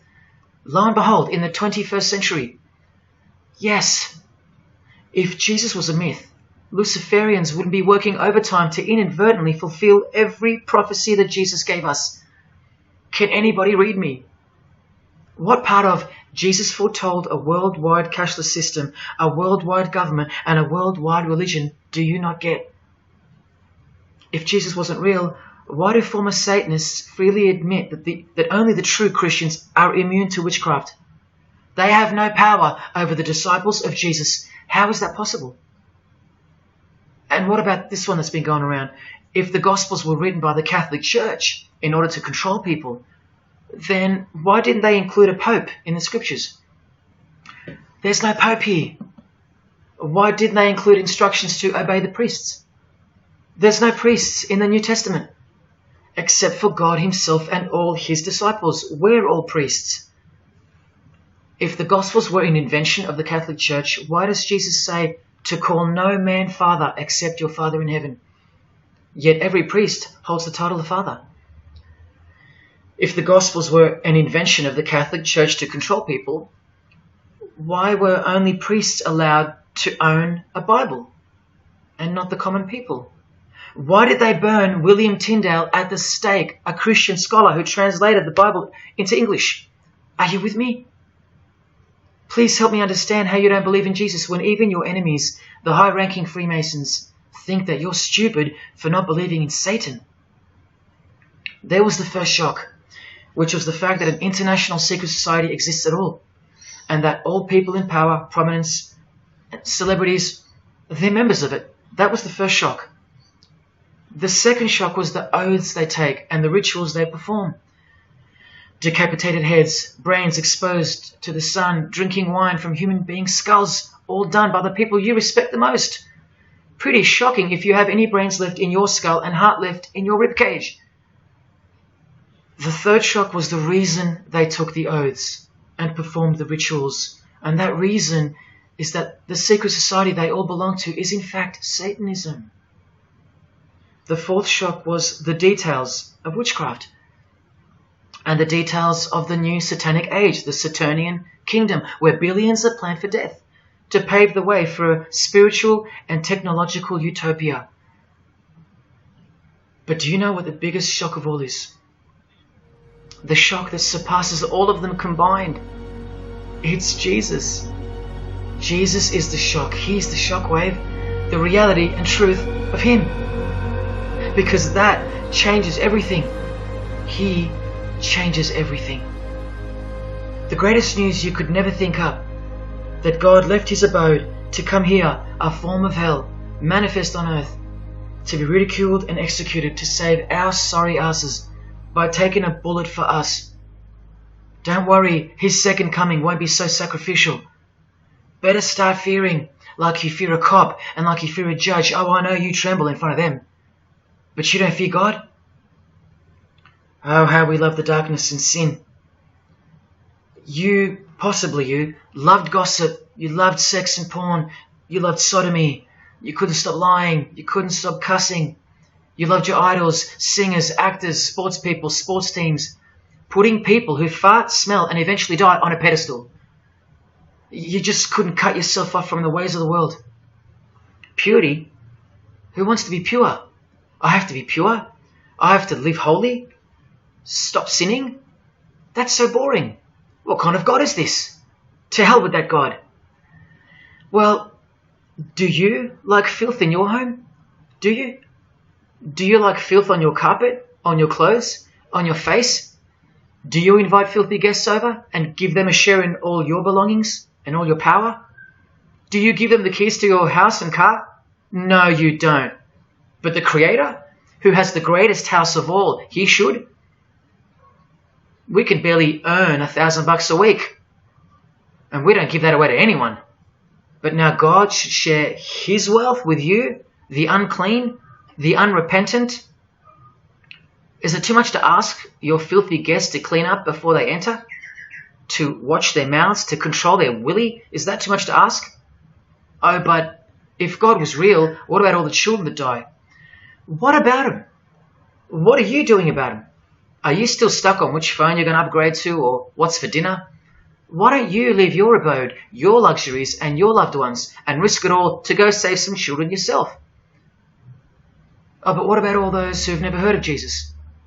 Let me ask you, what's your excuse? I know they have one, but what's yours? You've heard of him. Every morning you wake up and look at the calendar is a testament to his name, because it's 2021 in Australia, it's 2021 in Brazil, it's 2021 in China, it's 2021 in every single country in the world. So let me ask you, 2021 years since what? Like I said, just waking up in the morning and knowing what day it is a testament to him. But if God was real, why wouldn't he just show himself? Show himself to who? To you? You can't even get on your knees and repent. You can't even hate sin and scream out to him. So why would he? How do I get the girl if I don't ask her out? And if I do, maybe she rejects me the first time and the second. How bad do I want her? How hard will I try? Most haven't even knocked on his door. Well, I did. I just kept knocking and knocking, and then I started banging and banging. I refused to leave his porch. I lay there like a hungry puppy. But even when he answered the door, I did the runner, because he was too big for me, and I loved sin a little too much. Yet he still left the light on for me. But here's the craziest part about people who ask me why he doesn't just show himself the way they'd like him to. Their hearts have been so hardened that even if he did appear to them, in 2 weeks they would go back to being their old self, and he knows that. That's why. They might even forget it ever happened. Oh, that was just a crazy day. That was probably all in my head. Oh, how we love to make excuses. But if God was real, what about all the other gods? What other gods? Did Buddha perform a miracle for you? Did he affect a plethora of witnesses? Were his followers stoned to death, sawn in half, eaten alive? Did historians of his era leave any trace of him? Did he prophesy all the kingdoms that would appear on earth, and in what order? Did he foretell of worldwide floods, of enemies that would despise his followers, use his name as a cuss word, and eventually attempt to set up a world kingdom? Did his appearance change the calendar from one end of the world to the other, and predict that his appearance would in fact change the calendar? What did the Prophet Muhammad do for you? Apart from stealing Jesus from billions of people and corrupting the Gospels, did he dedicate his entire life to sinlessness? Did he remain celibate so that his blood could make a difference in the hidden realm by the science of sacrifice, which is practiced in secret every day, in order to shield your very soul? No, he didn't. Instead, he had 11 wives. One of them was 9 years old, and he lived like a king, while the real king lived like a slave, and died like one too, and washed the feet of his disciples, while demons trembled at his name and presence, and still do. And let's not even bother with the other pagan gods, Osiris, Odin, Vishnu, all inventions of fertility cults that worship the sun, sex, genitals, death, destruction, agricultural religions. Did anyone else apart from Jesus Christ ever say the words, I am the truth? Have those words even ever come out of someone's mouth? I've heard of, I know the truth, I have the truth, but I am the truth? That doesn't even make sense. Unless truth itself was once upon a time born on earth as a man. Well, of course he's the truth. Where are all the heart-wrenching, knee-buckling testimonies about the indescribable power of this Holy Spirit, which comes in to sweep you off your feet and drown you in its tides, changing you forever? Where are all those testimonies? I'll tell you where they are. In the Christian column. That's where. Oh yeah, you'll get them here and there in every genre, but Christian testimonies simply outclips the rest. Where are all the life-changing, electrifying Hindu testimonies? The Muslim testimonies? A Muslim, Buddhist or a Jew on the street corner or from the proverbial rooftops shouting the truth for all to hear no matter the cost because they love us that much, because he loves us that much? Where are they? And Freemason testimonies? Have you even heard of one of those? Satanic testimonies? You ever heard of one of those? A Freemason on his knees sobbing from joy because of the overwhelming knowledge that Lucifer loves him? No Mason or Satanist has ever done or heard of such a thing. But the biggest cult in size is the cult of society. Where do you think the word culture comes from? And the TV, the doctors, the idols, the PhDs, the scientists, they are the priests of the cult of society. You atheists think you don't live in a religious world of your own, filled with daily rituals and daily worship? Even your beliefs require faith in what your priests teach you. Evolution, no proof. Age of the earth, no proof. Distance of the sun, all faith-based on what you are told by strangers. You can see the rings of Saturn with your telescopes, but you can't see the buggy on the moon that was left behind in 1969, yet you still believe, because you have faith. Don't you worry, no matter who you are, you live in a religious world, because life is religion. And if you're still in the I'm not religious category, think again. You all worship something or someone, and your religion is futile. But for you, for the one, whoever you are, remember the advantage that evil has over good. A little good doesn't destroy evil, but a little bit of evil destroys all good. See this glass of water? One single drop of poison is enough to render the whole lot useless or deadly. That means that 99% of the goodness and purity of that water amounts to nothing, all because of one single drop. The whole glass is evil. And so it is with the human soul. You better believe it. Does anyone go out with a stain on their face or on their shirt? You think the soul can't be stained? Think about it. Just one lie makes you a liar. So you can't go where life is, stained with death? Now, in case someone thinks I'm playing the high and mighty role, I tell you this. I used to be a liar. I used to be a pervert. I used to be a drunkard. I used to smoke all kinds of poison. I used to have angry outbursts, use a filthy mouth, indulge in filthy humour. I used to. Past tense. But no more. He finally summoned me. He called my name for the last time. He took my dog, then my music. He took my band, broke it all, and broke me, flooded me clean. He sent for me, He woke me up from a deep sleep on a high-speed midnight highway with a whisper, an actual whisper in my ear, and only meters between me and a concrete wall with my name on it, because he knew I had it in me. I had it in me to lay it all down, risk everything, so I can take a stand for him, for the Gospels, and for you. Well, this is me taking a stand. Brothers and sisters, I did all this for just one person, and I'll be hated and mocked and worse maybe, so that that one, whoever you may be, will wage war on sin and believe. Don't let even one drop in. No matter what the distractions this evil world may place in your path, in order to bury itself and its poison in your heart, where it will take root and overpower the 99% goodness in you. Just like only a few find success in this world, even fewer will find the kingdom. It's far more difficult than winning X Factor, or making $1 billion, or reaching a 33rd degree of a secret society. It's as difficult as loving your greatest enemy. And that's just about impossible. But if you can figure out how to do that, then you found the road to life. And I hope to see you soon. God love. Jesus wins.